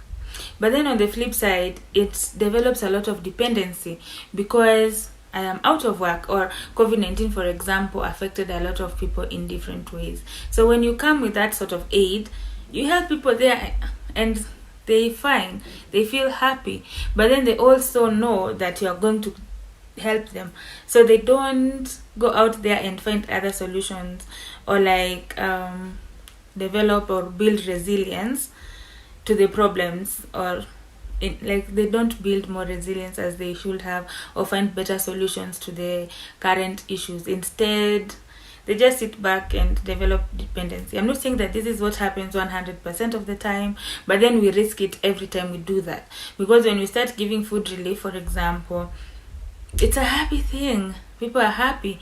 But then the next minute is they're like, where is the food for this month? And if you're not able to provide that, then there's a problem. Please stop the video for a second. I think. Okay. So the first thing that we notice from the COVID-19 pandemic, it is that the people that we work with, they are super amazing. They have so much strength in them, and often it doesn't really come across except when we are in a situation of crisis. And this really has shown this. So as I've said in the beginning, like some of our friends couldn't send their videos because they didn't even have a stable internet connection. But despite all this, they were still able to move a lot of the activities online and were able to check on their community members and check on their friends to make sure that they are fine and that they are helped if they do need help. We also managed to do a lot of humanitarian, not me, they managed to do a lot of humanitarian aid. But a lot of the aid that they did was actually with a focus of sustainability. So as you've said, like some of them have mentioned that they got sewing machines and bicycles and things like that, and shelters.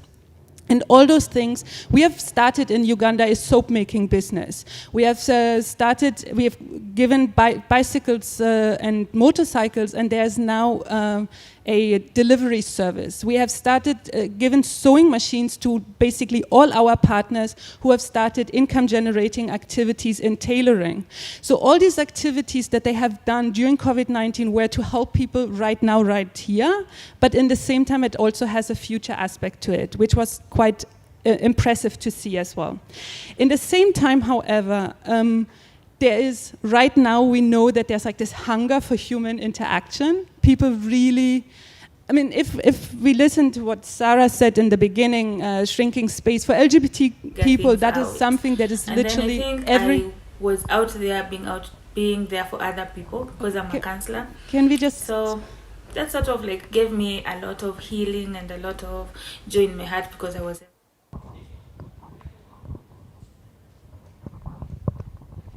Sorry. So a lot of our people, they are facing these things not only in society, but they face that in their families every single day. So when we had a lot of online activities, a lot of our members couldn't even participate because they were in places where they were not safe. So they couldn't attend a Zoom call or a webinar or even a WhatsApp call, a group call. But in the same time, if people don't even have food, they also don't have data to even pay for the internet to be able to join those convenings.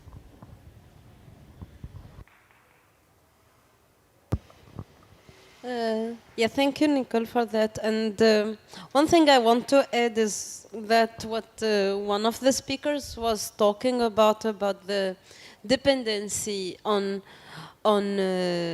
humanitarian aid. Like, we had to do a lot of handing out food to people and like sanitary products and the cleaning products and so on. But then the question was, what when the crisis end? Because there is a lot of challenges on getting a job as an LGBT plus person in many of the countries we work with due to discrimination and so on. But at the same time, you find yourself in the situation of COVID-19, obliged to do that. As one of the speakers said, it's like people ask, am I supposed to eat a care package? Because people don't have food. And when you ask them, yeah, but we have this activity online, it's not the priority for them right there. So we really found ourselves also as a development organization, and the challenge is like how you deal with this. How can you propose activities for building capacity and raising awareness about LGBT plus human rights, and at the same time where you are letting your community down? It's almost like letting the LGBT plus community down when you know big percentage of the community in that situation are actually sleeping hungry or are in danger of being killed by their families. It was a serious challenge for us, and I think we are still struggling to find the right balance on between the whole human rights way of focusing on the LGBT plus rights and the direct support for the community. Do you want to add something? Yeah, no, we heard also in the video that that partners had also become more creative in the way that they had to still keep working, and we have also seen that globally, especially with regards to protest movements. You might remember how we've had big protest movements around the world last year and this year, and luckily in some places people were still able to protest from their cars, from signs, etc. In Poland, they thought the government, they thought they were very smart when they decided to try and pass an anti-abortion legislation that hadn't been approved in the population previously because of big protests. So they thought they could just do it during COVID when there was an assembly ban. But they managed to protest from cars, in queues, with signs, etc. So people have had to find creative ways to continue their activism. Can we start the video again? Thanks.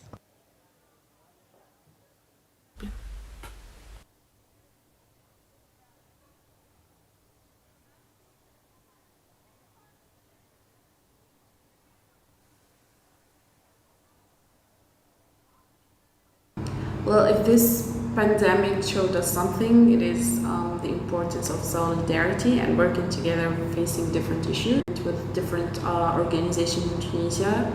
And this helped us to be able to cover as many regions as possible and have easy access to the different communities. It was honestly really, really good experience strategizing with others, and I personally see this as the only way to move forward towards our rights and our existence in the country. I would say the COVID-19 impact was, of course, not just negative. It did bring opportunities. And at first it was hard to fundraise, but now we can fundraise. We can fundraise and actually get something, because the entire world is in a crisis, and people are responding to crisis. I would say COVID-19 situation or pandemic has broadened the scope of our operation. It has broadened the approaches and better strategies in handling situations that negatively or positively impact the communities. COVID-19 has also given us a learning experience and best practices in form of, handling or managing a crisis in a level that meaningfully involves the community. So that's, and I feel as an organization or as an organizing, it is very, very important for us to learn from these processes for a better future in case such a situation arises again. Can we check on people? How can we offer support? How can we be there for others? How can we even have a counseling session without having a face-to-face meeting? And we have been doing that, so I think that is amazing.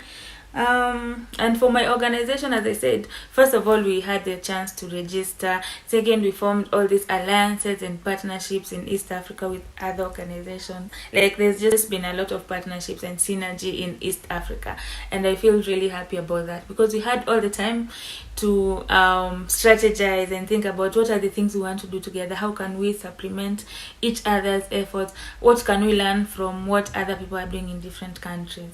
And I think that has been really beautiful.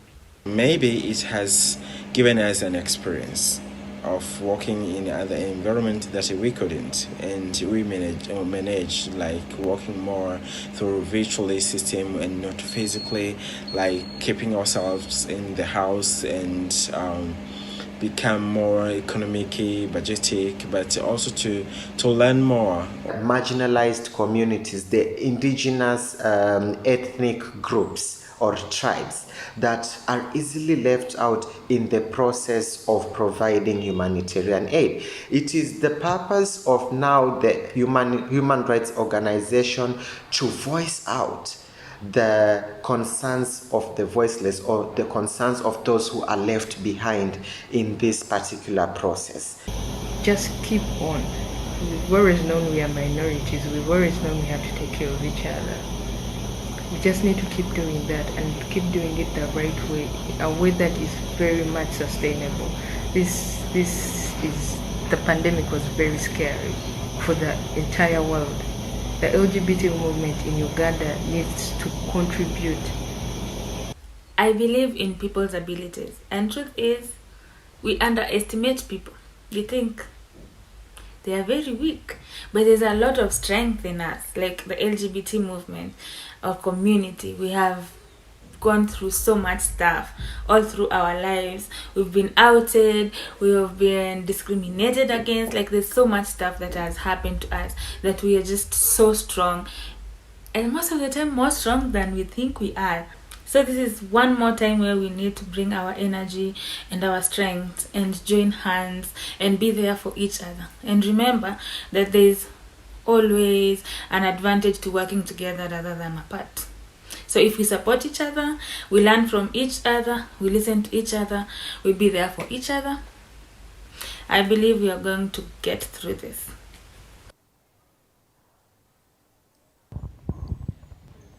We actually don't have comments after this because our partners said it just in the most beautiful way, the resilience that they have. So from here, we would just like to invite you for questions or comments if you have.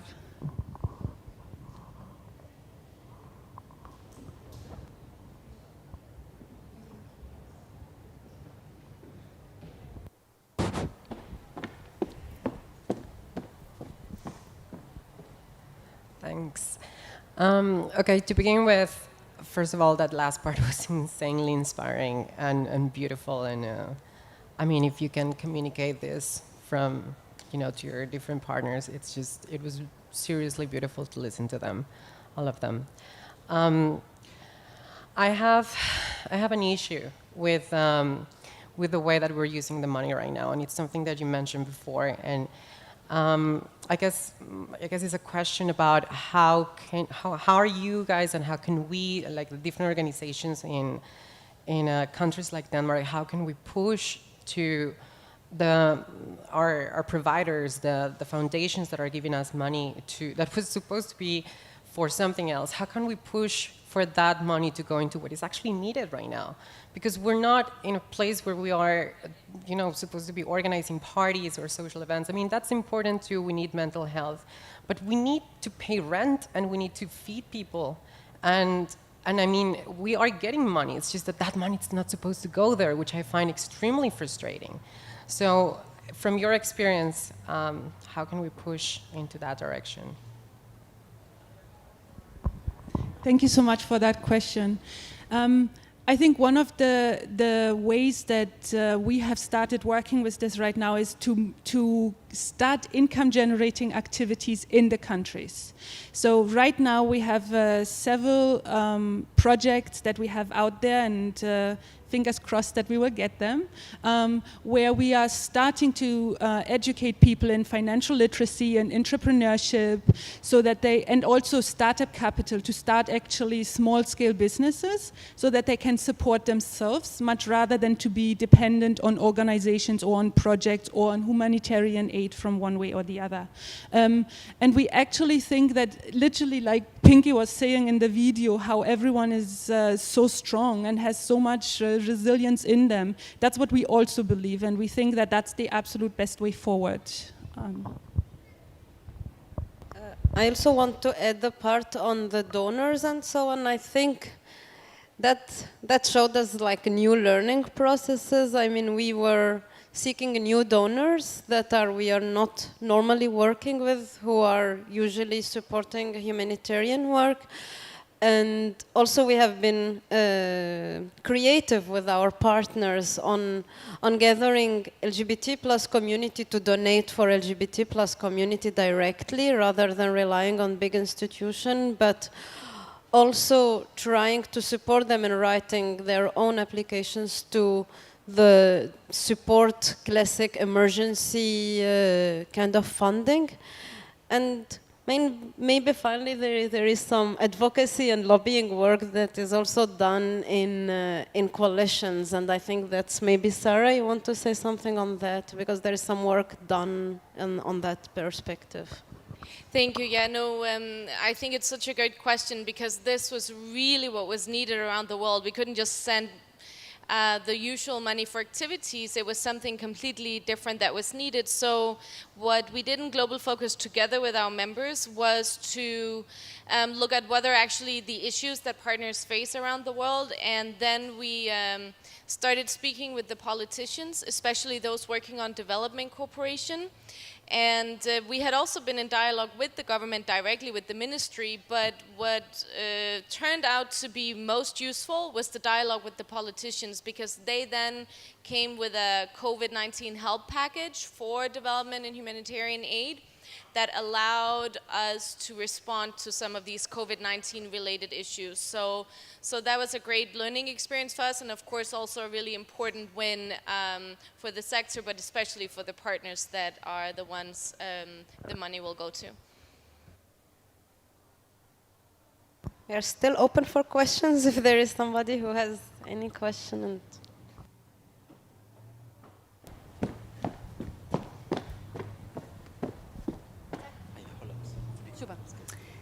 Hi, my name is Cecilia. I come from the Danish AIDS Foundation. I have a question, comment. Of course, we are very concerned with the health crisis and also the situation where LGBT plus people living with HIV haven't got access to the medication or their like PrEP or condoms, because we all know that sex will happen even under a lockdown. So we are very afraid that years of progress will be lost, or we will go back like 10, 20 years, and then we will have a lot of years rebuilding this. We are starting a new program very soon, and we are concerned that we will have to go back and in some sense start over. I don't know if this is an experience that you have. Of course, we hear your partners, so say like you found new opportunities, you're strong, we know we can work in different ways, but still this is a concern that I have also as it's a global health crisis with pressure on the health system and so on. Is that an experience that you also share? So again, thank you for your question. So LGBT Denmark works not so much on health in general, but we work on mental health. And this is exactly the same worry that we share, because a lot of the work that we've done, we have worked in Tanzania since 2014 on mental well-being, and then also we moved towards the other countries. And we feel that everything that we have done so far in helping people to understand themselves and accept themselves as LGBTQ plus people in a society that discriminates them, to maybe also find ways and give them tools to how to maneuver in the society and in their families and so on. All this now is irrelevant if you can't even eat. So right now we know that a lot of those things that we have worked towards for a long time is now something that we worry about. How do we come out on the other side of it? So we of course are still continuing with the same kind of activities. We have tried to do them online, and we will start up again in smaller groups. But we know that we sort of have to take like these 5 step backs, not even just 1 step, but like probably 5 step backs and start again at that point. I just wanted to add something on again, as Nicole said, we don't focus so much on the health part in our work, but one thing we got from our partners lately is there is such a shortage. Something like condoms in countries like Lebanon now, the whole country is out of condoms, which is very serious, where you have like HIV and key population organizations can hand out condoms. In Tunisia, they were out of PrEP in over the last year or so, because that's not the priority. The country is under economic crisis. That's the first thing that is cut. So even though we don't work directly on that, that's something we know our partners are needing, and we try to support them with finding partners who can support them on that. But there is many steps back when it comes to health providing. So yeah, thank you for raising that up. Yeah, thanks. I think it's a really good analysis, and also from my imaging is that this is a crisis on so many levels. It's health, it's democracy, it's it's so many different aspects, and so for that reason, if there are no NGOs to at least provide a little bit of health access that might have been possible in the past, and they're not able to operate anymore, it's impossible to then go from there. What we have seen, however, is that we've seen many actors come together who actually want to help in a new way. You've all heard the slogan from the UN, Build Back Better, to basically use this crisis as a momentum to say, let's not do business as usual, let's do systemic change, let's do some things that actually really make a difference. And I think this is a momentum that we should all come together around, and what we tried to do in Global Focus was that we invited different actors to talk about health, climate, democracy, all of these different aspects, gender equality, etc. And they came with systemic change solutions and suggestions. And I think that was helpful in the sense that you had actors that actually have a lot of money or resources. In the health workshop, we had many health companies that were really, really keen to go in and take responsibility and do things differently. So let's hope that we can build back better, at least. Don't know if there is other questions in the room. Do you have something to add, any of you? Well, I just want to add that I think this help package that came out of the political agreement that we referred to before, it actually provides a lot of opportunities for organizations to work with their partners around the world who have been affected by COVID. And so I would just like to encourage you to go to CISO's website to see what they are. There is one also specifically looking at those that have faced civic space attacks, but of course there are also a lot of other situations to address. So know that there is support and that it can be found there. Yeah, and I would just like to thank all of you for having been here, and have a good Pride. And I just want to thank also all our partners, just because we send the live streaming for them. So I just want to say thank you for them, and really they were amazing. We sent them a long list with questions. We got so many videos. We managed to put them together, and they really struggled with the internet. We had people having 3 days uploading a video, so that is amazing. And also all their creativity and how they managed this crisis. We saw things that we could never have imagined to happen when you are not supposed to see each other physically, on moving online, on being so creative. So I want to thank them. And have a good Pride. Thank you.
Somewhere on the sea,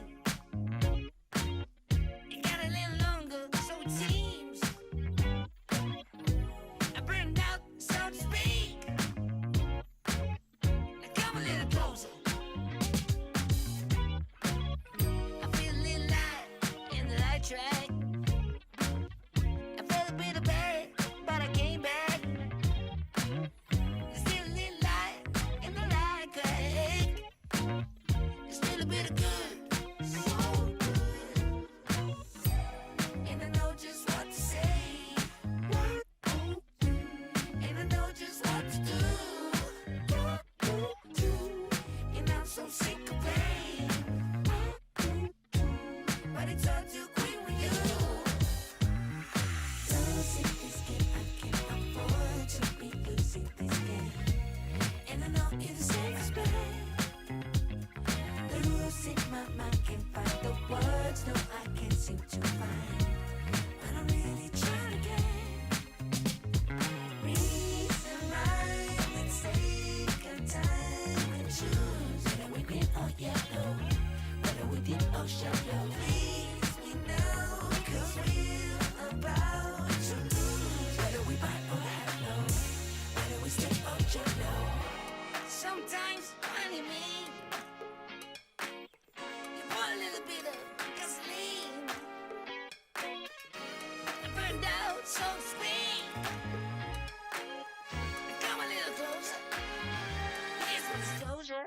Do you mind to quit your pretending? Truth or false, the shit never ending. Hear me now and stop condescending. You see, I'm begging, you hear me beg. If you seek for love, don't try to hide it. Find it deep inside and try to hide it. If there's a way, I wanna know which way to quit your games and now that you denied it. Losing this game, I can't afford to be losing this game. And I know it's the safest bet.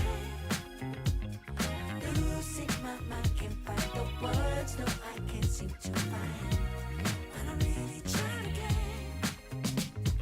Reason, rhyme, and take a time and choose. Whether we green or yellow, whether we deep or shallow. Please me now, 'cause we're about to lose. Whether we bite or hello, whether we stay or jello.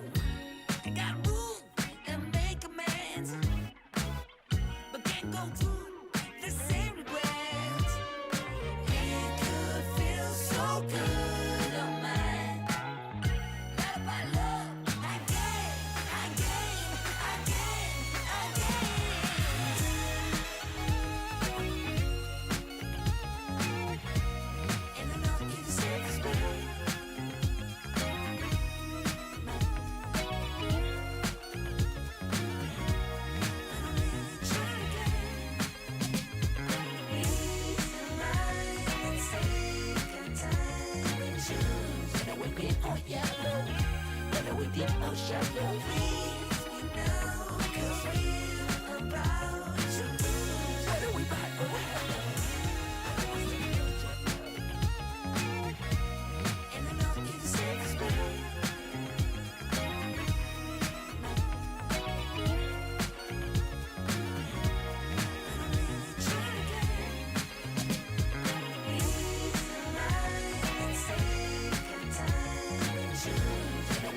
right track.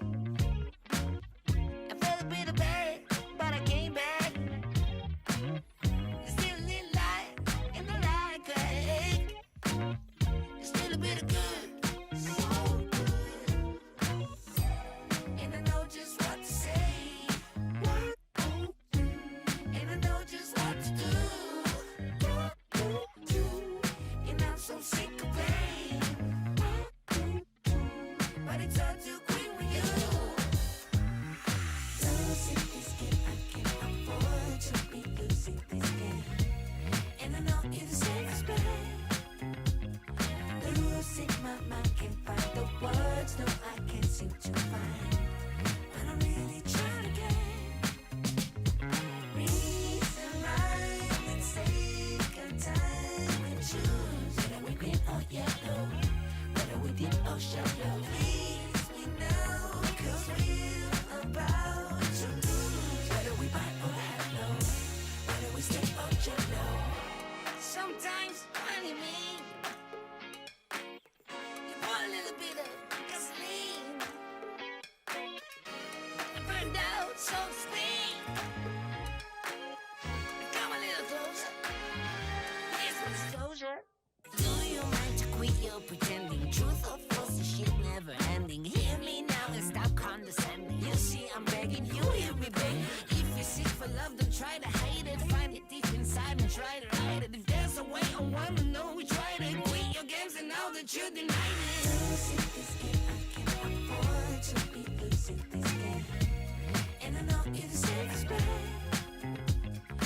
Losing my mind, can't find the words, no, I can't seem to find. But I'm really trying to get reason, rhyme, and take our time and choose. Whether we're green or yellow, whether we deep or shallow. Please me now, 'cause we're about to lose. Whether we buy or hello, whether we stay or jello. I got room and make amends, but can't go through the same regrets. It could feel so good on mine. Not about love, again.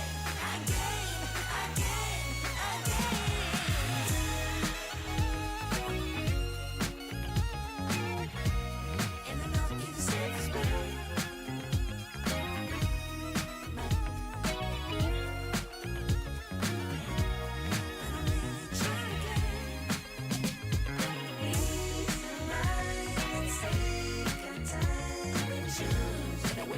Yellow, whether we deep or shallow. Please me now, 'cause we're about to lose. Whether we buy or hello, whether we stay or jello.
Hey, we are Queer Space from KPMG Denmark. My name is Julie. My name is Lasse. And my name is Anushka. And we from KPMG Career Space have for the first time participated in the Copenhagen Pride last year, created a discrimination mailbox for all employees in the Denmark office, and have made same-sex bathrooms all over Denmark. So our main focus points for next year is to look at same-sex parental leave, ensuring equal rights for all family constellations, and participating in 2021 World Pride in Copenhagen. We hope to see many of you at the World Pride 2021 in Copenhagen. Yay!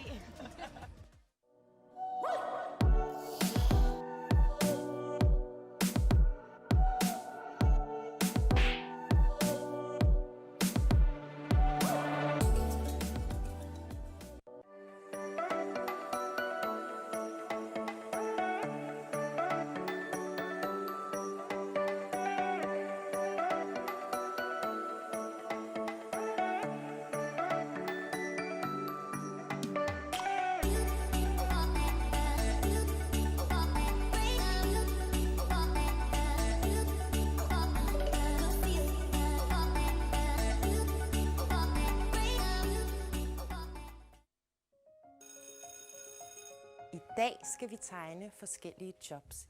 Det første, vi skal tegne, det er en kaptajn. Min hedder Henning. Og hvad hed din kaptajn? Nikolaj. Pibe og overskæg. Hvad er det, der er blot? Hans trøje. Hvad hedder din kaptajn? Kaptajnen hedder Niels. Min kaptajn hedder Bob.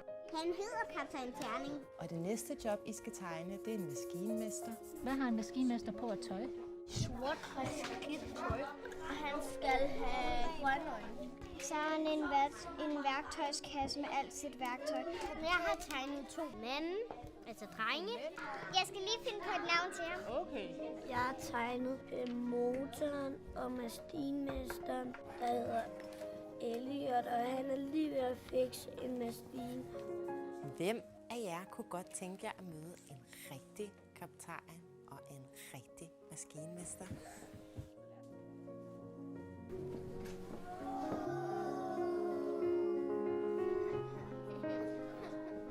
Jeg hedder Michelle, og jeg er kaptajn på et stort containerskib, der hedder Adrian Mærsk. Jeg hedder Helene, og jeg er maskinmester på et ikke så stort containerskib, der hedder Lausmærsk. Har I ikke bare klædt jer ud?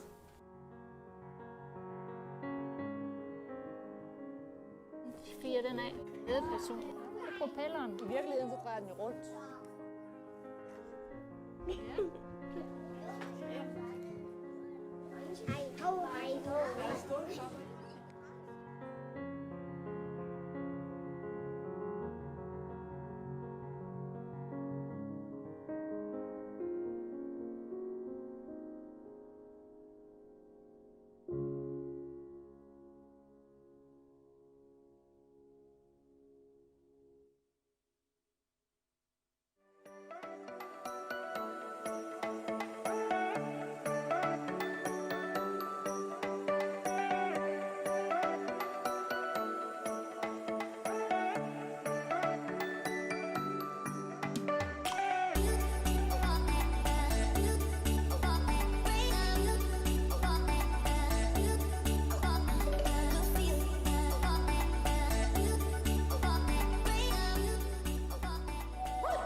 then try to hide it. Find it deep inside and try to hide it. If there's a way, I wanna know we tried it. Quit your games and now that you denied it. Losing this game, I can't afford to be losing this game. And I know it's safe bet. Losing my mind, can't find the words. No, I can't seem to find. But I'm really trying to get reason right. Let's take our time and choose whether we're green or yellow, whether we deep or shallow. Please me now, 'cause we're about to lose. Whether we buy or hello, whether we step or jello.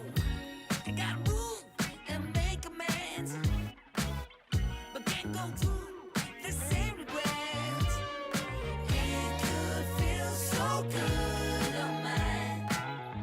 Love by love, again, again, again, again.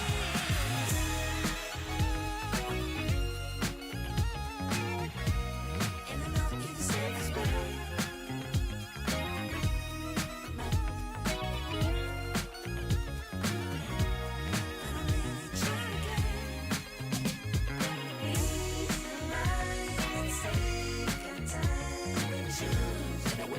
Yellow, whether we deep or shallow. Please me now, 'cause we're about to lose. Whether we buy or hello, and I know you're the safest way.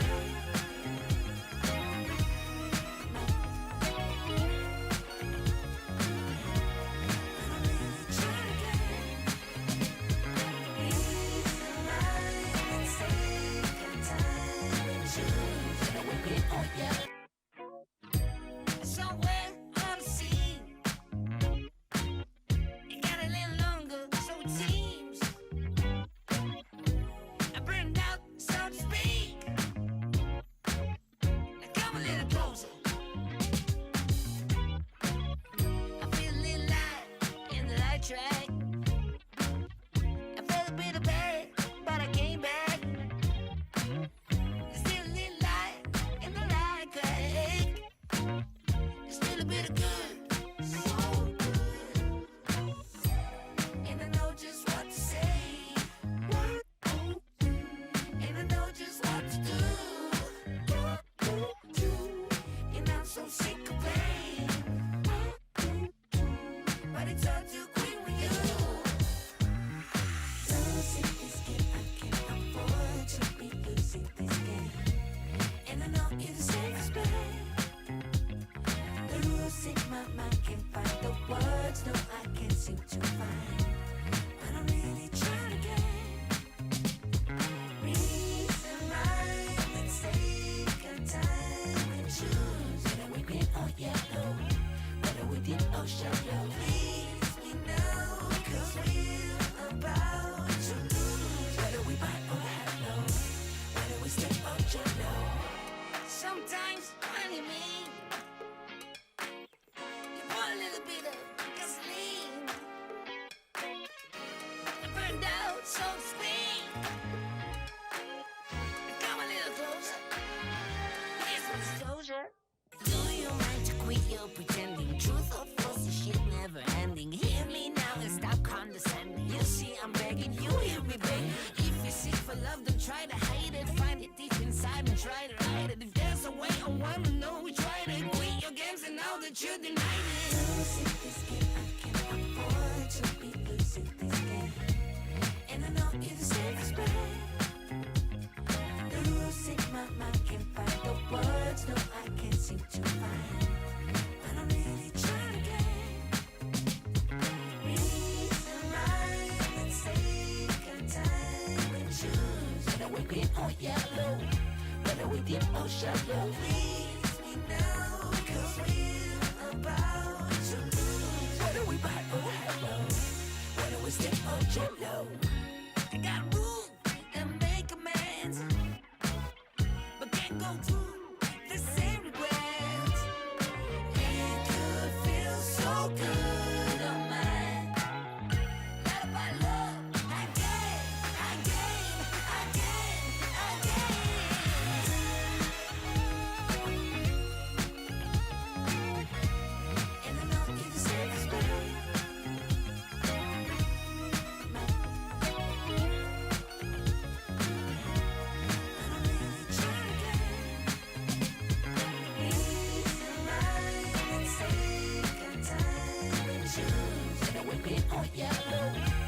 whether we deep or shallow. Reach me now, 'cause we're about to lose. Whether we buy or hello, whether we step or jump.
Hey, we are Queer Space from KPMG Denmark. My name is Julie. My name is Lasse.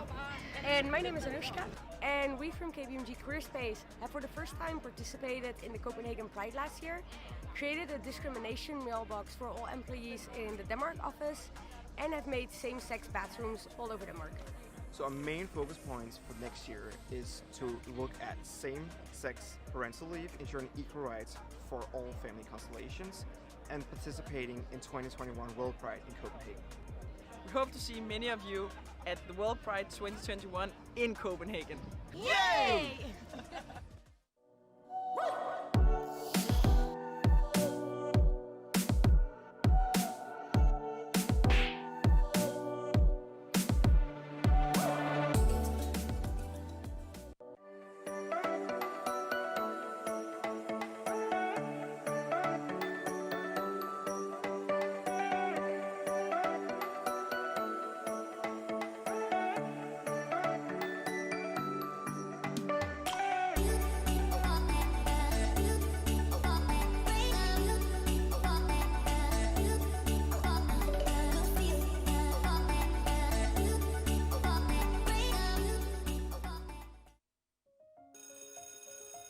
I dag skal vi tegne forskellige jobs. Det første, vi skal tegne, det er en kaptajn. Min hedder Henning. Og hvad hedder din kaptajn? Nikolaj. Pibe og overskæg. Hvad er det, der er blot? Hans trøje. Hvad hedder din kaptajn? Kaptajnen hedder Niels. Min kaptajn hedder Bob. Han hedder kaptajn Terning. Og det næste job, I skal tegne, det er en maskinmester. Hvad har en maskinmester på at tøj? Sort skidt tøj. Og han skal have grønne øjne. Så har han en værktøjskasse med alt sit værktøj. Jeg har tegnet 2 mænd, altså drenge.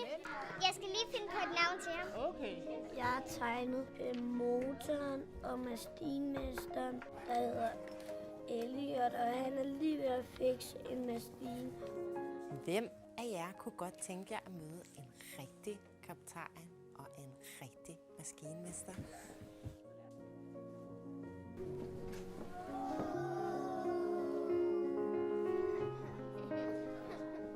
Jeg hedder Michelle, og jeg er kaptajn på et stort containerskib, der hedder Adrian Mærsk. Jeg hedder Helene, og jeg er maskinmester på et ikke så stort containerskib, der hedder Mærsk. Har I ikke bare sat jer ud?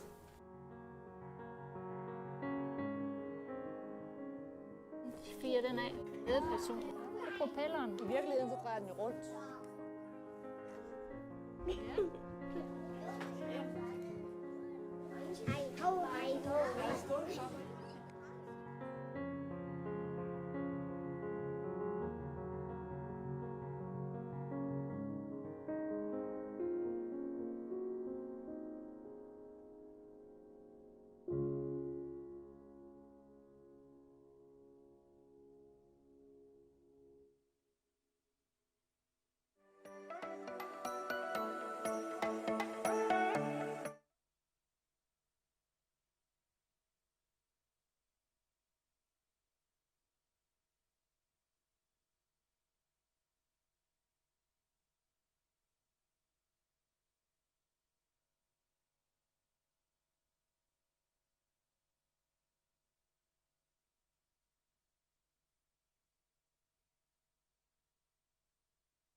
Yes, everybody. Hello and welcome to Tent 2. We will have an event in English right now, and you can of course ask questions here in the tent and online. The event will be about the LGBT plus in the Danish realm. Abdel, would you come up and take it from here? I will, thank you so much. Ja, man plejer at klappe i Danmark. In Denmark we clap. Thank you so much, guys. Welcome to this Humanity in Action at the Danish Institute for Human Rights. This session is about the LGBTI plus in the unity of the Danish realm, rights, challenges and prospects for the future. My name is Abdel Aziz Mahmoud. I'm a Danish journalist, writer, author and TV host. And for you who doesn't know who I am, I'm the Danish Oprah. I'm the Danish Oprah. Prøv at høre, det ved de ikke. Det kan man godt sige. Det kan de jo ikke finde ud af.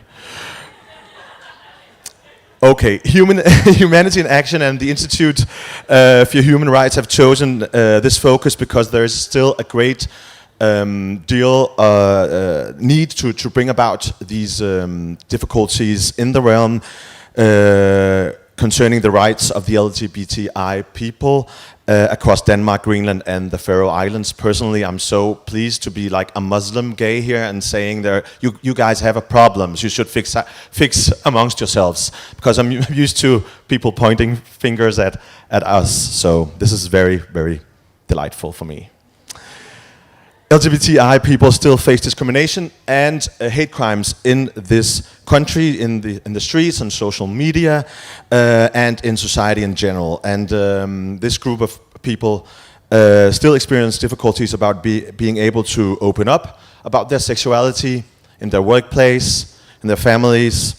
And we'll hear 4 short presentations from our guests shortly, and they will have different focuses, and after that you're pleased to ask questions, or just if you want to join in with your own experiences, or ask for my phone number. Okay, yes, I'm a bit over the top, please bear with me.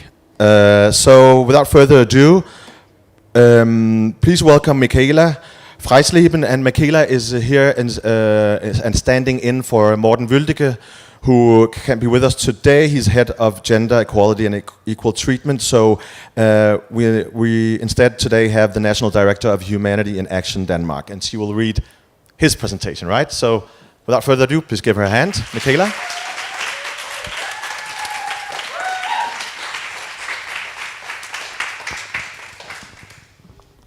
Hello, everybody. I'm very happy to be here today and reading Morten's presentation for you. But I'm sorry that I won't be able to take any questions afterwards, because this is not my field of expertise. But I hope you will get everything from this. So thanks for your introduction, Abdel. Initially, I would like to thank Humanity in Action for inviting the Danish Institute for Human Rights and me, Morten, to participate in this panel session on the rights, challenges and prospects for LGBTIQ plus people in the unity of the Danish realm. I hope that we will have a positive as well as fruitful dialogue this afternoon. In my presentation, I will try to give a short overview of the situation for LGBTIQ plus people's rights and living conditions in Denmark 2020, pointing out to the challenges and needs for improving Danish legislation, as well as combating appropriate gender stereotypes in all levels of our society. If we look at it from a global perspective, we will have to admit that Denmark is in the front when it comes to protecting rights, protecting against non-discrimination and securing good living conditions for LGBTIQ plus people. We can see the contrast if we compare with, for instance, Poland, where municipalities have declared themselves for LGBTIQ-free zones. Or with the US, where LGBTIQ plus people's basic rights to protection against discrimination is withdrawn by the Trump administration. Or with some of the African countries where homosexuality is simply criminalized. This also to remind us that homophobia, transphobia, etc. is emerging in all parts of the world, both in the neighboring countries and out in the world. The picture looks somehow different in Denmark. Last year, a survey of the values and attitudes among citizens in Denmark showed that only 4% of the Danes find homosexuality not at all acceptable in 2017. In 1981, where this value survey was conducted for the first time, 34% of the Danes responded that they did not at all accept homosexuality. From 34% in 1981 to only 4% in 2017 is a positive change in just 3 to 4 decades in Denmark. In general, the attitudes to homosexuality have moved from ambivalence to broad acceptance of homosexuality. It is a very positive trend. Unfortunately, the survey does not include bisexuality, transgender, intersex, or other sexual or gendered categories. Though the majorities of the Danes have developed more positive and accepting attitudes to homosexuality, this does not mean that LGBTIQ people are free from experiencing discrimination, violation, hate speech, and hate crimes in their everyday life, and will not have their physical and mental well-being adversely affected. There is still a minority of people that are not accepting homosexuality. Negative attitudes are especially prevalent among the older population groups and among men with shorter educations. But we do also still experience homophobia among young people in schools and vocational institutions. And LGBTIQ plus people experience hate speech on social media and hate crimes in the streets. Some of it is rooted in severe negativity and phobia, but most of it is hopefully due to lack of knowledge and consciousness. If we look at a new study published this summer that explores stigma and challenges of being LGBTI in Denmark, the same trends appear. Stigmatization and negative attitudes from the surrounding environment is still today an issue for a substantial part of LGBTI plus people in Denmark. With a small majority of LGBTI people generally experience positive attitudes from their surroundings with regard to their LGBTI identity, a substantial minority, 47%, experience problems, negative reactions, discrimination, and stigmatization related to their sexuality or gender identity. The study shows that limited openness about sexuality or gender identity and experience stigmatization are inversely linked to psychological well-being and related to loneliness among LGBTIQ plus people. Feelings of loneliness are found to be 5 times greater among LGBTI people than in the general population. This main finding of the study is worrying. And further, if we look at the LGBT people's experience of negative reactions and discrimination, we see another worrying trend. About every third of the LGBT population has experienced discrimination because of their sexuality in the past year. 56% of transgendered people have experienced discrimination because of their gender identity in the past year.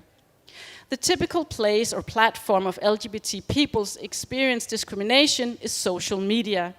In the streets and public places, in traditional media like newspaper, radio, and TV, and in the nightlife and discos. The experienced discrimination is typically taking the form of condescending or hateful speech, as well as unwanted or excessive attention. In relation to how LGBT people cope with the attitudes and experience discrimination from their surroundings, the study shows that LGBT people are using different strategies.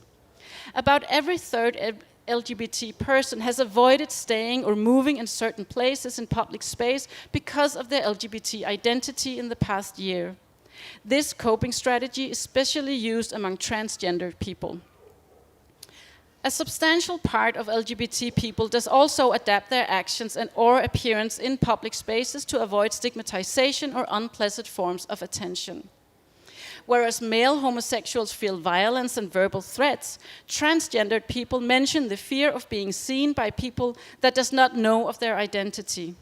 But for all 4 groups, LGBT, more than half of them avoid specific places because they fear harassment and being yelled at. Overall, I think the study draws a worrying picture of the situation in Denmark. Other studies reach similar conclusions. It is obvious that a substantial part of LGBTIQ+ people is exposed to stigmatization and discrimination and hate speech and hate acts in the public in Denmark. In a new study that the Danish Institute for Human Rights conducted during the COVID-19 quarantine, we documented that minorities like LGBTI+ people have been particularly exposed to hatred during the COVID-19 epidemic. Interestingly, a lot of the LGBTI+ respondents reported about experiences with hate speech and hate acts in public space or online that were not related to the COVID-19. It was just incidents that happened in their everyday life. This is a horrible situation. Hate in the public sphere in its various expressions must be both prevented and combated, so that we ensure that Denmark is an open and inclusive society with equal opportunities and without fear of verbal or physical assault because of one's sexual orientation, gender characteristics, gender identity, or gender expression. Also, at the personal level, it is a disaster, because as I mentioned above, these incidents can have major personal consequences in the form of general insecurity, poor well-being and loneliness, self-regulation of how and where to move in public space. It is of course of great importance that we secure an effective legal protection of sexual and gendered minorities in Denmark. And improvements are also needed here. The protection of sexual orientation would be strengthened and more effective if the grounds of protection were covered by discrimination laws outside the labor market.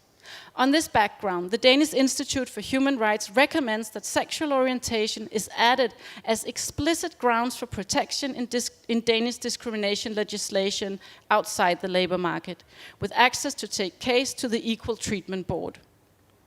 Similarly, the Danish Institute for Human Rights recommends that gender characteristics, gender identity, and gender expressions are added as explicit grounds for protection in Danish discrimination legislation, both within and outside the labor market. This would ensure an explicit protection of transgender and intersex people which are particularly vulnerable groups. In relation to hate crimes, the Danish Penal Code's rules on aggravating circumstances in section 81.6 lists several criteria that may constitute aggravating circumstances in relation to sentencing. Gender characteristics, gender expressions, and gender identity do not appear in this listing. On this background, the Danish Institute for Human Rights recommends that gender characteristics, gender identity, and gender expressions are added as motive grounds so that the protection of gender and intersex, so that the protection of transgender and intersex people becomes explicit. Effective legal protection does not change the world alone, but it sets out and ensures protection of fundamental human rights. In addition to legislation, we need to move forward with combating hatred and phobia in all its expressions and strengthen the daily challenge of the dominating inappropriate social norms and stereotypes related to gender and sexuality in all levels of society. In schools, in families, in higher education, in media, in health systems, in sports, in labor market, etc. Finally, I would like just to point out to highlight two positive prospects for the future. One important thing is that the new and younger generations seem to have fundamental different take and view on matters of sexuality and gender. They seem to be more relaxed and more accepting to different ways of living and expressing their gender and sexuality. More variations and colors. This will hopefully lead to a more including society. The other important trend I would like to highlight is that LGBTIQ activism is no longer going on only in the big cities, like in Copenhagen, Aarhus, Odense, or Aalborg, the four biggest cities in Denmark. In the last 10 years, we have seen new networks and organizations arising and working from regional and local settings. The internet does play an important role in this new LGBTIQ mobilization. We have also seen prides and demonstrations against harassment and hate crimes in small cities. and local groups across the country are gathering and setting up networks for young people who need counseling or a safe space. This development is definitely helping a lot of young LGBTIQ people, but it will hopefully also make way for an even broader change in the general population's attitudes towards LGBTIQ people as they become more visible, not only in Copenhagen or in TV, but also in local newspapers, in local schools, and in local streets. Thank you. Thank you so much, Michaela. Standing in for Morten Vøldige. Thank you. And now the following three people will be our panel, so I'll introduce them one by one, and each person will come up and give us a short presentation. So first of all, we have Eva Maria Lassen, who is a senior researcher also at the Danish Institute for Human Rights, and she will talk about religion and all about the LGBTI plus rights in Greenland, Faroe Islands, and Denmark. Eva Maria, thank you.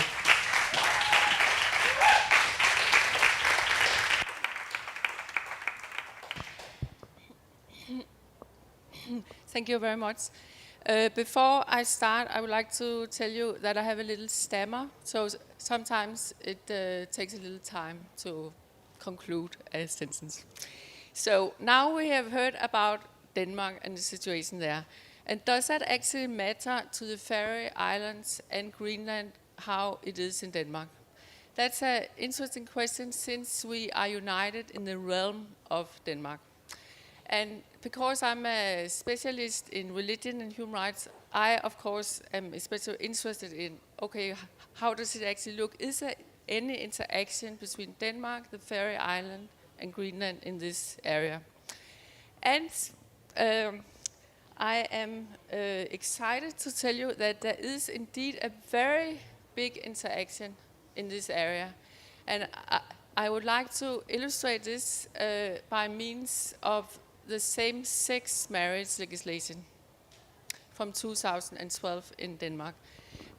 But before I do that, I have to tell you a little bit more boring, technical, legal stuff, because Denmark and Greenland and the Faroe Islands are constitutionally and legally linked together in a specific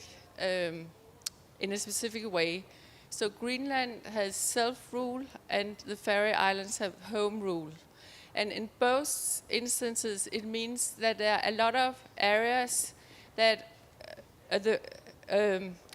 has been established so that the power has been transferred from Denmark to Greenland and from Denmark to the Faroe Islands. And that can be small things and big things. So for instance, if you take Greenland, the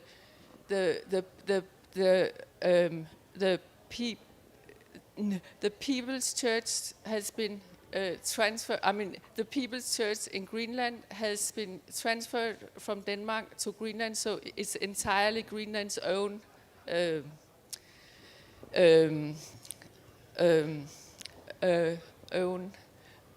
domain. And the same applies to the Faroe Islands. It's also the taxation, for instance, has also been transferred to Greenland. It can also be very small things. So, for instance, the regulation of the summertime has been transferred from the Danish parliament to the parliament of Greenland. So it's small and big things. And it's also something that it's a very progressive sort of movement towards more and more independence and self-rule or home rule. So for instance, in 2018, the family law, the power has been transferred from Denmark to the Faroe Islands. So it is something that happens sort of slowly over the time, and then you have different kinds of cooperation, for instance, about the police and things like that. So that's just a sort of technical background. So that means that the areas where the competence has not been transferred still somehow belong to the Danish parliament, but only to a certain extent.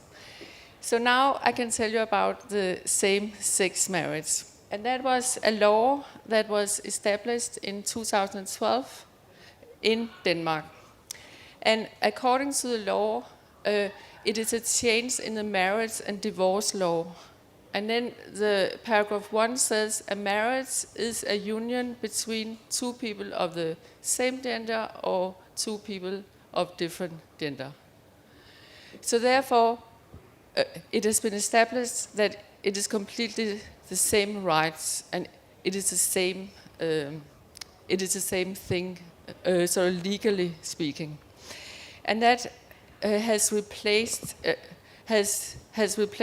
the law about registered partnership.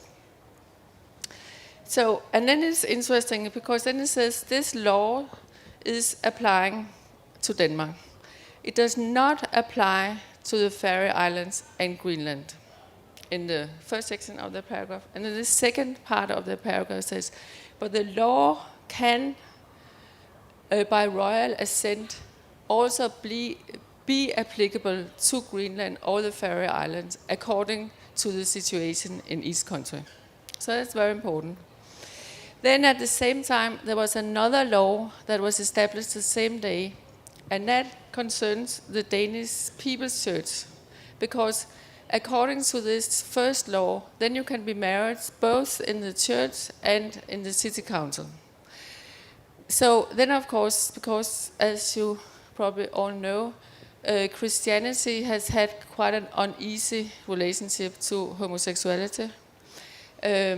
So therefore, you could also see within the People's Church, you could see different views on same-sex marriage. So you have, on the one end, you have people who think theologically it's sinful with homosexual practice.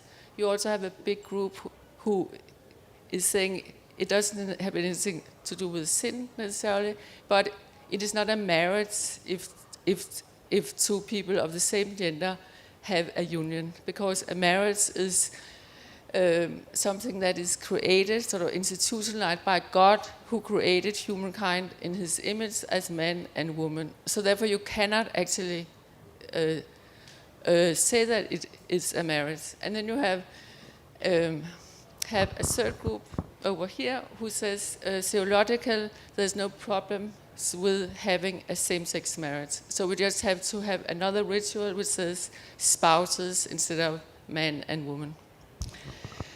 So there were discussion in the People's Church, and then in the end, and it was also a bit political and a lot of debate, then the states or the People's Church said, okay, we will agree to this. And that's why the law actually came about, so you could actually get married in the church. But then the second law says that if a priest does not want, because of his conscience, to actually marry people of the same sex, then he or she can be exempted. But that law does not potentially apply to Greenland and the Faroe Islands, and that's because the Faroe Islands Church and the Greenland's People's Church have been transferred to the realm, to the power of Greenland and the Faroe Islands. So they must deal with it themselves if they choose to have this law. So then what happens is that in 2012 it was made law in Denmark, same-sex marriage. Then a debate started in Greenland and the Faroe Islands. Should we also in Greenland and the Faroe Islands have this law? And that took two different directions. Because, and to make it short, in Greenland it was embraced quite wholesomely by the parliament and also by the People's Church. So the bishop, she said, I don't think there's anything theologically that talks against same-sex marriage. So therefore, it was established in 2016 that you could have the same law and then simply transfer it to Greenland. So then the Greenland's parliament contacted the Danish parliament and the prime minister, I think, and then a special royal decree was established, and then it became law. And then in Greenland, they have another law that talks about its own church, the People's Church in Greenland. And that's a law from 2010 who says that if a priest does not want to perform a specific theological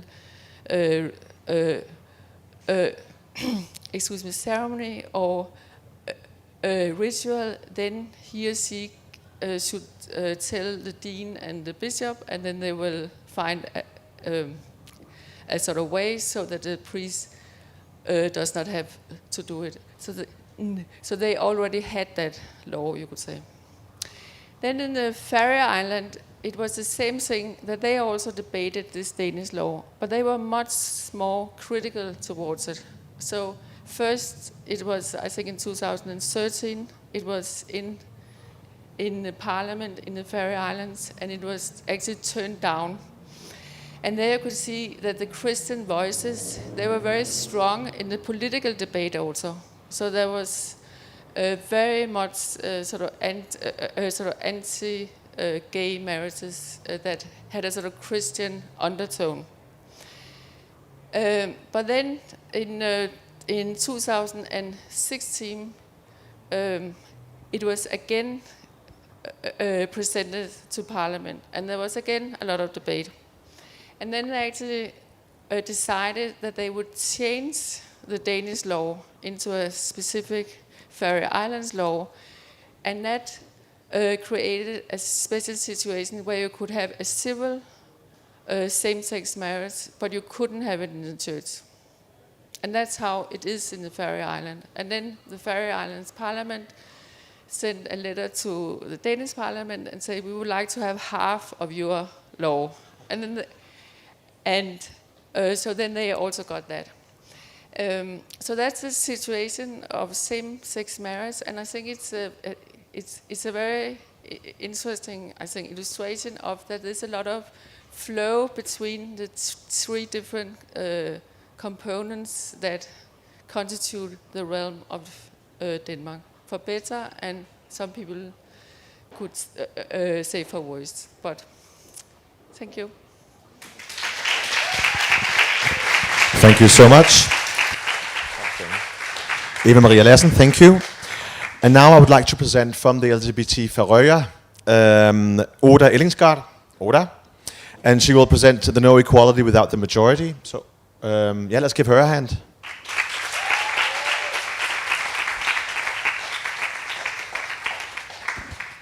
Hello. Hi. Hi, everyone. I actually made some slides so that I could stay on point and maybe on time as well. My name is Oda. I am from the Faroe Islands. I don't live there. I've lived in Denmark for many years. But I would say that the rights of our community is something that's very close to my heart. So even though I'm not one of the fighters on the ground back at home, I've sort of done what I can from here to support and trying to continue that today. So I'll do my best to answer any questions and give a view on what's happening. Actually, a lot of work done before that. We had an organization called Friarbojen, which started in 2000, just sort of being gay, and anything beyond that was not talked about. So I think when they started this conversation, they were very brave and took some hard hits. So in 2011, we organized the LGBT committee organization, which is, as it was before that and is today, run by volunteers. We are working hard to try to get donations to support our work and rely on members also supporting with that. The initial work when we started the LGBT in the Faroe Islands was very much just to show that there are people in the Faroe Islands who are not straight. And that in itself was a big deal.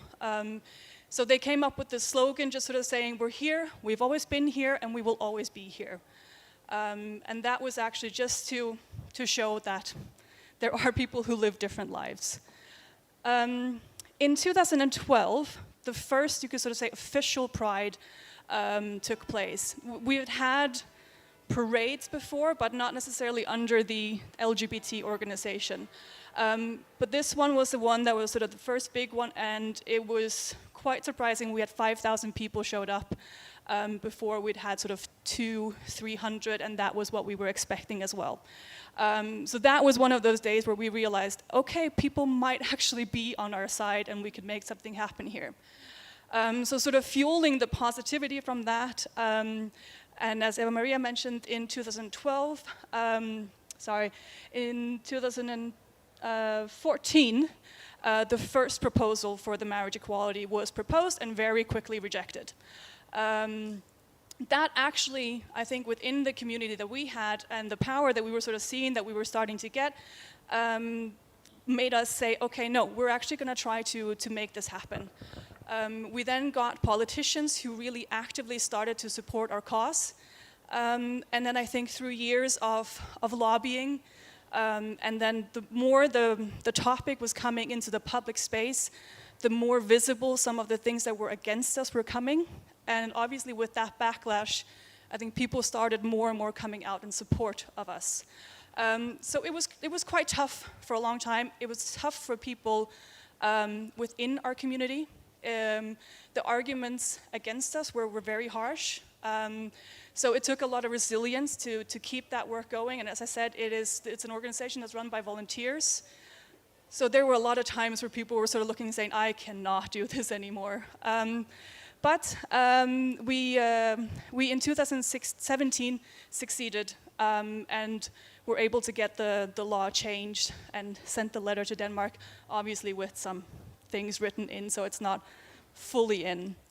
But it was passed with 18 votes in favor and 14 opposing. I can tell you, we were holding our breaths on the day. This was in 2017. In 2019, we again realized, I think we all felt very fragile. We had an election, and even there were a lot of politicians whose, their first weapon, you could almost say, to get votes was, if you vote for me, we will get, marriage back to what it's supposed to be. So it was quickly sort of rejected, and that wasn't going to happen. But I think for all of us in the community, we sort of felt how fragile that can be, and how quickly our rights could be taken away from us. So since we have the marriage equality sort of set in law, we are today focusing our work around other rights, and also including mental health, which was also mentioned in the first presentation. This is just an example of the campaign that we did. It basically just says, we're here, we've always been here, we love being Faroese, and therefore we will always be here. This is Boara. There were several other really brave people who stood forward and were willing to show that they were part of the Faroese society. I would say for the LGBT organization, some of our main achievements, maybe I've been ambitious with my slides, I don't know if you can see what it says, but for us what has been important is that our presence today in the Faroese society is pretty, you could say, normal. I mean, it's not as big. The Pride Parade has become a yearly tradition. We didn't have it this year because of Corona, and it was great to see that people actually missed it. So we were like, okay, we're continuing with that. As Eva Marie talked about the marriage equality, this was years and years of political lobbying, hard work, and persistent from our side. And as you mentioned, I would say the main opposing arguments to actually changing the law were religious. And it's sometimes hard to hear those because there are LGBT people who are also religious. So to hear from your parliamentary speakers talking about you in a way, that's hard for anyone, I think. It was sort of this vision of the traditional family in God's eyes. There was the view on the church in politics. The church is sort of supposed to be the people's church. And it's a state-funded organization, so there was a lot about, aren't they supposed to embrace everyone, but they didn't want to sort of get into the conversation. Some believed that we were holding the church hostage, so that caused some interesting debates as well. And under the new laws, Eva Marie mentioned, the couples can only get a civil registry. They cannot have a religious ceremony, and that will only happen when the church decides to reverse that law or change that law for themselves. The other arguments that we had, which were actually interesting, was, why do you need to change this law? There's not that many of you anyway, Then we were told that because there were so few of us, that the public should decide. So we should have a public vote on this, which was then interesting because then Gallup did a survey which actually showed a majority of the people would have voted in favor of it, and then I think that then never happened. There was also a big argument, I would say, really leading up to the vote that same-sex couples could get the same protections under a civil union, and why would we then have to change this into marriage? Why were we so obsessed with being married when there weren't that many of us? So those were sort of the things that we were hearing, but it passed in the end. Another achievement that we were actually quite proud of was to get the free HPV vaccine for boys. It was previously only available for girls because people simply thought that women and men only have sex, and therefore boys didn't need any protection. What we're looking at for the future, there's 5 areas that we're focusing on. Anti-discrimination laws in the workplace, which we have none. They've been proposed, and they've been rejected. So we're working very much with some of the political allies that we have to propose a new law that could protect our members. Donating blood. Men who have not had sexual relations with other men can now donate blood within 6 months. We would like to get that down to 3 or 4 months as it is in other countries. When it comes to family matters, couples do not have the same protections. So there's not parental leave for the other partner. There's only the biological parent, so that causes some disparity. You cannot be the legal guardian to a partner's biological child under sort of to get the parental leave. And lesbian couples do not have the same right to free fertility treatment as they do in the Danish realm. We are looking into trans rights. There are people on the ground in the Faroe Islands who are experts on this. I am not, but I know that there is no treatment offered in the Faroe Islands, but that is not that uncommon. Anytime you need sort of advanced treatment for anything in the Faroe Islands, you're sent to Denmark, which you're also if you go into these programs. But there is an opportunity for anyone to go to Denmark to get the free treatment and get everything that you would get here in Denmark. The challenge is that when you're in the Faroe Islands, there's no legal protection for you as an individual. So we're working a lot on that to actually make sure that all people in the Faroese community are protected under the law. The final project that we're getting close to at the moment is looking out for the mental health of the LGBT community in the Faroe Islands. We also did a survey. We got some scary results. This is something that we've been wanting to do for a while, to set up groups that are self-help groups that have professionals that also can help them. So at the moment we're working with 3 different groups. There's a group for transsexuals in different ages. There's a self-help group for LGBT+ people that will be run by volunteers. And then we're setting up an online counseling forum where anyone can log in and get support that they might need. Thanks for listening.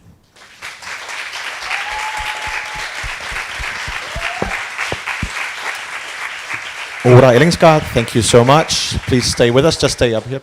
Yeah, thank you. Because we're going to have the last person to join the panel. And in about 10 minutes, we will open the floor for questions or comments. And so happy to see that it's started to rain. So more people are joining us. That's good. Happy to hear the rain. And so the last person will be a representative from the Greenlandic representation in Denmark with his own personal accounts and experiences in Greenland growing up gay. Please welcome Kim Falk Petersen.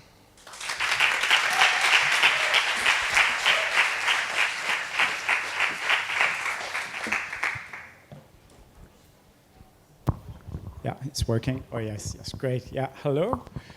I've been very much looking forward to this day. I was so honored when I was asked by Michaela to come up here and tell my personal story about being gay in Greenland. So first I've thought, of course I want to do it, but what the hell should I talk about then? I was like, should it be my coming out story, or should it be like a good an overview presentation about how the legislations came to be? But I thought, no, I'm just going to tell you about how my personal about my personal story.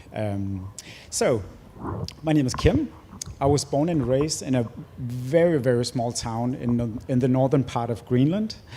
So I'm not sure if you know, but in Greenland, which is the world's biggest island, there's actually only 56,000 inhabitants. So in these 56,000 inhabitants, in my birth town, this day, and there is actually only 700 people living in my birth town. So you can imagine how things were, and things still are, of course. So now I'm 41 years old, and as far as I can remember, I've always felt different. I've always felt different from my friends. I've always felt different from my schoolmates, ever since I was a teeny tiny boy. So I always remember every time like you wanted to dress up like for Halloween or something, of course I wanted to be a lady. I wanted to be a girl. Of course, it was so exciting, but I didn't really understand why it wasn't so accepted, because everyone just told me it's not really suitable for boys to be girls. So very early on, I was actually taught that being different was actually a bad thing. So this was also from me being a really small boy. I think I was 4 or 5 or something. So from a very young age, I was also told, as I can imagine that a lot of you can have the same experience. It's like you were always told that, okay, boys should play with soldiers and girls should play with their dolls, etc., etc. In my hometown, it was boys should go hunting and girls should learn how to cook, really. And actually what I wanted to do was cook, because I was actually really good at cooking. So always I was quite different. Let me see.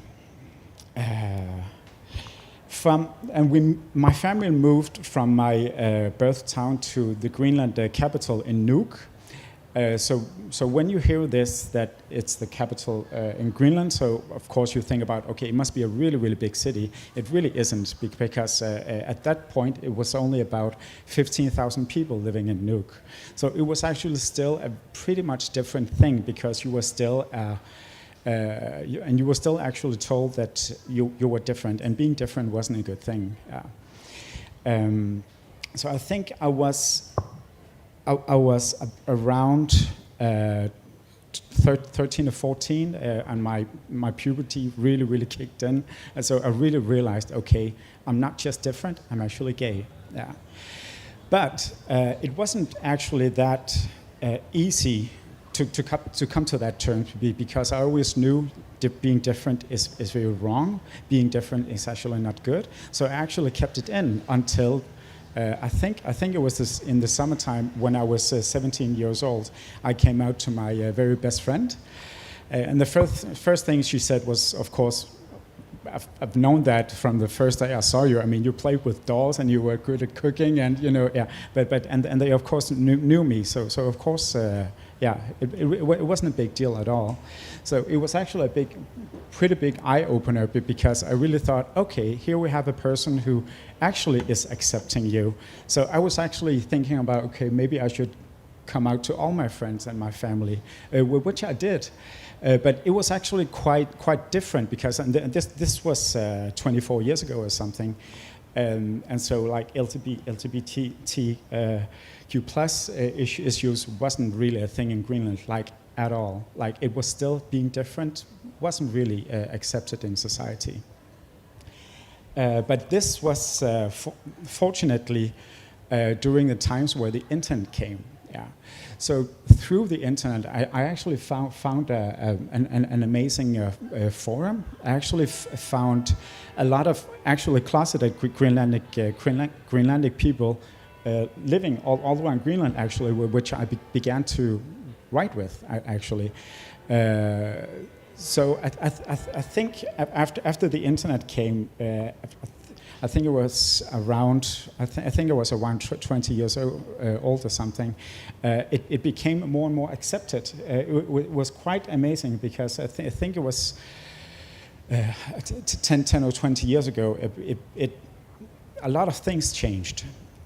Like same-sex and marriage came through, and Greenland got its own pride parade as well. So it has been really amazing. But I actually moved here to Denmark around 20 years ago, and it was actually. I actually moved here to study here in Copenhagen, but I actually had a pretty solid idea about that. I didn't want to go back to Greenland because I knew at that time that it wasn't really accepted for me to be in Greenland, which is actually quite a bad thing, of course. It was actually quite difficult to come to terms with. But now, as I told you before, and now a lot of things are much more better, and now people are talking more about LGBTQ plus issues, So now all I can tell you is I'm an proud gay Greenlandic guy living here in Copenhagen. So thank you for that. So thank you.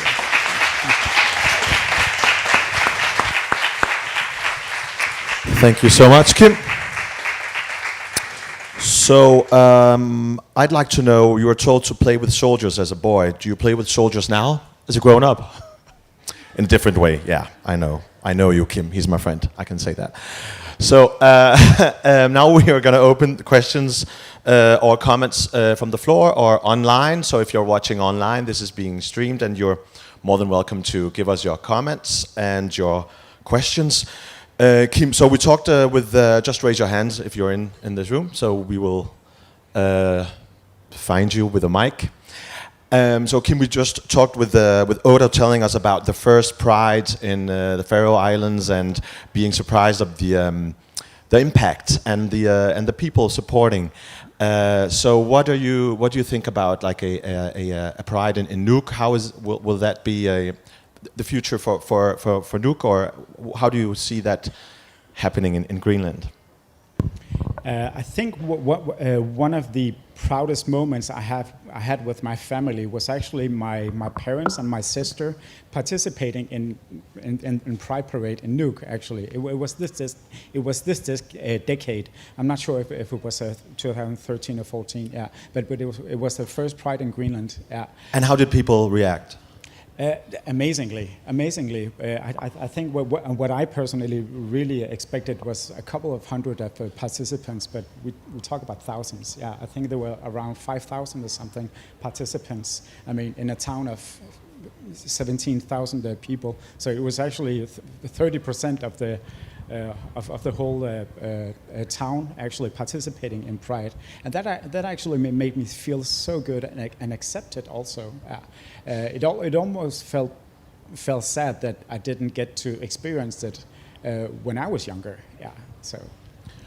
And Eva Maria, can you tell us a little bit about the obstacles being a gay in Faroe Islands and in Greenland? Are they the same obstacles and the same the same things they face, or can you like compare to Denmark about the three difference? Can you say anything about that, Eva Maria, being gay in the realm? How the difference in the three countries? No? Bare tag mikrofonen hvis der. Du vil mere tale om rettigheder. Ja, det er fint. I think I'm more rights, and especially with freedom of religion. So my colleague more. So and the religious part of the did you experience that in Greenland, Kim? Was that like a argument you'd hear that it was a sin, and is that still a thing that people who are maybe homophobic would use as or people against gays, or is that not a? No, I didn't really experience it as like being a religious thing. It was more of a thing coming from a cultural background. Like it was more of a like boys go hunting and women stay in the kitchen ish, and it was more of things being different. Things that are taboo you don't really talk about, so things that were different to talk about, like being gay, for example, it was always like shrugged under the carpet. So you really didn't talk about it, but you knew it existed. Yeah. So you didn't really talk about it, which is actually quite as hurtful as well, because if you don't really talk about it, it almost feels like you don't exist. Like, yeah, if you don't address it, then you're not there. Yeah. So it's yeah. Sure, understand. Fik du en mikrofon dernede? Nej. Vil du gerne have en? Det er godt. Meanwhile, Eva Maria, so people are talking about that priests in Denmark or Greenland should not be able to refuse same-sex marriages or ceremonies. Do you think it would be a good idea to remove this possibility that priests can refuse marrying same-sex people? No, I don't think that's a good idea. And I think there's several reasons for that. First, I think from a human rights point of view, it might actually be a violation of freedom of religion if a person cannot refuse. So that's one thing. And then I think maybe the Danish church wouldn't have accepted same-sex marriage if there hadn't been that exemption. And that's because, as I also talked a little bit about, is that marriage between men and women is so sort of essential to the narratives of Christianity and created in God, and therefore I think it was a very, very big thing for the church to actually accept same-sex marriage. And then I also think another reason why I think it wouldn't be a good idea is that I don't think that same-sex couples would actually like to be married by someone who does not believe that it's the right thing.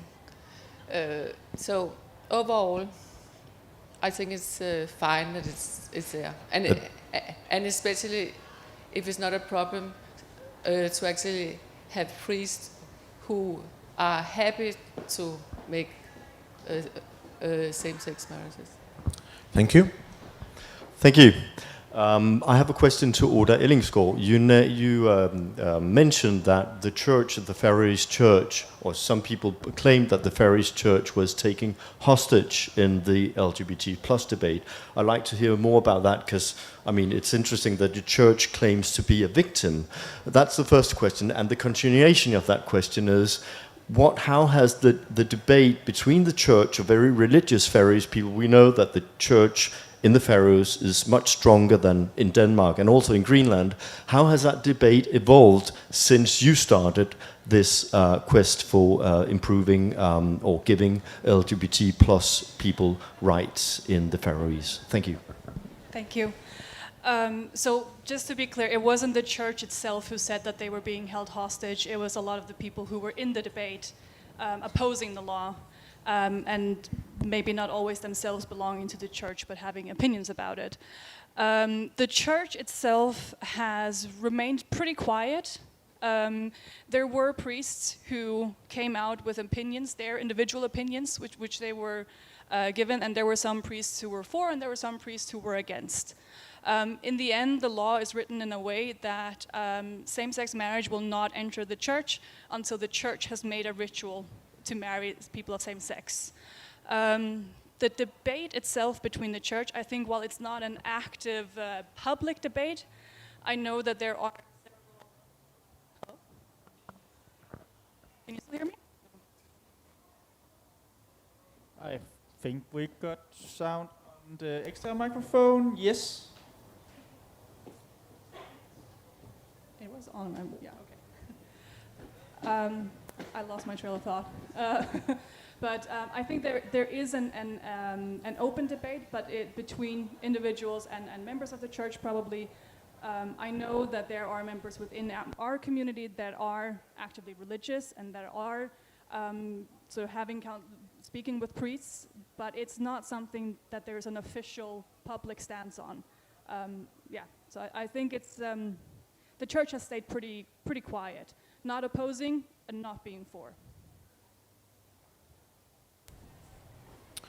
And do you think the church has a strong voice still in the Faroe Islands? Like, how can you move a opinion? Is that people or the religion? Like, because you've seen how it moved in decades here in Denmark. So what do you think? Is it the church who is like an opponent for homosexuals, or are other like strong people disguising homophobia in Christianity? Maybe. I think homophobia is everywhere. So, I mean, that you can always find. I think that the way that it is at the moment is that it is so if the people who do belong to the church start saying, we really want to see this change, I think then it will be debated within the church, and the church will amongst them take that debate. The church is still very strong in the Faroe Islands, as are other religious groups as well. And I think there are different opinions about it. I think the good thing about it is that today it is more approved to live outside a life that's maybe outside religion. So to actually live a life where you're not sort of bound by some of the religious confinements, that's also fine. Whereas in the past that might have been condemned more. So a life outside of the rules is fine. Yeah, Eva Maria. If I could just add to that, I think that if you look at it historically, even if we can think that LGBT rights are moving very slowly, it has actually been going extremely fast. So, and I think in contrast to that very fast tempo is the churches and different religious traditions who are generally very slow in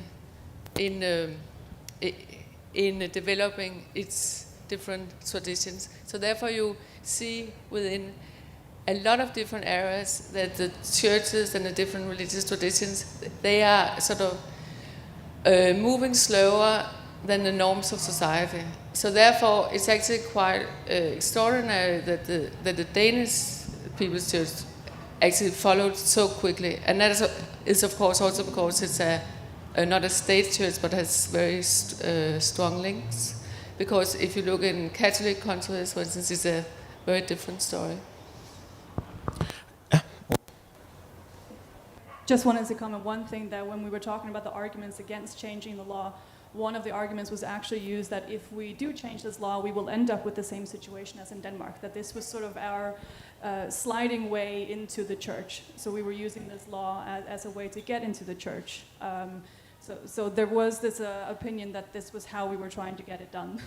Oh, so Denmark is like a country you would not be. So Denmark is like the Sweden of how we say Sweden, you say Denmark. Okay. It was sort of frowned upon. Yeah, skræmmebillede. Good. No.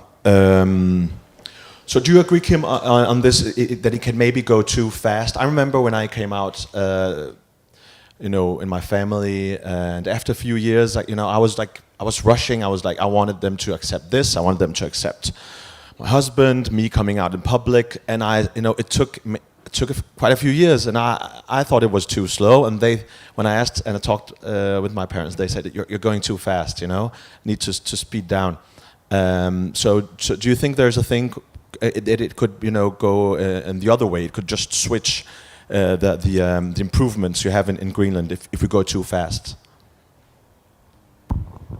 No, I really don't think that. I really don't think so. I mean, I've always been like this pretty open-minded guy, but I never in a million years could have anticipated how fast it went and how accepting people was in Greenland, and how fast the Greenlandic government also worked for equality. I mean, it was amazing. I mean, it was like this small shift of like not talking about it.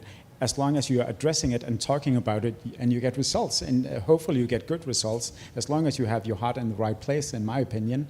It's so. Yeah, as long as you get to be honest about things and talk about things. I mean, and this is also within the family, I think. Yeah. But do they compare Denmark to Greenland? And you just heard that it was like a disadvantage to be part of the Danish realm. So do you think that people in Greenland are like looking at Denmark and saying no, not? Not in this particular case, I don't think so. Yeah, not in Many this others. particular- Yeah, I know. many others. Yeah. Yeah, many others. I know. So Eva Maria, so when you hear that some people maybe in the Faroe Islands are saying comparing Denmark, has it been an advantage or disadvantage to be part of our realm in this particular case for the countries? Yes, I think you can probably better answer, but if I can sort of, my impression is that it has been an advantage, and I think because it has been put on the table, same-sex marriage, and even if in the Faroe Islands it hasn't been adopted fully, then it has been sort of put on the table that there are, it is actually possible to have a people church where you have same-sex marriages. So in that sense, I think it has pushed the agenda in Greenland and the Faroe Islands. But You're nodding, Faroe, not so much. No. Okay, so let's have a question from the floor. Yes, we have a question down here, but before I get him to ask the question, will you please, when you talk in the microphone, bring it up? Don't swallow it, but just bring it up to your mouth, because then the sound goes clear out to the back. Thank you so much for your inspiring presentations. My question is primarily directed to Oda, I guess. So in the Faroe Islands passed the same-sex marriage law 4 years ago. And I think there has still not been one single same-sex marriage in the Faroe Islands between Faroese same-sex people. Am I correct in that? No. No? There has been a marriage? Yes. Okay. Well, I stand corrected. But my question is more to perhaps to go back to the text that Michaela read, that there's still discrimination. Even in Denmark, there's still discrimination against same-sex or LGBTIQ plus people in general. And you mentioned yourself that especially in the workplace, there has still not been implemented any protection. Why is it that the marriage, a same-sex marriage was so important and that the support for it was so large, and still we're lacking when it comes to real protection of LGBTI people in the Faroe Islands?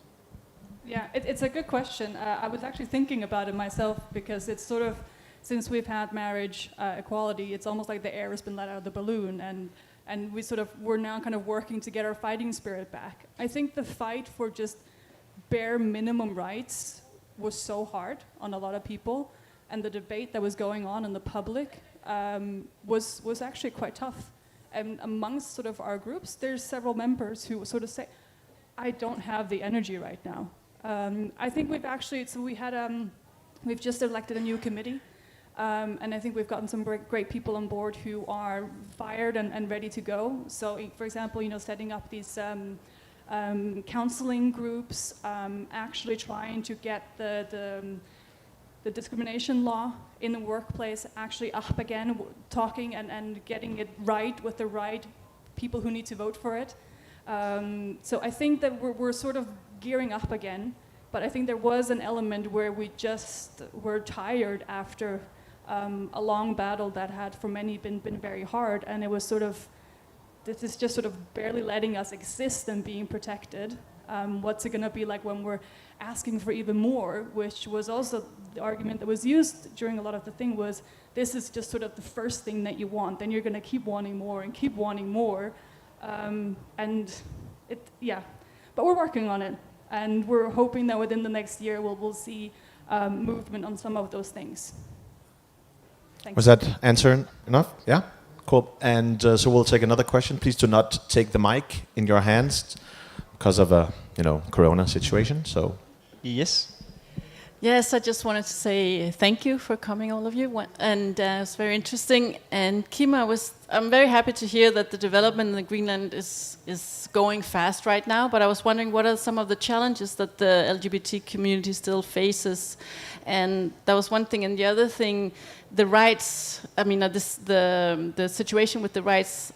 Do you have more rights in Greenland that Faroe Islands, or or is that also the same struggle there? Two very good questions, yeah. But and due to the challenges, I think it would be on and just by the fact that and the towns and settlements in Greenland, they are so small. And right now, I think there are around 19 towns and around 60 settlements. And it's 56,000 people divided into these like towns and settlements. I mean, and for me personally, it was too small. I mean, it was too. So and that's a big challenge. And for me personally, I mean, and you couldn't really meet other LGBTQ plus people at all. So right there, what was the biggest challenge for me personally, actually. But due to legislation, yeah, I'm not so strong in that regard. Yeah, but we have come a long way. We really have. Yeah, and I know a lot of friends in Greenland who has of same sex who has married. Yeah, so. Do you know anything about the difference between the legislations and the? Du skal ikke vende øjne af mig. Ved du det, eller ved du det ikke? I think that for instance, the EU, because Greenland is not a member of the EU, then there are certain EU directives that applies to Denmark, but is not relevant to Greenland. So I think it's partly sort of different directions, but I'm not an expert in that. So Kim, this is not an unnormal situation that the gay people in each city and small cities will either move to a bigger city or out of the country to a place where it's easier being an LGBT plus person. So being the fact that both of you living here in Denmark and many moving out, what can you do if it's not visible, if it's not part of your workplace and in your media and television? So do you have any ideas of what could you do to bring progress and to make it normal in your societies when people are moving out? That's a really good question as well, because a lot of the Greenlandic LGBTQ plus people that I know also live here in Denmark. So yeah, it's a really difficult thing to address in my point of view. I mean, it would be the same as. I'm guessing it would be the same as why do many LGBTQ plus people move to bigger cities? How do we keep them in the smaller cities? I think it would be the same challenges. I would say. But what can Greenland do to keep people like me in Greenland? It's so individual. I think it's so individual that yeah. I think it's quite difficult to address. Yeah. Well, would you like to answer that, Oda? It was just because you mentioned what can we do to make it normal. I think what we've been trying to do is to actually sort of put people out there, the ones who are brave enough to sort of say, I fall without a side of the lines. And recently, we've actually had these, it's very simple, but just like Instagram takeovers from our page. And the response has been huge and overwhelming, and with very simple outcomes, like people just saying, it's nice to see that you live a normal life like me, and you go to work like me, and your boss is, annoying like my boss. And so that's part of actually making it normal, is to just show that the only thing that we do different is that we love in a slightly different way, but other than that, we live the same lives. So we're trying to do a lot to actually show that, and it's been great to see that people in our community have actually taken the microphone and been willing to share their life. So Kim Falk, you slightly suggested that the Greenlandic people are like a bit tired of Danes telling them what to do, what to think, how to act. So without doing that, but still being part of the same realm, what can we do here in Denmark to I don't know, not speed the process, but to be a part of this journey, this fight, to help without being judgy. So how can people here in this country be a part of that? And that's a very good question. No, it's what I've always struggled with, like moving here to Denmark, being gay. I think I always thought that things would be so much easier. Like I would get so many friends, and I would start to get dates and get boyfriends and so on and so forth. But one thing that never crossed my mind was I was actually going to be like a minority in a minority, meaning that not only that I would be like a gay person moving here to Denmark, but I would actually be a Greenlandic gay person moving here to Denmark, and that was actually extremely challenging. I think it has to do with there is still this cultural clift, extreme cultural difference, cultural gap between Greenland and Denmark, and it always has been there, and it's still there. And we actually talked about it today as well, Michaela. It's about how many Danish people know stuff about Greenland, and it's not a lot actually. So if you look at like school books and if you look at history books, Greenland isn't really represented there at all. I would actually say that if you ask like any Danish person here in Denmark, like, do you know a lot about Greenland? Not really, they would answer. And that's actually quite interesting, especially thinking about Greenland and Denmark having the same history for over 300 years. So that's actually a struggle I really didn't anticipate meeting here in Denmark. Like, yeah, I think it comes from, and this is actually just a guess. I think it comes from having a bad sense of addressing like Greenland being a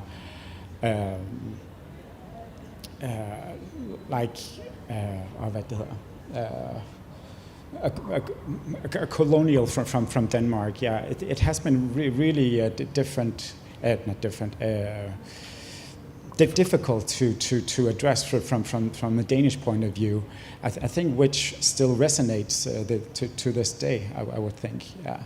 So having Danes talking about this with you guys would maybe have the opposite effect, depending on how they address this. Absolutely, yeah. Absolutely, and I think we all can agree on it would be best to address things like equally and not address like not talking down on someone. Yeah. So like addressing each other with respect. Sounds good. Just so in terms of politics and politicians aligning with the Faroes, I don't have the answer for that. I think a lot of politicians sort of steer clear of it. In terms of what Danes can do, I meet the same thing. I don't meet an overwhelming amount of Danes who are well informed about the Faroe Islands, either sort of the past history with Denmark or even the current state. And it just sort of reminded me that the day when, sort of the day after we had the law to change the marriage law, I went into the office and I was super excited and shared with my colleagues. And I have a colleague come in and he's like, well, what are we celebrating? And I was like, well, marriage equality has been passed in Faroes. And he looks at me and goes, can people not get married on ferries? And I was like, no, the Faroes. Ferries? The Faroe Islands. Oh, okay. Oh, I didn't know they couldn't do that. So I think that's pretty common. Maria? So does that mean in both Greenland and the Faroe Islands that the civil society in Denmark, the Faroe Islands and Greenland do not see themselves as part of the unity of the realm in the sense of working together across Denmark, Greenland and the Faroe Islands? If I make a sweeping generalization, I would say no. Okay. But that's the people that I meet. So there might be others out there who feel different, but that's not my impression. But do you think that would be a good idea, or I think it would be wonderful. Yeah, I think the same as well. I mean, if you historically look at how things have been addressed and how things are still being addressed, I would see. I don't see it. I really don't. Yeah.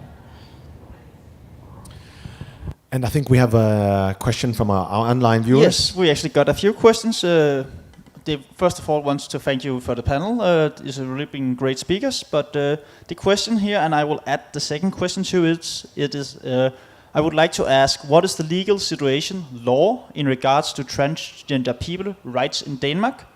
That we extend to both Faroes and Greenland, especially because we also have one who asks, what is the situation of legal protection of trans people in Greenland, and is there any healthcare specific things there? So Kim, I know you're just here representing yourself, so I don't know if you've even anything about the Greenland law. Do you, Eva Maria, do you know, you're looking the other way, so you don't want me to know. I know you now. Oda, do you know about the trans laws? The bare minimum I know is, as I mentioned, that there's no treatment in the Faroes. So you can go to your doctor or seek health professionals, and you will get referred to the Danish system. When you then the challenge that we have is that when you then come back to the Faroe Islands, it is very difficult to get recognition of the change that you've gone through on any legal documents. Exactly at what stage that change can happen, I'm not well informed enough about, but I know that is one of the main challenges, just to get your passport, your driving license. Those are some of the things that we have people on the ground who are actively working on. Good to hear. Kasper, do you have a question? Yes, we have a question from down here.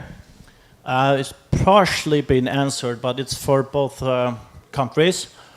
The Faroe Island made a good marketing process with, the first gay pride was like 10% of the population participating, so we have like 52,000 inhabitants, and 10% of that is on the first parade.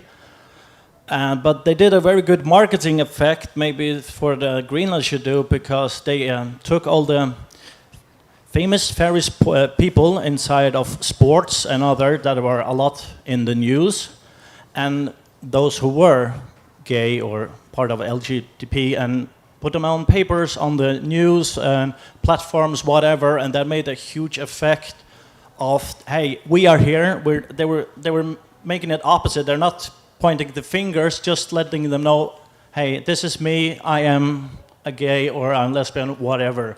That made a positive effect, and maybe it's something that you should do in Greenland. Kim, how does that sound? Yeah, no, absolutely. It is actually already being done. Like, and I'm not really a big fan of using the term gay ambassador, but I'm doing this in this regard. And there are actually a lot of gay ambassadors in Greenland. So and they are also big in both social media, and they also work with equality, and they also work with pride actively as well. Yeah. So yeah. Yes, we have a question more. So I just want to say, so I came here thinking that I was going to go in and listen to a lot of, like Trump and Corona and everything else going wrong in the world. But it's been really nice to hear that there's some really cool, good things going on. And it made me sort of think about being quite involved in the civil society here in Denmark, but also knowing how racist and transphobic, etc., that the gay community can be. I'm really sort of curious to know how can we, as Danes or Danish sort of gay LGBTI civil society, be better, or do you need us to be better at helping you, or is that sort of, I don't know. I found it so interesting in what you said, Kim, that you found yourself to be part of a minority within the minority, and we know that from organizations like Sabah, etc., how important it is to actually sort of be sort of supporting, that sort of movement ahead. Yeah, I mean, absolutely. I mean, it's and what you can do, just come up to me and say hi would be a first step. I think I would say. So that has actually been like a pretty big struggle. Actually, it was like people not coming up to me and say hi, or just wanted to be friends or something. It's just because you come from Greenland, maybe. So that crazy thing I have actually struggled with for quite some time. That people avoid you for being from Greenland. Yeah, absolutely. Like, what are you doing here? Like, being from Greenland, like, shouldn't be sitting drunk somewhere or something. Yeah, so it's like these really horrific, what do you call it? Slurs. Yeah, slurs, like really racial slurs. Actually, yeah. It's I get that still to this day. Yeah. So you need us, who maybe just be nicer. Of course, but if we witness this, to stand next to you maybe and of course, absolutely. Taking your stand. Yeah, that's the best thing in the world, isn't it? When you're being harassed or something, that someone who's just witnessing this to take part and to stop it, so that you feel you're not alone, right? Yeah, Oda. I mean, we had a lot of allies in the Faroe Islands. It was wonderful. I mean, obviously we had a lot of people who were opposing as well, but we had a lot of allies who were really actively fighting with us. But in my experience, that's been more secluded to the Faroe Islands. And as I said, I did not feel that beyond the Faroe Islands that many people are that informed about the challenges that we had. So actually, you were asking sort of what can we do better? If I sit and talk to you, I'm from the Faroe Islands. Then to actually, I'm privileged enough that I don't have any sort of stereotypes that are thrown at me, but I think I do meet a lot of people who are not very well informed about what's going on. And particularly at the time when we were changing the marriage law, people were just sort of like, oh, but it's legal in Denmark, isn't it in the Faroe Islands? So just the basic structure of how the legal system works between the two countries, it doesn't mean that if it's happening in Denmark, it's happening in the Faroe Islands. And when I say we actually get to decide on a few things ourselves, I think people are also surprised to hear that. So just being a little bit better informed and being allies, helping us sort of build that pressure that needs to happen to change laws would be wonderful. So which laws would you like to change? The anti-discrimination law within the workplace, the laws for gender change within sort of the legal community, and then I think even just like there's such a simple thing as we talked about, just funding the work that we're doing. We have a really hard time getting organizations to donate money to us. A lot of organizations don't want to publicly sort of be associated with the organization because it's too dividing. It's quite split. So if you decide to support LGBT, you might actually lose half of your customers. So you don't have the term pinkwashing just yet. Like people are not. We have the opposite. You don't have Netto. You don't have Netto in Faroe Islands. No, we do or not. 7-Eleven. No. Okay. No. Because here it's very. Yeah. No. Oh, okay. No, so it's. I think people also will donate to Pride, but actually a lot of the work that might be behind it, we would love some more support. Cool. So we are almost in the last 5 minutes, I think. So maybe the last question. Yeah. Comment? We also have a question online, but we have 7 minutes, so maybe we have time for it. Well, would you do my job then? Okay, we'll say that afterwards. This one. Okay. Hi, I have a question to Kim.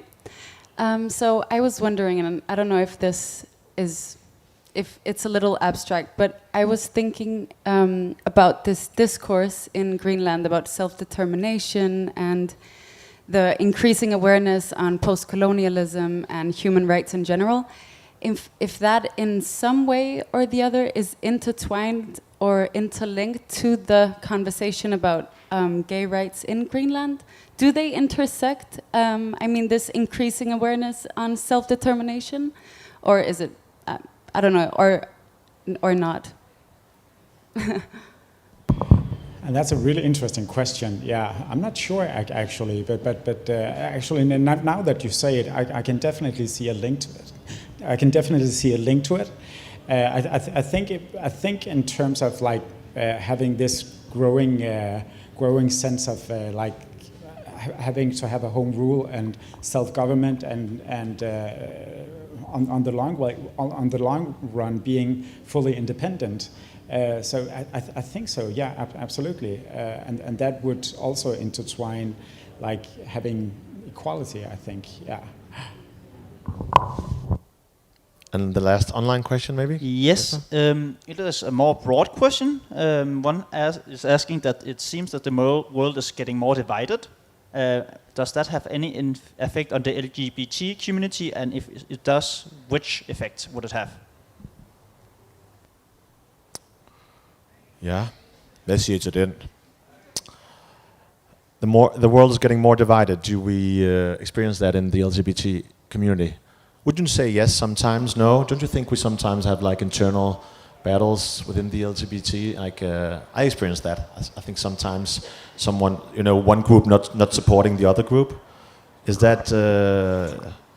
I think between us we often also work to understand each other. Yeah. So as I was saying, within the Faroe Islands we're still using LGBT to sort of represent the work that we're doing, and the conversation to, which letters do we extend to, like how do we actually organize ourselves around that has been discussed a lot. But I would say at the moment it's not the biggest debate that we're having. We're having other things that's sort of taking our focus. But with the world getting more divided, I think when you see someone like Trump actually then taking away rights again that have been passed, I think that just brings up some level of insecurity within all of us. And as I mentioned to the election, when you then hear politicians campaigning on, well, elect me and I will make sure that we remove these rights. So I think that's when it becomes a little bit scary, when we become more and more divided and we see politicians who very aggressively campaign on these topics. But within our community, I don't experience it that so much. That's great to hear. Er nogen, der vil have et sidste? Do you like to have a last comment before wrapping up? No? Well, guys, it's been so very, very interesting to hear about both the difficulties and also the same battles and stories that you have within the realm. Thank you so much. I'm sure that people can walk up in a few minutes and ask you a few questions if they remember to have clean hands or wear a mask. Good, guys. Thank you so much. And thank you guys for participating today.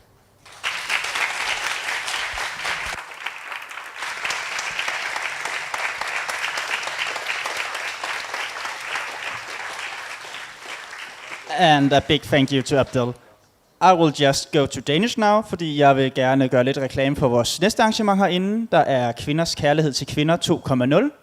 Og det er simpelthen efterfølgeren på det arrangement, vi havde i Vinterpriden, hvor Karine Lutzen forklarede om kvinders kærlighed til kvinder i løbet af årrækken. Og 1880 til 1980 stykker, så Pernille Ibsen vil følge op med hendes aktuelle bog nu her, hvad var det nu, den hed? Undskyld. Et åbent øjeblik, og det var rigtig spændende sidste gang, så jeg vil helt klart anbefale, at man kommer og hører det den her gang, for at følge lidt mere med i 70'erne, rødstrømpebevægelsen og hvad der skete deromkring.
track. I felt a bit of bad, but I came back. There's still a little light in the light crack. There's still a bit of good, so good. And I know just what to say. And I know just what to do. And I'm so sick of pain. But it's all too quick with you. Losing this game, I can't afford to be losing this game. And I know you're the safest bet. The rules in my mind can't find the words, no, I can't seem to find. But I'm really trying again. Reason, rhyme, and take a time and choose. Whether we green or yellow, whether we deep or shallow. Please me now, 'cause we're about to lose. Whether we buy or hello, whether we stay or jello. Sometimes when you mean, you pour a little bit of gasoline. I burned out, so to speak. Come a little closer. Here's some disclosure. Do you mind to quit your pretending? Truth or false, this shit never ending. Hear me now and stop condescending. You see, I'm begging, you hear me begging. If you seek for love, don't try to hide it. Find it deep inside and try to hide it. If there's a way, I wanna know we tried it. Quit your games and now that you denied it. Losing this game, I can't afford to be losing this game. And I know you're the safest bet. The rules in my mind can't find the words, no, I can't seem to find. But I'm really trying again. Reason, rhyme, and take a time and choose. Whether we green or yellow, whether we deep or shallow. Please me now, 'cause we're about to lose. Whether we buy or hello, whether we stay or jello. I got move and make amends, but can't go through the same regrets. It could feel so good on mine. Not about love, again.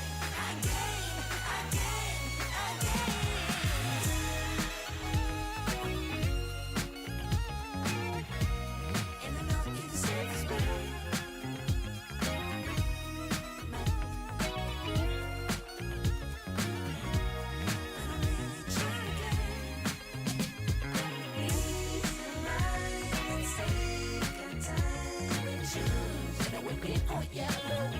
Whether we deep or shallow, please me now, 'cause we're about to lose. Whether we buy or hello,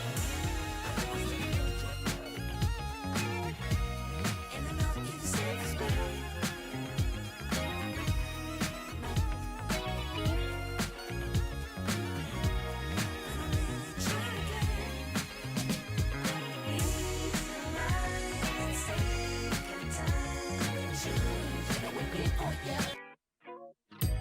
Somewhere unseen,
step out your low. Sometimes when you mean, you put a little bit of gasoline. I burned out, so to speak. Come a little closer. Here's some disclosure. Do you mind to quit your pretending? Truth or false, the shit never ending. Hear me now and stop condescending. You see, I'm begging, you hear me begging. If you're sick for love, don't try to hide it. Find it deep inside and try to hide it. If there's a way, I wanna know we tried it. Quit your games and now that you denied it. Losing this game, I can't afford to be losing this game.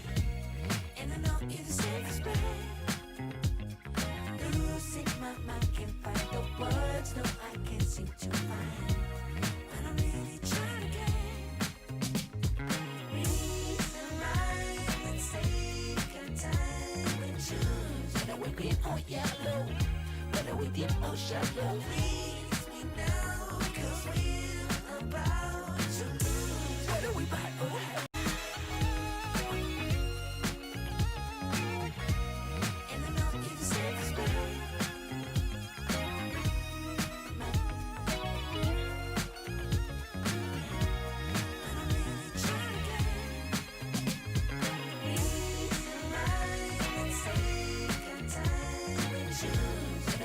Or yellow, whether we deep or shallow. Please me now, cause we're about to lose, whether we bad or hello, whether we step or jump round.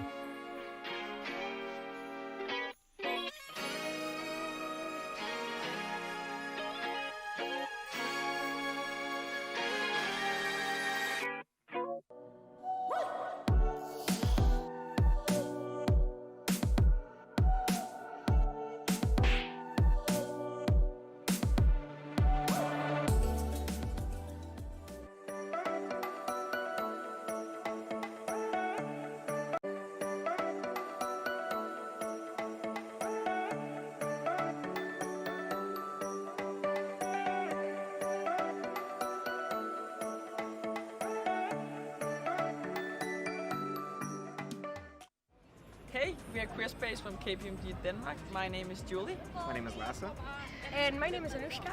And we from KPMG Career Space have for the first time participated in the Copenhagen Pride last year, created a discrimination mailbox for all employees in the Denmark office, and have made same-sex bathrooms all over Denmark. So our main focus points for next year is to look at same-sex parental leave, ensuring equal rights for all family constellations, and participating in 2021 World Pride in Copenhagen. We hope to see many of you at the World Pride 2021 in Copenhagen. Yay!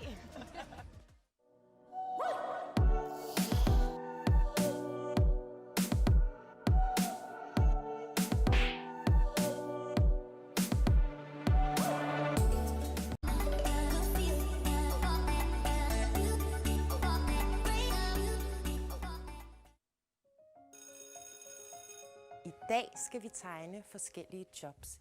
Det første, vi skal tegne, det er en kaptajn.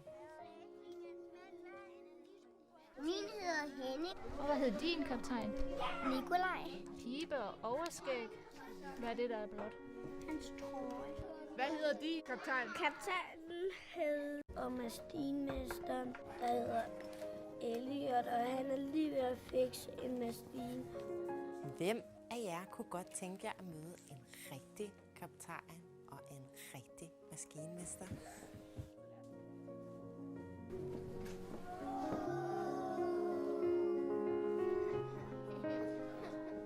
Jeg hedder Michelle, og jeg er kaptajn på et stort containerskib, der hedder Adrian Mærsk. Jeg hedder Helene, og jeg er maskinmester på et ikke så stort containerskib, der hedder Lausmærsk. Har I ikke bare sat jer ud?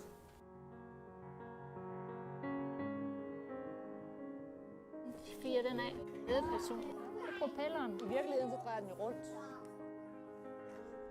Ja.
jello.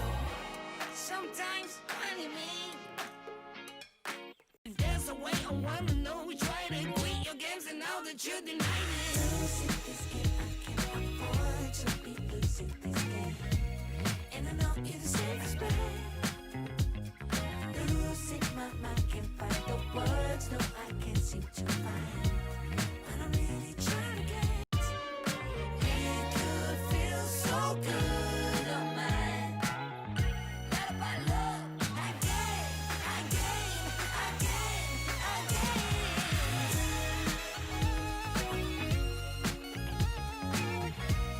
And I know you're the safest bet.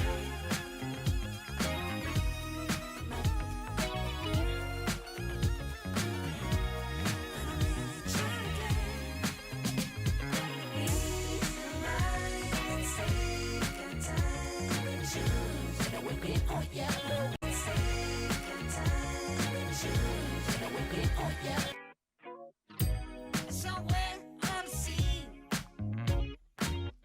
it got a little longer, so it seems. I burned out, so to speak. Now come a little closer.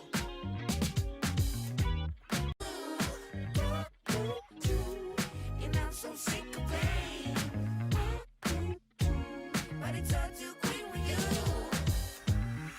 Losing this game, I can't afford to be losing this game. And I know you're the safest bet. Losing my mind, can't find the words, no, I can't seem to find. But I'm really trying to get reason right. Let's take our time and choose whether we green or yellow, whether we deep or shallow. Please me now, 'cause we're about to lose. Whether we buy or hello, whether we stay or jello. Sometimes, funny me, you pour a little bit of gasoline. I burned out, so to speak. Come a little closer. Here's some disclosure. Do you mind to quit your pretending? Truth or false, the shit never ending. Hear me now and stop condescending. You see, I'm begging, you hear me begging. If you seek for love, don't try to hide it. Find it deep inside and try to hide it. If there's a way I wanna know, we try to quit your games and now that you deny it. Losing this game, I can't afford to be losing this game. And I know you're the safest bet. Losing my mind, can't find the words, no, I can't seem to find. But I'm really trying to get reason right. Let's take our time and choose whether we're green or yellow, whether we deep or shallow. Please me now, 'cause we're about to lose. Whether we buy or hello, whether we stay or jello. I gotta move and make amends, but can't go through the same regrets.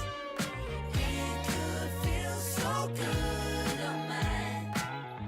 Let up our love, again.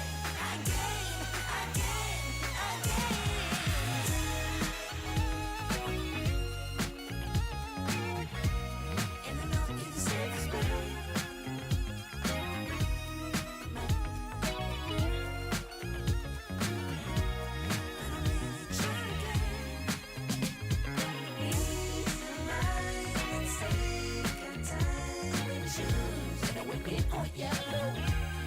Deep or shallow, please me now, 'cause we're about to lose. Whether we buy or hello, whether we stay or jello.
Today we are Queer Space from KPMG Denmark. My name is Julie. My name is Lasse.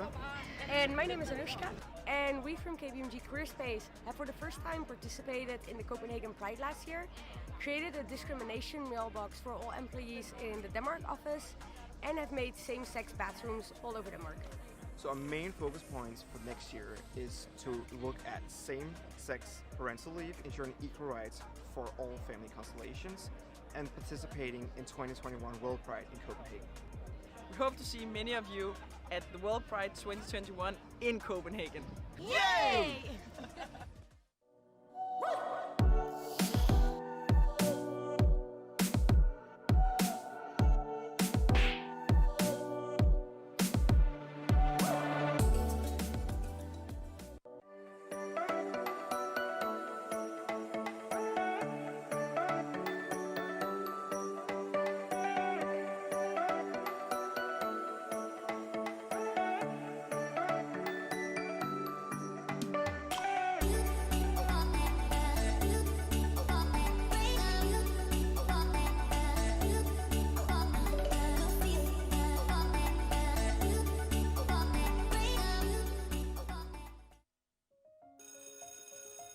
I dag skal vi tegne forskellige jobs.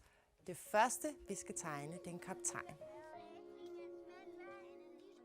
Min hedder Henning. Og hvad hedder din kaptajn? Nikolaj. Pibe og overskæg.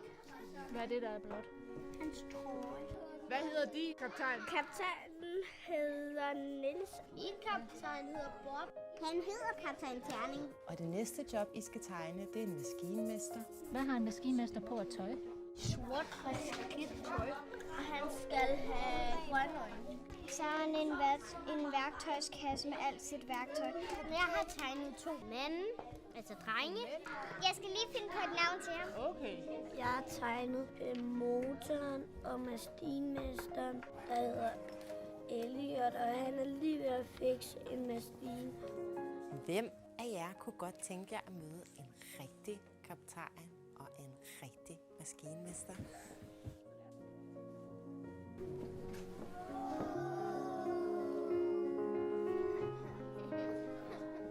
Jeg hedder Michelle, og jeg er kaptajn på et stort containerskib, der hedder Adrian Mærsk. Jeg hedder Helene, og jeg er maskinmester på et ikke så stort containerskib, der hedder Mærsk. Har I ikke bare sat jer ud?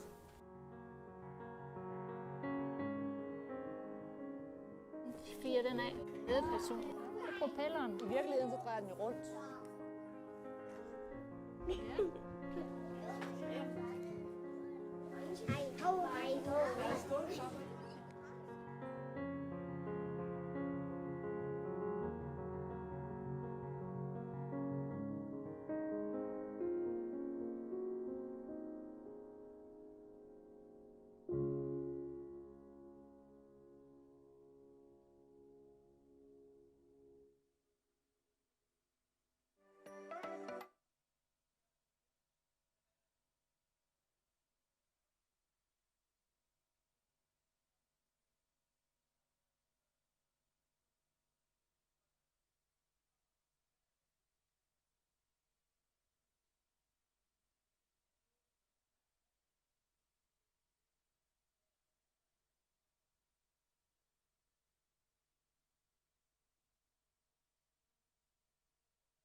Hej alle sammen, og velkommen til.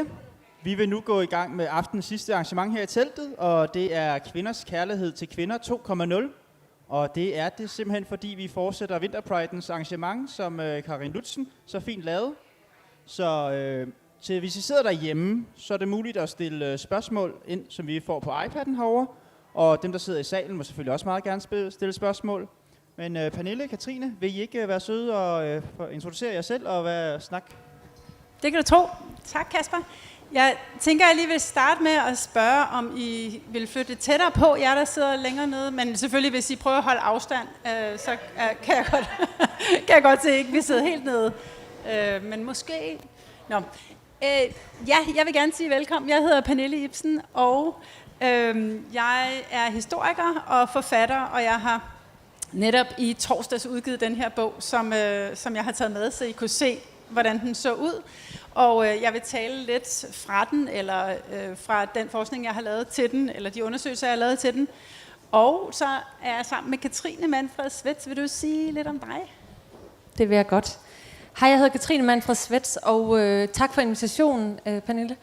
Jeg har været så heldig at få lov at arbejde på et projekt sidste vinter om lesbisk bevægelse, som LGBTI Danmarks biblioteksgruppe har finansieret og taget initiativ til.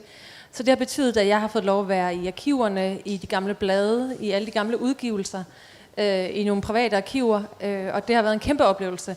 Og det har så mundet ud i nogle forskellige ting, blandt andet en længere artikel, som udkommer i løbet af 2020 eller 2021. Så tak til LGBT Danmarks biblioteksgruppe, fordi jeg må give jer en lille forsmag på teksten også, der udkommer hos dem her i dag. Så jeg glæder mig til at fortælle jer lidt mere om lesbisk bevægelse. Jeg vil også lige sige tak til dig, Katrine, faktisk. Hvis I har set i programmet, så er det kun mit navn, der står der, og det var egentlig meningen, at det bare var mig, der skulle tale, men så fik jeg overtalt Katrine til at komme med, fordi jeg synes, det ville være meget sjovere, at vi var her begge to. Og vi var allerede i dialog om historien, fordi Katrine arbejdede på den, og det gjorde jeg også. Så det vi har tænkt os at gøre, er at skifte lidt frem og tilbage, skiftes til at sige noget. Men vi vil tage udgangspunkt i lesbisk bevægelseshistorie. Og jeg skriver en del om lesbisk bevægelseshistorie. Jeg starter egentlig med rødstrømbevægelsens historie, men så kommer jeg over i lesbisk bevægelseshistorie. Og det er også Katrines fokus i det papir, som du har arbejdet på, bare arbejdet meget længere op i tid. Min historie stopper i 76, men starter i 70. Men så vi vil veksle lidt frem og tilbage, altså vi vil forsøge at gøre det lidt flydende, fordi vi har nogle stikord her, vi følger, men vi vil prøve at få dem til at hænge sammen. Så vi vil sådan set starte med, at Katrine læser begyndelsen på sin tekst for at sætte scenen for dannelsen af lesbisk bevægelse den 10. marts 1974 på det værtshus, der hed Den Gyldne Hane, eller i folkemunde også Den Gyldne Høne. For lige at give jer sådan lidt situationsfornemmelse. Ja, LGBT Danmarks biblioteksgruppe havde sådan en fantastisk lille ekspertgruppe nedsat omkring det her projekt.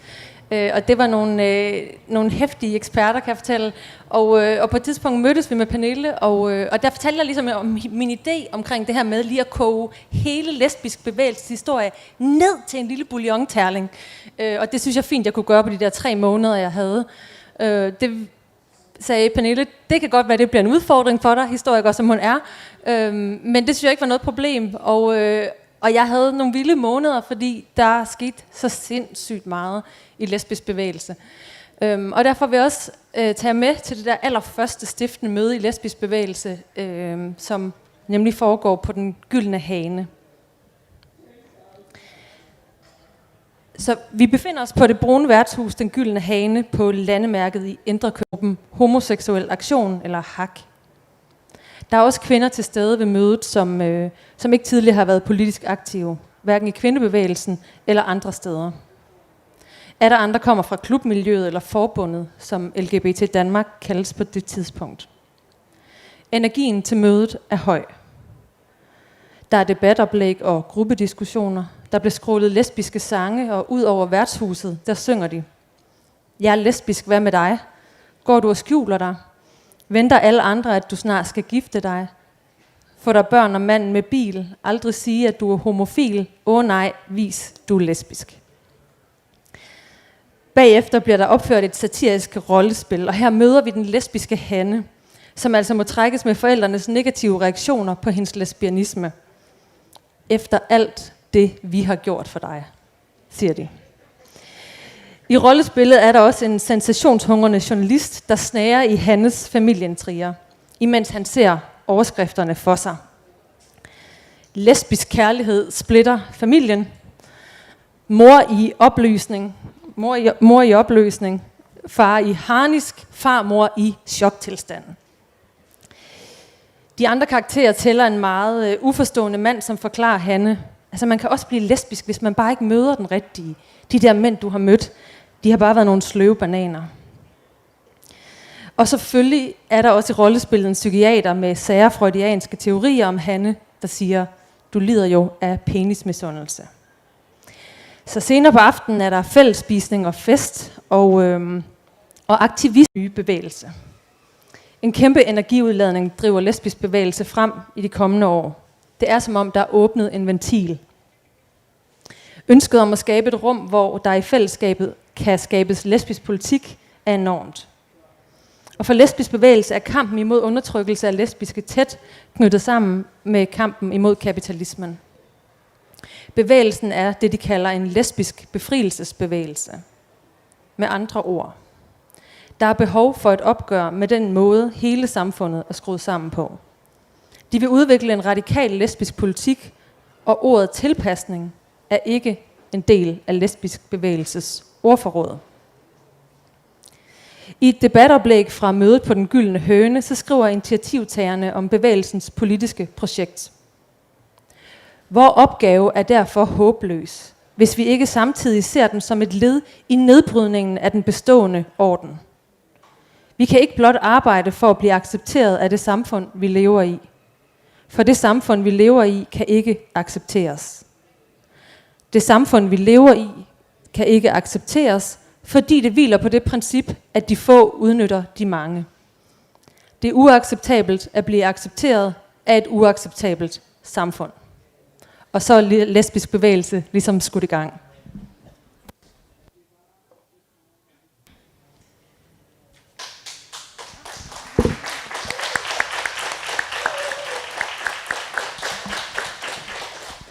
Tak, Katrine.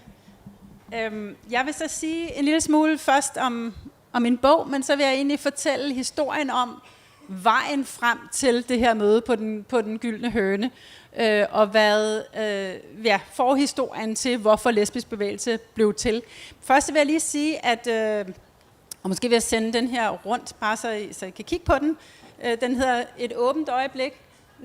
Eller hvad? Det er måske ikke så smart. Ups. Detaljer. Det nåede jeg lige at gribe. Undskyld. Jeg har skrevet den her bog om mine 7 kollektive møder, som jeg boede sammen med som barn, der hedder Et åbent øjeblik, og som handler om, hvordan de her 7 kvinder, jeg følger 7 kvinder, som kommer forskellige steder fra i landet, som flytter til København, og så bliver rullet ind i rødstrømbevægelsen, og er med til at lave den første femølejr, i 71 og besætte kvindehuset inde i Åben Rå i september 71, og så bor de derinde, og der bliver jeg født, og siden flytter de ud, de 7 kvinder sammen ud til Rentemestervej, hvor de laver et kvindekollektiv. Men i dag vil jeg ikke fortælle mere om bogen som sådan, men jeg vil følge 3 af mine mødre. Så 3 af mine mødre var med til det, 4 af mine mødre var med til det møde på Den Gyldne Høne, men 3 af dem havde været med til at arrangere mødet på Den Gyldne Høne. Og derfor skriver jeg en del om, hvorfor lesbisk bevægelse, eller hvordan lesbisk bevægelse ligesom bliver til i bogen. Jeg følger den proces, som foregår over nogle år, hvor lesbiske rødstrømper bliver mere og mere trætte af, at der ikke er noget ordentligt rum for lesbisk politik i rødstrømbevægelsen.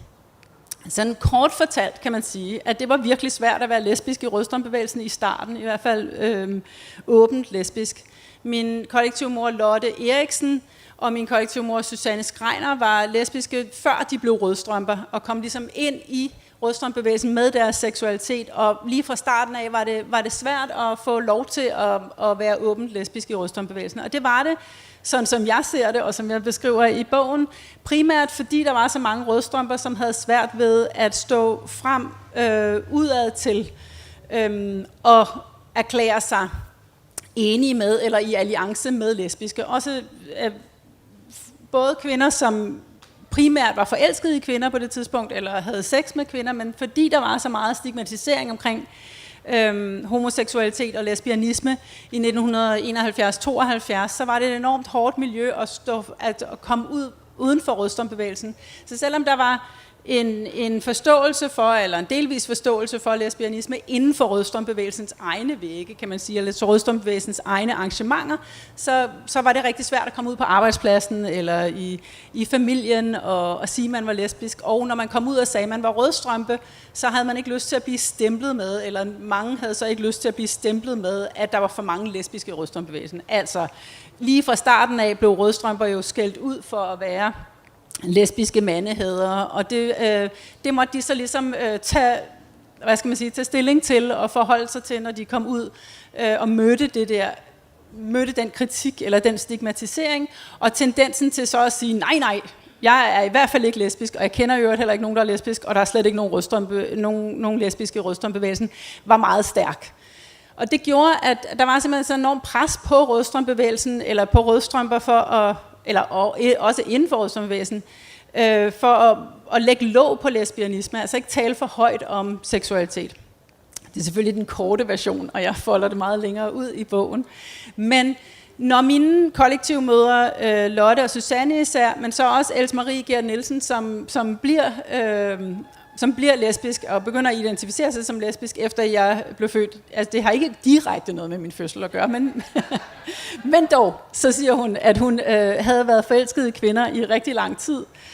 Og så stod hun der og så mig blive født, og så fik hun pludselig en masse mod, hun ikke havde haft, og det var nytårsaften, og så drønede hun direkte ind i kvindehuset og erklærede sin kærlighed til Lotte, som vi jo også boede sammen med, og sprang ud som lesbisk, så hun siger, at det ville ikke have gået nær så hurtigt, eller så smertefrit havde det ikke været for, at jeg blev født på det tidspunkt. Det er jo fedt, ikke? Også især når man er mindre, og så kan man jo blive frygtelig stolt over, at det store øjeblik i ens mors liv, det var noget, man selv producerede. Men det var nu et tidsspring. Else Marie var ikke lesbisk, da hun kom ind i rødstrømbevægelsen, og det var der mange andre kvinder, der ikke var, men som så i løbet af de første år af bevægelsens historie begynder at identificere sig mere og mere som lesbiske. Enten at bruge navnet, altså at kalde sig lesbiske, eller bare langsomt begynde at sige, at det er en større og større del af min identitet, at jeg kun er sammen med kvinder, og at jeg elsker kvinder, og at jeg stort set ikke har nogen trang til eller omgang med mænd længere. Om de så brugte navnet lesbisk eller ej, det blev diskuteret uendeligt, og det har vi også snakket meget om, Katrine og jeg. Det er virkelig spændende, hvornår man kan, og hvornår man ikke kan, og hvordan man kan bruge begrebet lesbisk i de første år der, synes jeg.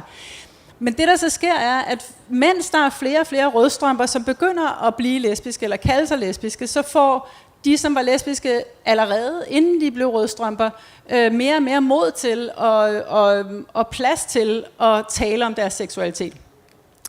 Og i 1972, der begynder de så at holde møder, eller i hvert fald et stort møde inde i Kvindehuset, tale om det på Femølejren. De begynder at trykke Kvinder. Det første nummer af Kvinder, bladet Kvinder kommer i maj 1972.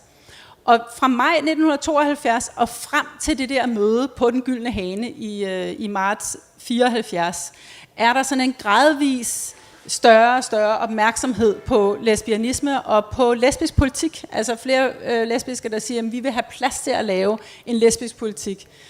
Og hvis ikke det kan være i rødstrømbevægelsen, så bliver vi nødt til at finde ud af, hvad vi så skal gøre, og hvordan vi skal gøre det. Og da vi så når frem til, eller i efteråret 73, der kommer det andet nummer af Kvinder, og stemmen ændrer sig. En af de ting, som virkelig fascinerede mig, mens jeg skrev bogen, som var sådan nogle detaljer, jeg ikke før havde haft helt hold på, bare fra mine sådan møders historier, var, at stemmen i det første nummer af Kvinder og Kvinder og i det andet nummer af Kvinder og Kvinder var simpelthen radikalt forskellige. Og hvis I kommer til at sidde og kigge på de der blade engang, så læg mærke til, hvordan artiklerne i det andet nummer af Kvinder og Kvinder der i 73 taler med en helt anden autoritet. Og en helt anden sådan, en automatisk forventning om at blive hørt, og med meget mere humor, og med meget mere sådan, kraft end de tidlige tekster der i det første nummer af Kvinder og Kvinder, hvor det er mere søgende og mere undskyldende og mere sådan tilbageholdende, eller hvad man skal sige. Så det var sådan set, hvad jeg ville sige om, om den her lange forhistorie. Det kom ikke ud af det blå, men en af de ting, som var meget tydelig for mig med mødet på Den Gyldne Hane, er, at de kvinder, der står der, de hænger alle de her klistermærker op og tiltrækker en masse kvinder, som ikke var med i rødstrømbevægelsen før. Det er også derfor, de ikke holder mødet i Kvindehuset, men holder det over på Den Gyldne Hane, som lige rundt om hjørnet fra Åben Rå. Men det er for, at kvinder, som ikke er med i rødstrømbevægelsen og ikke identificerer sig med kvindepolitik som sådan, også skal kunne komme og være med til det her møde. Men dem, der holder mødet, er helt klart rødstrømper.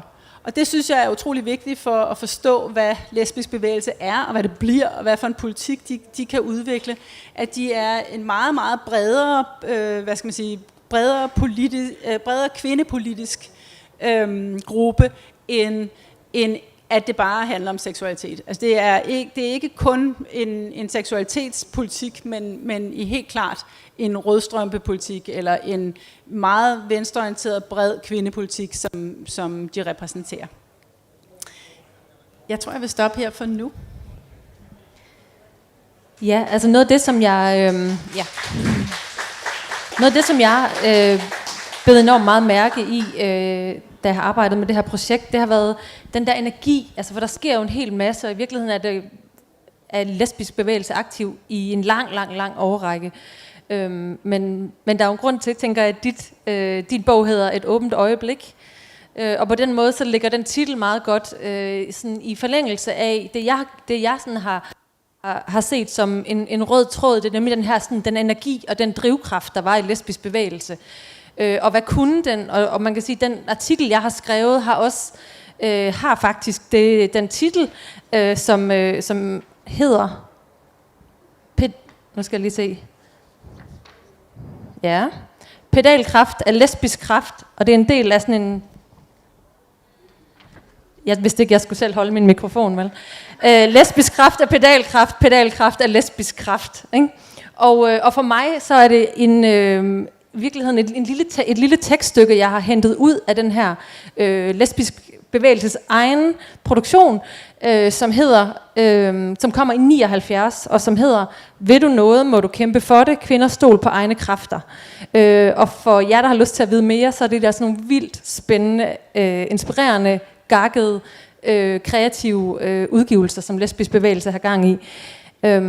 Men pedalkraft er lesbisk kraft er pedalkraft, siger for mig noget om det der med, at der er sådan en gør-det-selv-ånd i lesbisk bevægelse. Altså for det første er der den her energi, der sådan virkelig sparker gang i bevægelsen. Der er sådan en åbning, og det kommer der alle mulige mærkelige ting ud af, og vilde ting og nye ting.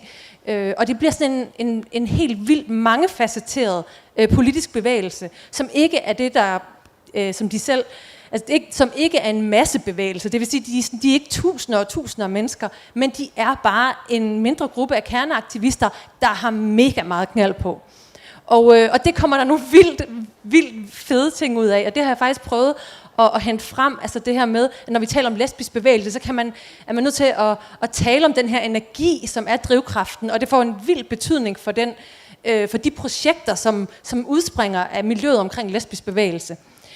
Og for mig, det her med pedalkraften, det betyder også det der med, at vi tramper i pedalerne. Altså, vi kan godt klare alting selv. Vi kan klare praktiske ting. Vi kan selv rejse de der teltpæle på Femø. Vi kan selv organisere store kvindemusikfestivaler. Vi kan gøre alle mulige ting selv. Så alle de der idéer om, og på den måde ligger det jo også i forlængelse af rødstrømbevægelsens idé om, at kvinder kan selv, og vi skal ikke være begrænset af sådan stereotype idéer om, hvad vi har brug for mænd til, og hvad kvinder kan. Så for mig så det her med energien, har det været en indgang til at forstå, hvad er det, der sker på det her historiske tidspunkt, og hvor kommer den der energi fra? For det jeg også fæstner mig ved, det er jo det her med, at alt bare kan lade sig gøre. Altså jeg kan tænke, at jeg selv er mere rundet af en... altså jeg får i hvert fald øje på det, så på den måde kan man sige, at jeg måske selv rundet mere af en generation, der er sådan lidt... det lyder da vildt fedt, hvordan gør vi? Men der bliver jeg bare sådan... der er lidt på røven over, at der er sådan en virkelyst, og vi gør det sgu da bare, som vi aldrig har gjort det her før, stemning i lesbisk bevægelse. Og det kommer til udtryk på mange forskellige måder. Ja, jeg får lyst til at snakke lidt om de udadvendte aktiviteter. Altså også før lesbisk bevægelse bliver dannet, begynder lesbiske rødstrømper at tage rundt på gymnasier og skoler og deltage i festivaler og lave et væld af sange og optræde med musik og sådan noget. Men efter lesbisk bevægelse bliver etableret, så får alle de der udadvendte aktiviteter et meget udviklet og sikkert ståsted at komme fra, og så eksploderer det virkelig, at de er der til alle de københavnske og også aarhusianske. De er festivaler og kvindeaktiviteter i det hele taget, med teaterstykker og med det der rollespil, som de lavede på Den Gyldne Høne. Det gentager de igen og igen, men de laver også teaterstykker som Klods Hanne og forskellige andre, altså nogle virkelig, virkelig morsomme stykker, som de så spiller igen og igen. En ting jeg tænkte på var, at en af grundene til, at de kan gøre det, er netop det her med, at de er en lille aktionsgruppe frem for en massebevægelse, som du nævner, ikke? Hvor rødstrømbevægelsen på det her tidspunkt er blevet enormt stor.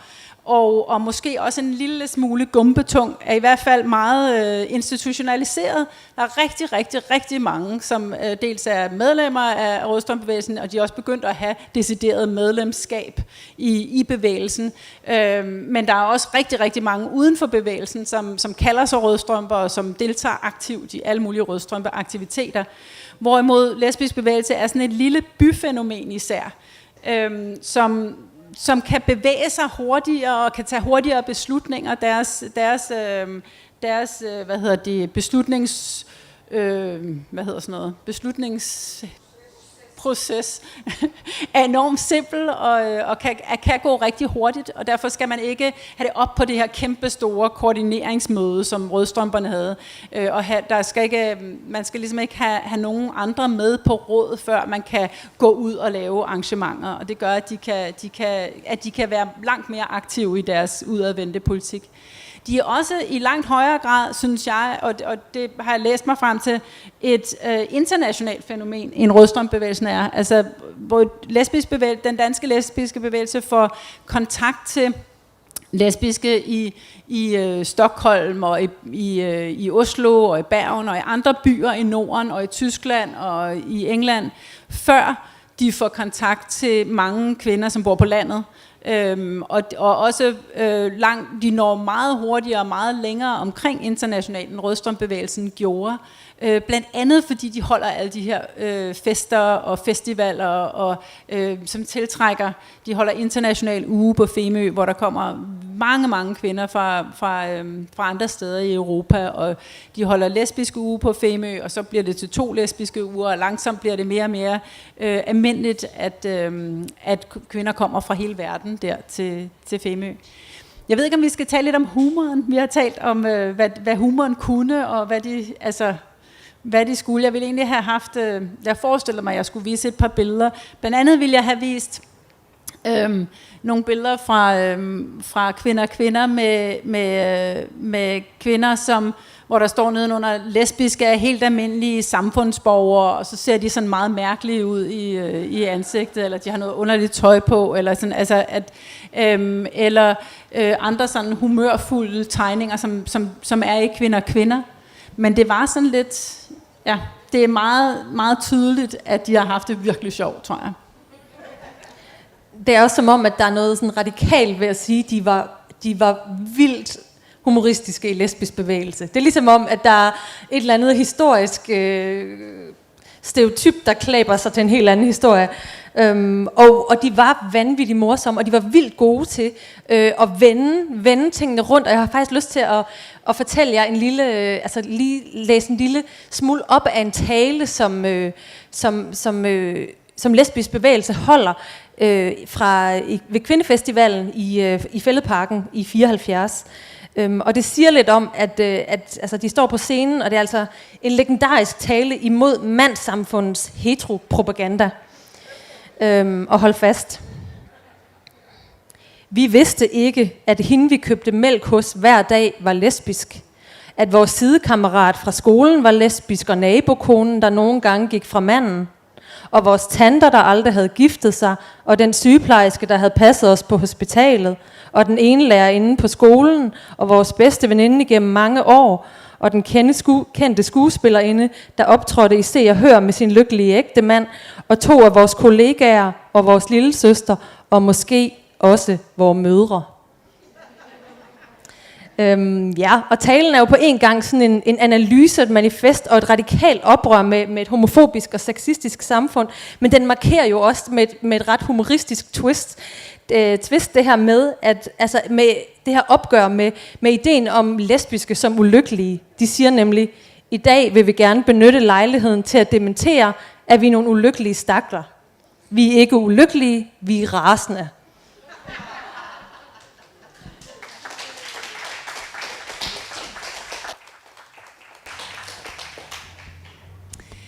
Jeg ved ikke rigtigt, om jeg har sådan lyst til at høre, hvad I har lyst til at snakke om. Og jeg ved godt, at vi har måske ikke helt talt en halv time nu, men vi kunne så godt tænke os at høre, hvad I tænker, og hvad I har spørgsmål og kommentarer og sådan. Og hvis I ikke har, så finder vi bare på noget at snakke om. Vi ved også, at man kan sende spørgsmål ind på iPad'en, ikke? Eller, ja.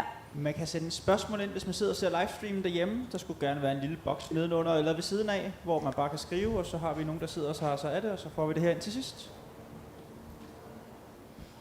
Men skal vi starte med her i rummet, om der er nogen, der har nogle bestemte ting, de gerne vil høre om? Det behøver ikke være et spørgsmål, det kan også bare være en kommentar eller et emne, som I er virkelig interesseret i. Jeg kommer ned med mikrofonen, fordi så kommer lyden også ud til livestream. Og jeg holder af corona-årsager. Jamen, jeg vil gerne høre noget mere til det helt konkret om de der vilde aktioner. Altså, hvad var det, de gjorde? Hvad var det, der skete?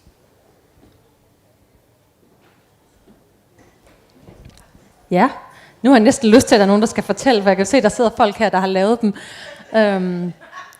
Altså, jeg vil sige, nu køber jeg lige Pernille lidt tid også, fordi det synes jeg faktisk, du skal svare på, men jeg har lyst til at sige, at jeg var det har været vildt sjovt for mig at se det der med bredden og sådan mangfoldigheden, og hvor bred den lesbiske politik var. Hvor mange samarbejder der var på tværs af venstrefløjen, på tværs af det kvindepolitiske spektrum, på tværs af sådan fagligheder med fagforeninger, internationale samarbejde, alle mulige forskellige ting. Og en af de ting, som lesbisk bevægelse jo også kastede sig ind i, det var det her økologi, klima, anti-atomkraft.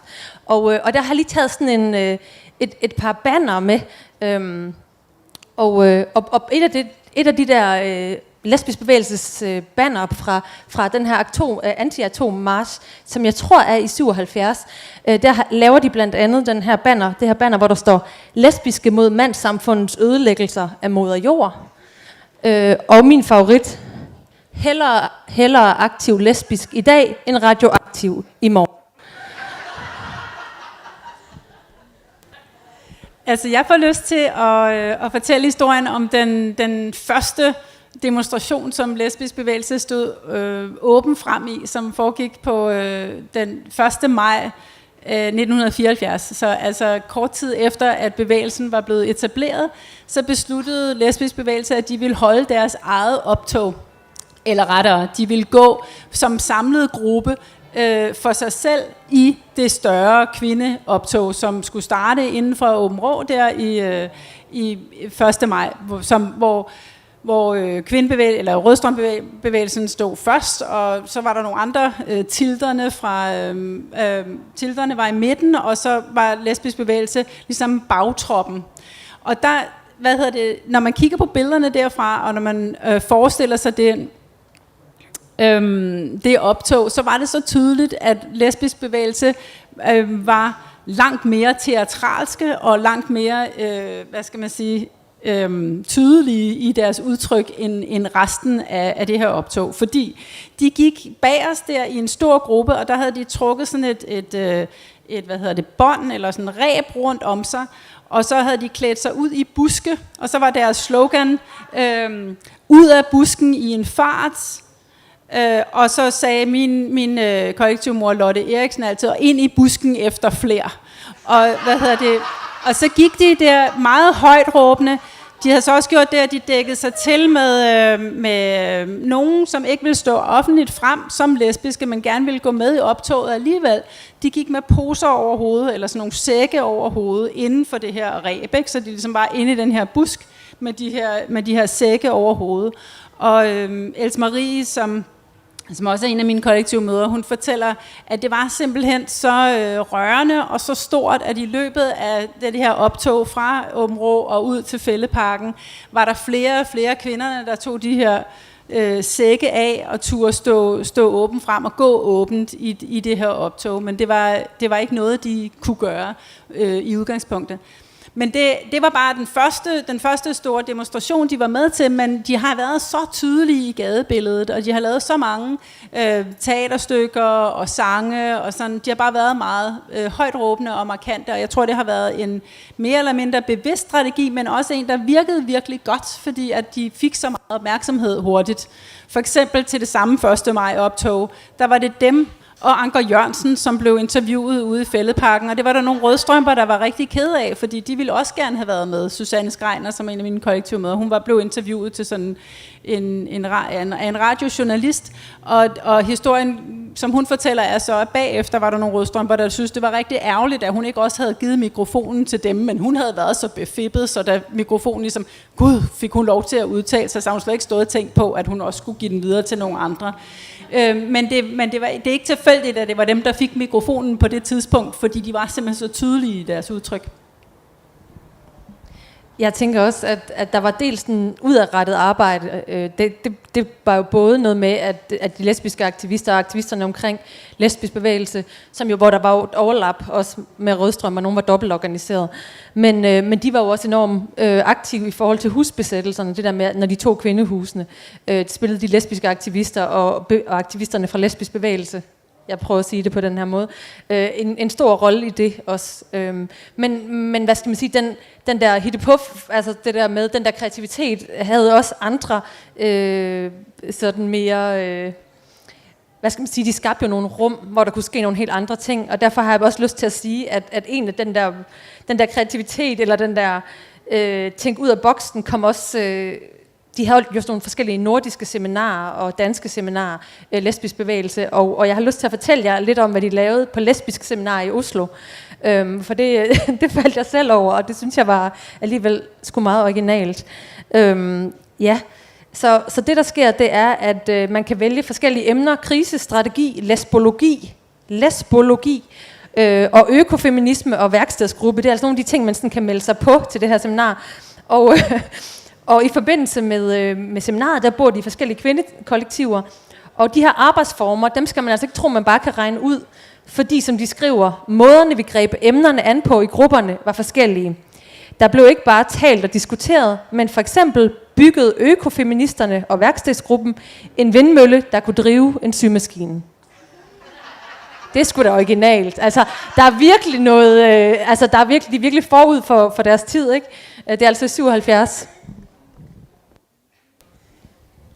En af de ting, som mine mødre bliver ved med at fortælle, når de fortæller om forskellen på rødstrømbevægelsen og på lesbisk bevægelse, er også, hvor anarkistiske de var. Altså, at det var meget svært at have en overordnet politik i lesbisk bevægelse, fordi at folk fik en idé, og så førte de den ud i livet virkelig, virkelig hurtigt. Og der var heller ikke den samme interesse for at have et samlet fælles program, fordi det netop var sådan en mindre gruppe.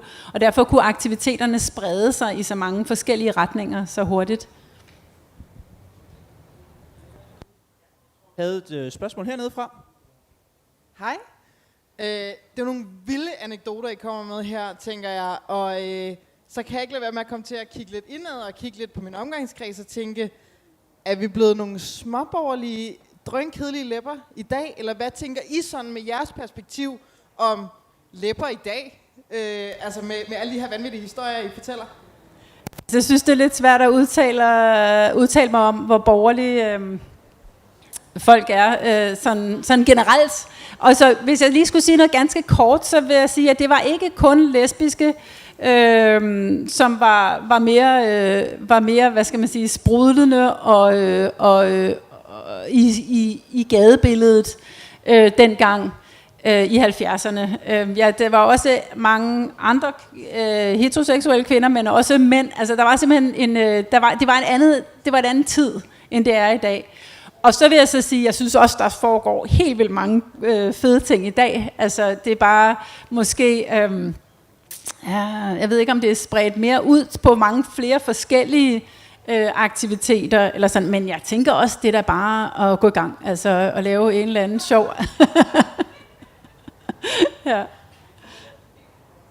Vil du sige noget til det, Katrine? Ja?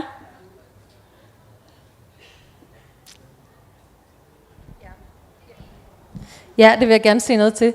Altså det er derfor, jeg synes, at gå ned på Kvindfo, gå ned på Det Kongelige Bibliotek og finde nogle af de her gamle ting, for der er sindssygt meget inspiration at hente i de her. Altså der er sådan en vildskab og en kreativitet og en tænken ud af boksen. Og det handler jo også om, at lesbisk bevægelse altså opfatter sig selv som revolutionær. Det er virkelig det her med, vi vil ikke accepteres af et uacceptabelt samfund. Altså det hænger ikke sammen. Vi er nødt til at hive alting op. Og så er det jo sådan en utopiøvelse. Og den tænker jeg, der kan på alle mulige måder give inspiration til nye former for aktivisme, og gør det jo også rigtig meget i forskellige sammenhænge. Men det giver vildt god mening, det der med at kigge på, hvad var det, de lavede, og hvad skete der, og hvad gjorde de, og hvorfor, og også det der med at tage fat i nogle af alle de der folk, som jo stadig er aktive forskellige steder. Nogle af dem er her i dag. Så det der med, altså jeg synes selv, at det har været fedt, det der med at tale på tværs af generationer, det har jeg også fået lov til i det her projekt. For der er sindssygt meget, man kan give hinanden, ikke? Og der kan godt være nogle blinde pletter, altså det er også det, jeg prøvede at sige før, det der med, at jeg godt kan være sådan, kan det nu lade sig gøre? Og det virkede bare ikke, som om der var det lag. Altså måske var der også lidt den der revolutionære, alt kan lade sig gøre, vi brændt lortet ned, så bygger vi noget nyt op. Og det kan jo virkelig give noget energi også nu, ikke? Så det der med, at lade sig inspirere af ting, der er sket på andre tidspunkter. Så vil jeg sige, meget af lesbisk bevægelses, mange af de der ting, er jo også noget af det, som jeg ser ske rundt omkring, ikke? At der er noget musik i gang, der er noget teater i gang, der er noget med, at man godt ved, at de der kategorier er i opbrud, og der er sådan politisk musik og forskellige andre ting, som ligesom bryder op i og prøver at sætte fokus på og kobler de der dagsordner også, der hedder antikapitalisme og queerpolitik eller lesbisk politik og kan også godt være forbrugskritisk og alle sådan nogle forskellige ting, ikke? Så det der med at koble de der forskellige dagsordner, men altså kig i nogle af alle de her fantastiske blade, Kvinders blandt andet, hvor at der virkelig bliver tænkt ud af boksen. Og jeg vil også sige, at det som de også gjorde, det var det der med at lave nye rum. Altså lave deres egen rum, lave de rum, som de manglede, ikke? Og det var blandt andet ved at tage kvindehusene. Og til de der mange gode kilder, der ligger nede på Kvindfo. Man behøver faktisk ikke engang at gå derind for at finde dem. Kvindfo har en fantastisk hjemmeside, hvor man kan finde mange af de her blade, og virkelig mange gode kilder, så man, ja. Jette? Jamen, jeg var jo en del af lesbisk bevægelse dengang. Og udover at vi brød ud af rødstrømbevægelsen og lavede vores egen bevægelse, så skete der jo også rigtig meget på det kulturelle område. Altså for eksempel var jeg med i lesbisk bevægelses musikgruppe. Og det er der nogen her, der også er, og der kommer også bøger. Det spredte sig jo som et vandfald ud over det ganske land. Altså, ja, det var humoren, der drev os. Ja, det var aktivismen, der drev os. Og jeg bliver vældig, vældig rørt over at sidde her i dag. Det er lige før, jeg har knebet en tåre for at se sådan 2 unge mennesker stå der og fortælle vores historie for så mange år siden, hvor der var jo ikke, altså det var jo en drivkraft, det var vores liv.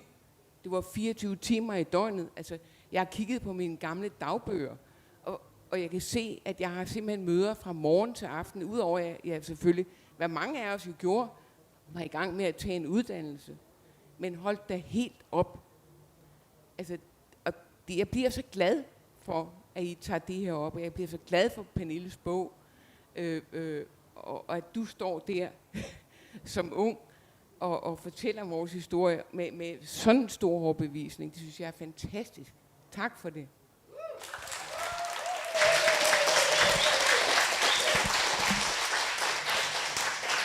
Jeg har lige lyst til at knytte en ekstra og tak for det. Det har været, det har været vildt sjovt at dykke ned i. Jeg har lige lyst til at sige, at Kvinders bibliotek eksisterer jo ikke mere, men bibliotekssamlingen er en del af det kongelige bibliotek nu, så alle tingene kan man få der.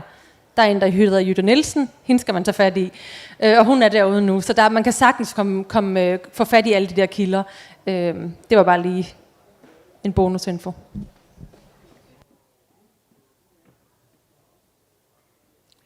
Jeg vil altså lige i forlængelse af Lone.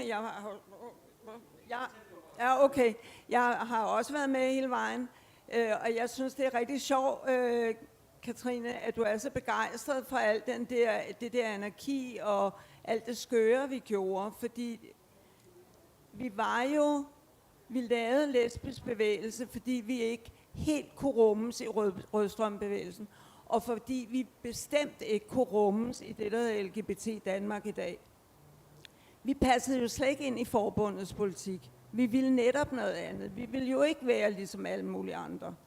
Og det synes jeg, du faktisk får, altså på en måde får meget godt fat i den der energi.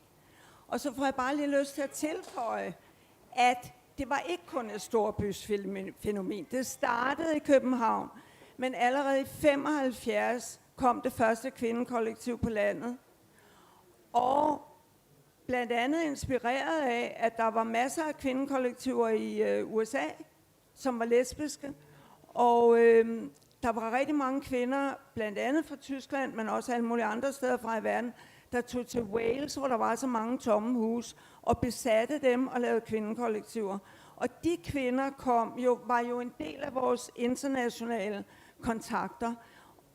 Så der var også det der med, du siger også det der med øko og så videre, ikke? Altså, men vi var også en hel del, der gerne ville på landet, og det spredte sig jo og udvidede sig, ikke også? Må jeg lige sige noget til det, Katrine? Ja, det er rigtigt, at der var masser af aktiviteter på landet også, og der kommer flere og flere senere i 70'erne også, og ind i 80'erne. Sådan. Når jeg kaldte det et byfænomen, så er det blandt andet i sammenligning med, hvordan rødstrømbevægelsen spreder sig. Fordi rødstrømbevægelsen spreder sig meget hurtigt ud i de mindre byer også, og til folk, der bor på landet. Og en af de historier, jeg fortæller i bogen om forskellen på by og land på det her tidspunkt, den handler om kvindekaravanen i 75 også, hvor en gruppe rødstrømper og kvinder fra lesbisk bevægelse beslutter sig for at lave en karavane og tage rundt i det danske land og oplyse om lesbianisme og rødstrømpepolitik, altså kvindepolitik i det hele taget. Og de starter nede på Nykøbing Falster, ja. Jeg bliver sådan lidt, der er jo flere, der har været med. Der kigger jeg af. En af de ting, som jeg fandt ud af, da jeg snakkede med folk om kvindekaravanen, og især fra at lytte til mine kollektive møder, var, at det var meget, meget sværere at stå frem som lesbisk, når man kom ud på landet. Altså, det var en af de ting, der virkelig slog dem fra lesbisk bevægelse, da de kom ud på landet. Ja, dels så, at hvor lige de var med rødstrømperne, altså rødstrømperne og dem fra lesbisk bevægelse, de blev pludselig meget tætte og fik et meget tæt sammenhold, når de mødte den offentlighed, de mødte, når de kom ud på landet. Og det var egentlig lidt det, jeg tænkte i stil med, at det var nemmere at være lesbisk bevægelse, når man var inde i byerne. Og jeg tror også, man kan sige, at lesbisk bevægelse som sådan bliver ikke særlig stærk andre steder end i Aarhus og København. Ja.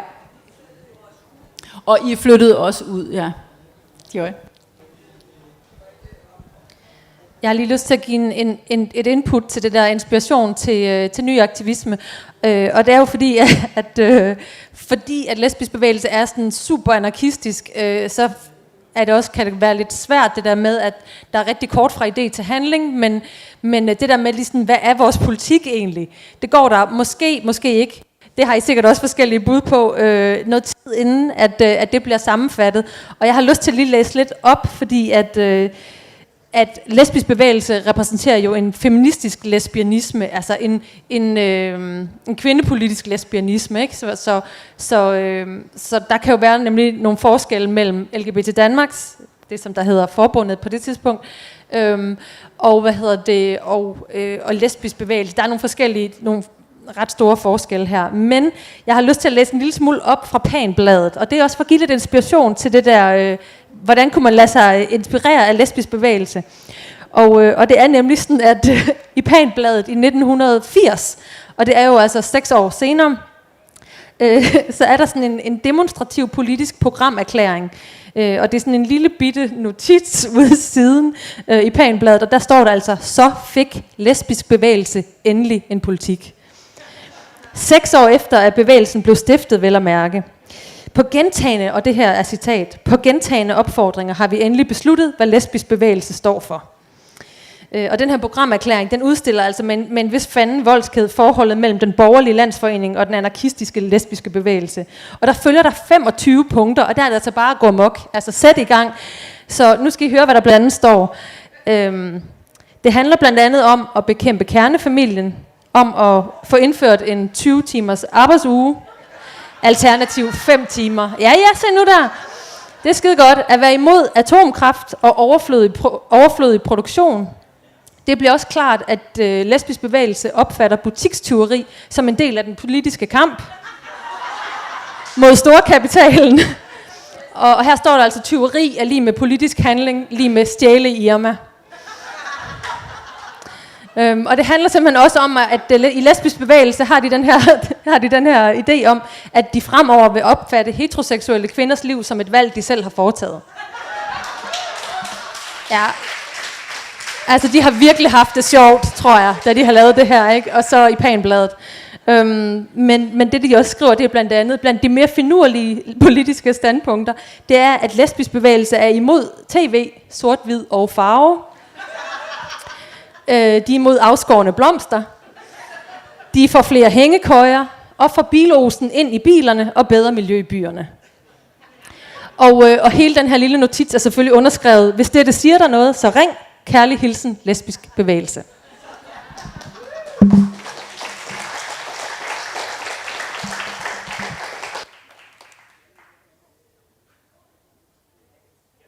Jeg tror, vi havde en kommentar her. Nå, den kan jeg så ikke holde her. Ja. Jeg hedder Birte.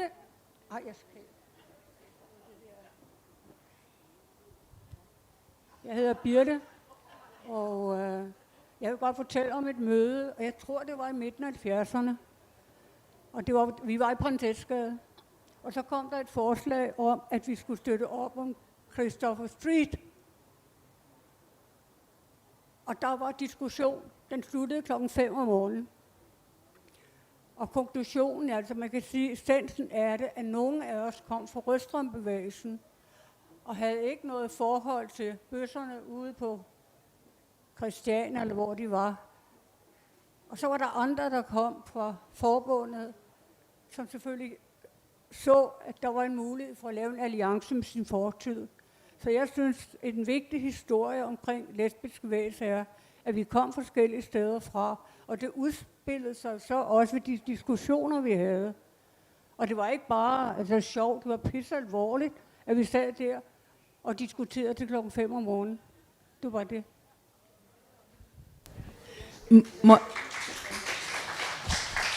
Må jeg ikke tilføje, at jeg har læst om så mange af de der legendariske møder, som bare varer hele natten.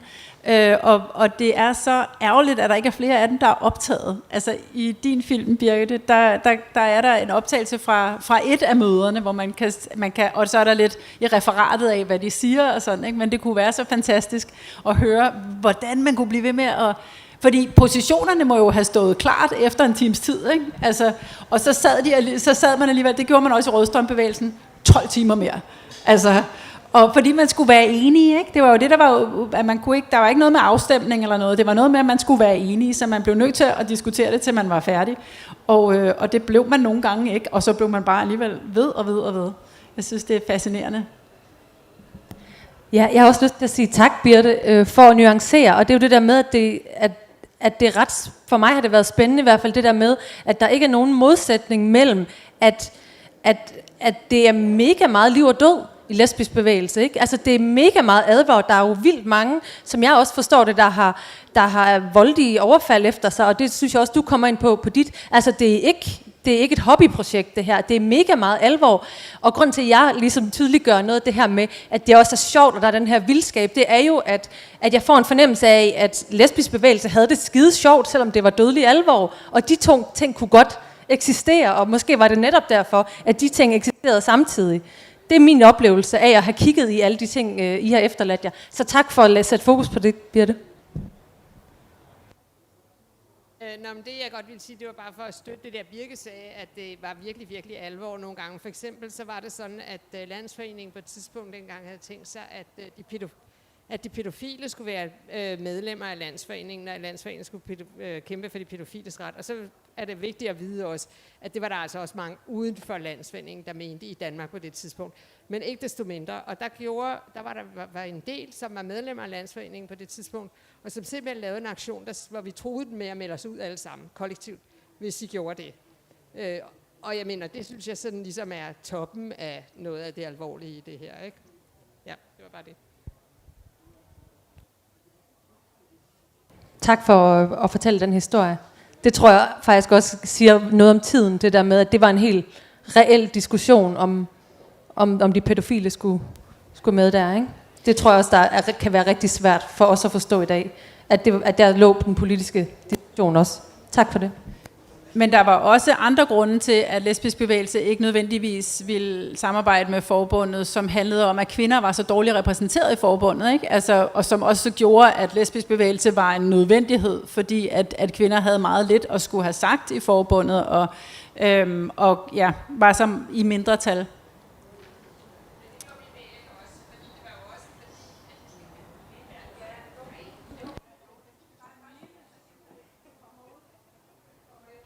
Men det er jo fordi, man kan sige, at der var to bevægelser på det tidspunkt, som stod meget til venstre for, hvad det Landsforeningen stod for. Og det var jo både BBF og lesbisk bevægelse, så de var altså, ja, på den måde var de fejl.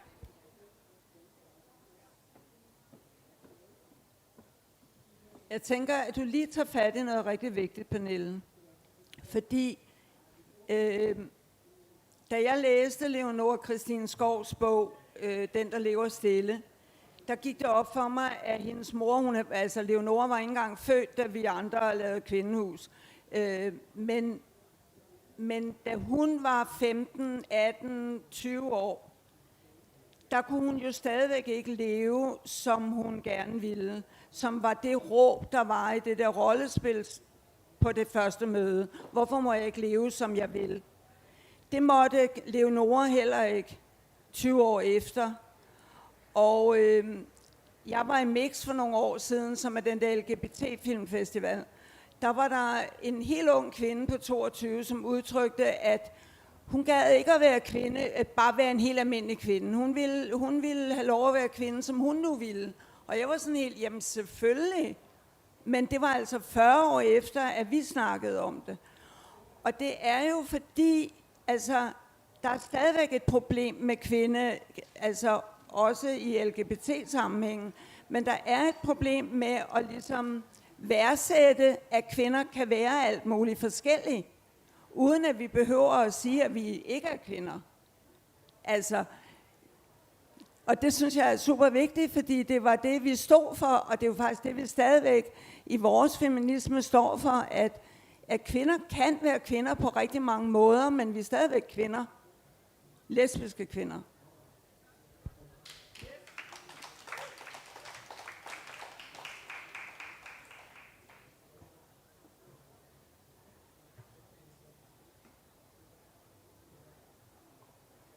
Er der flere blandt publikum, der har nogle spørgsmål, kommentarer, indskydelser eller noget andet? Ikke hvad jeg lige kan spotte på stående fod. Jeg render lige over og tjekker iPad'en.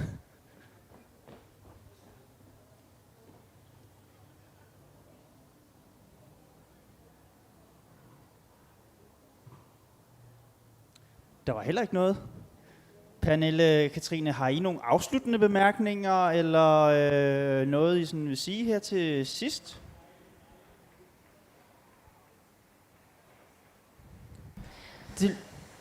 Nej, det tror jeg ikke, jeg har. Altså jeg tænker, at noget af det, som måske kan afrunde det her med, at lesbisk bevægelse var vildt gode til at skabe de rum, de manglede. Det betød både, at de var med til at tage kvindehusene i Åben Rå, Prinsessegade, og det betød jo også, at senere der lavede de lesbisk lejr på Sejerø. De lavede Skrækkenborg, som også var et kvindekollektiv. De lavede Kvindelandet. Der var alle mulige ting, der udsprang fra det her miljø, som havde alle mulige forskellige udformninger, men der var sådan en idé om, vi kan skabe det, vi mangler. Og det synes jeg også, altså, at man kan tage med, altså, som trækker nogle linjer op nu, ikke? Det der med, at man selv kan skabe de rum, som man har brug for, og som man mangler. Og det tænker jeg, der er et input også til fremtidig aktivisme, som er direkte oversat lidt fra lesbisk bevægelse.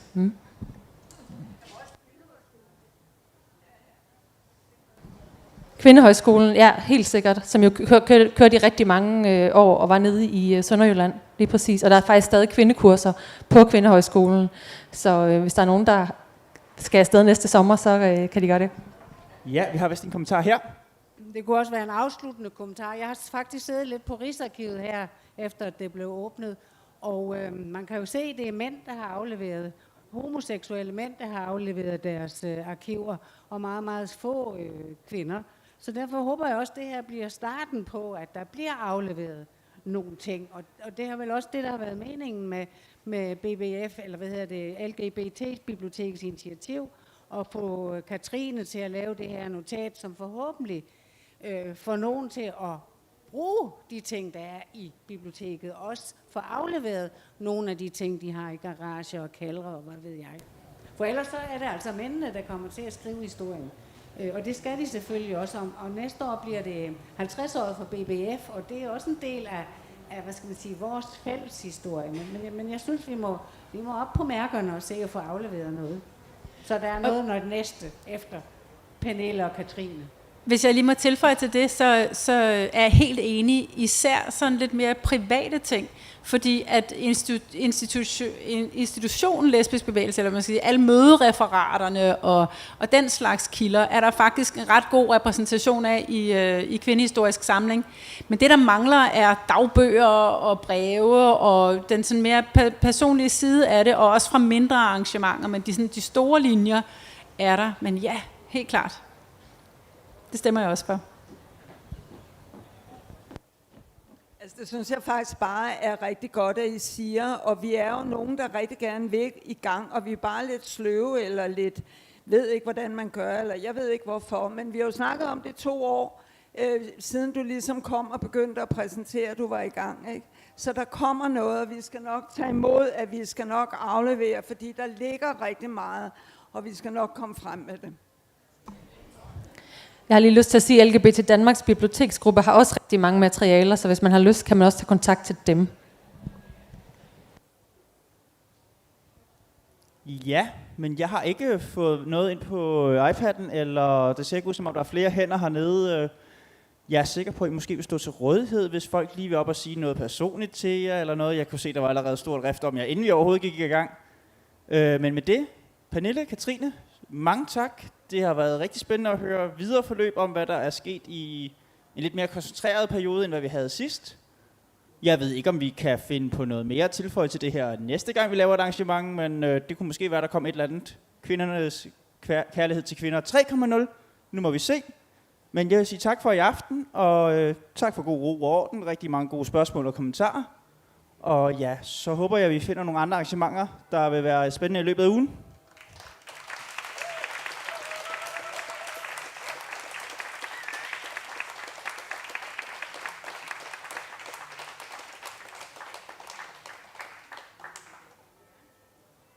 ikke en maskine. Hvem af jer kunne godt tænke jer at møde en rigtig kaptajn og en rigtig maskinmester?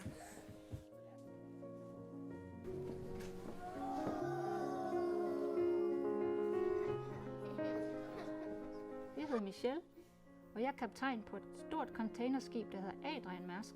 Jeg hedder Helene, og jeg er maskinmester på et ikke så stort containerskib, der hedder Mærsk. Har I ikke bare slædt jer ud?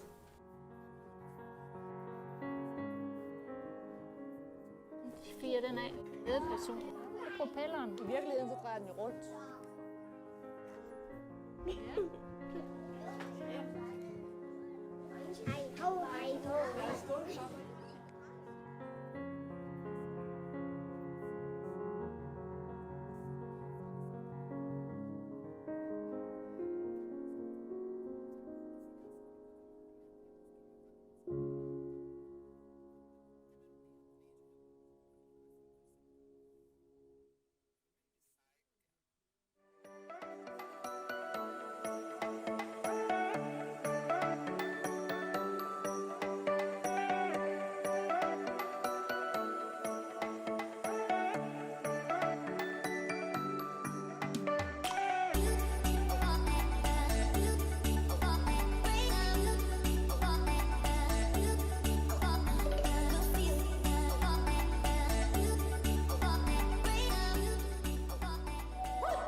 Whether we buy or hello, whether we step or jello.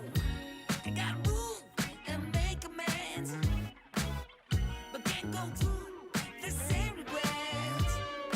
It could feel so good on mine. Not about love, I gain.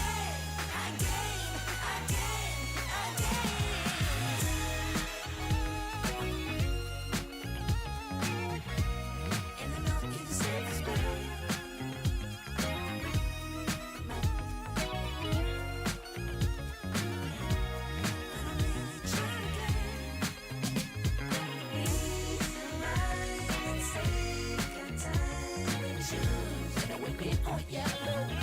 Whether we dip or shallow, please me now, 'cause we're about to lose. Whether we buy or hello, and I know you're the safest way.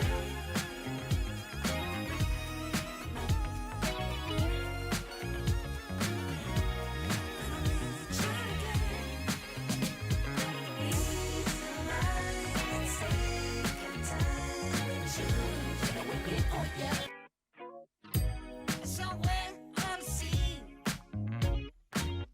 it got a little longer, so it seems. I burned out, so to speak.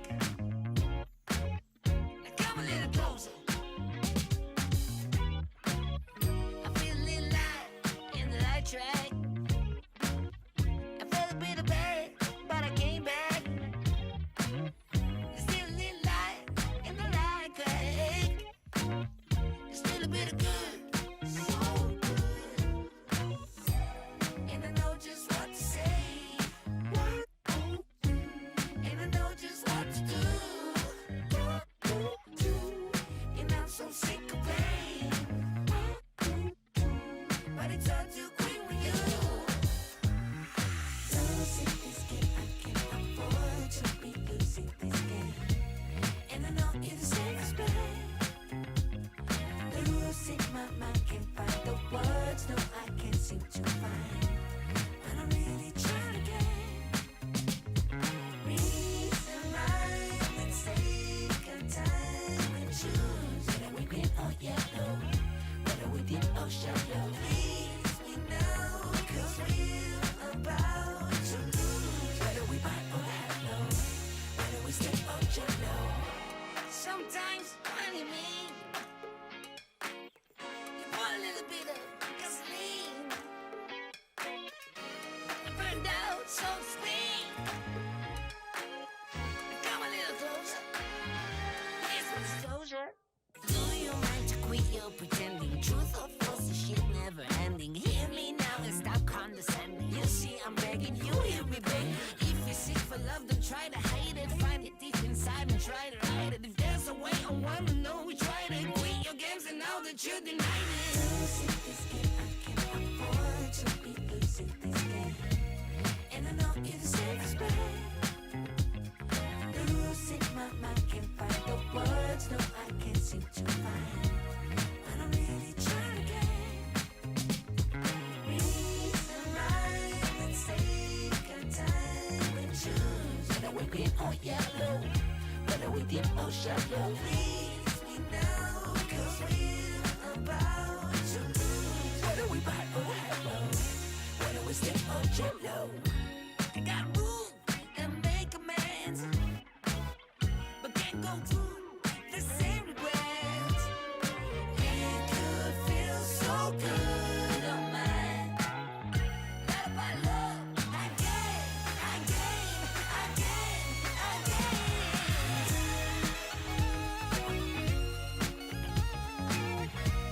And I know you're the safest bet.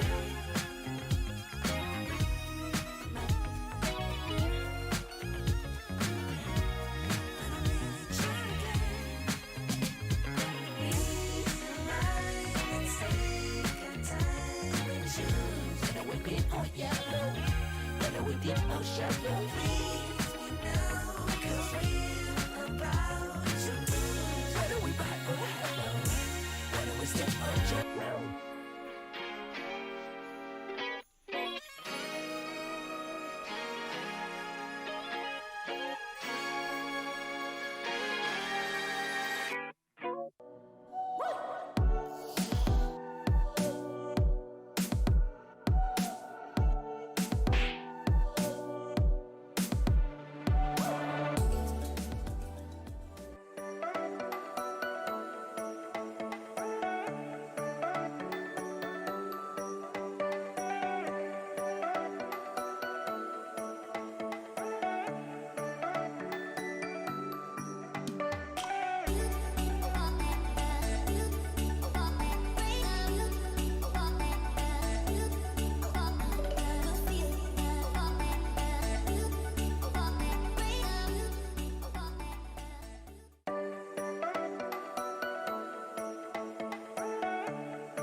We are Queer Space from KPMG Denmark. My name is Julie. My name is Lasse.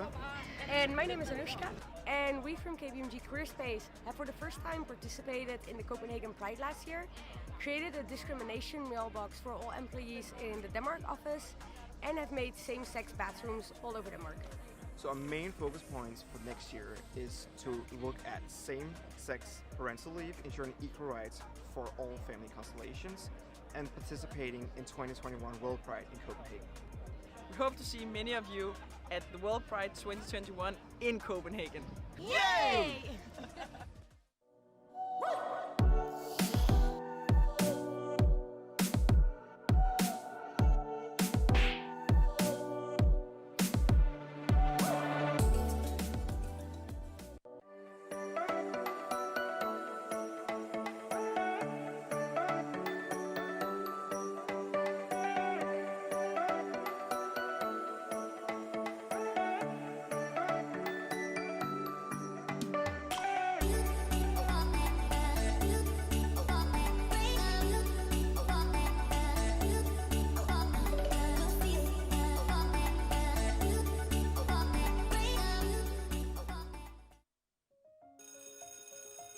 I dag skal vi tegne forskellige jobs. Det første, vi skal tegne, det er en kaptajn. Min hedder Henning. Og hvad hedder din kaptajn? Nikolaj. Pibe og overskæg. Hvad er det, der er blot? Hans trøje. Hvad hedder din kaptajn? Kaptajnen hedder Niels. Min kaptajn hedder Bob. Han hedder kaptajn Terning. Og det næste job, I skal tegne, det er en maskinmester. Hvad har en maskinmester på at tøj? Sort og skidt tøj. Og han skal have grønne øjne. Så har han en værktøjskasse med alt sit værktøj. Jeg har tegnet 2 mænd, altså drenge. Jeg skal lige finde på et navn til ham. Okay. Jeg har tegnet motoren og maskinmesteren, der hedder Elliot, og han er lige ved at fikse en maskine. Hvem af jer kunne godt tænke jer at møde en rigtig kaptajn og en rigtig maskinmester?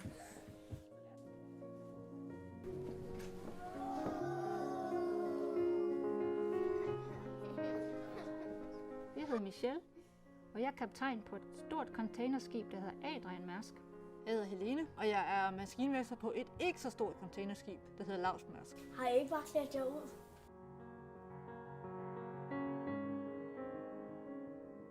Fire den af. Ædeperson. Propelleren. I virkeligheden så drejer den jo rundt.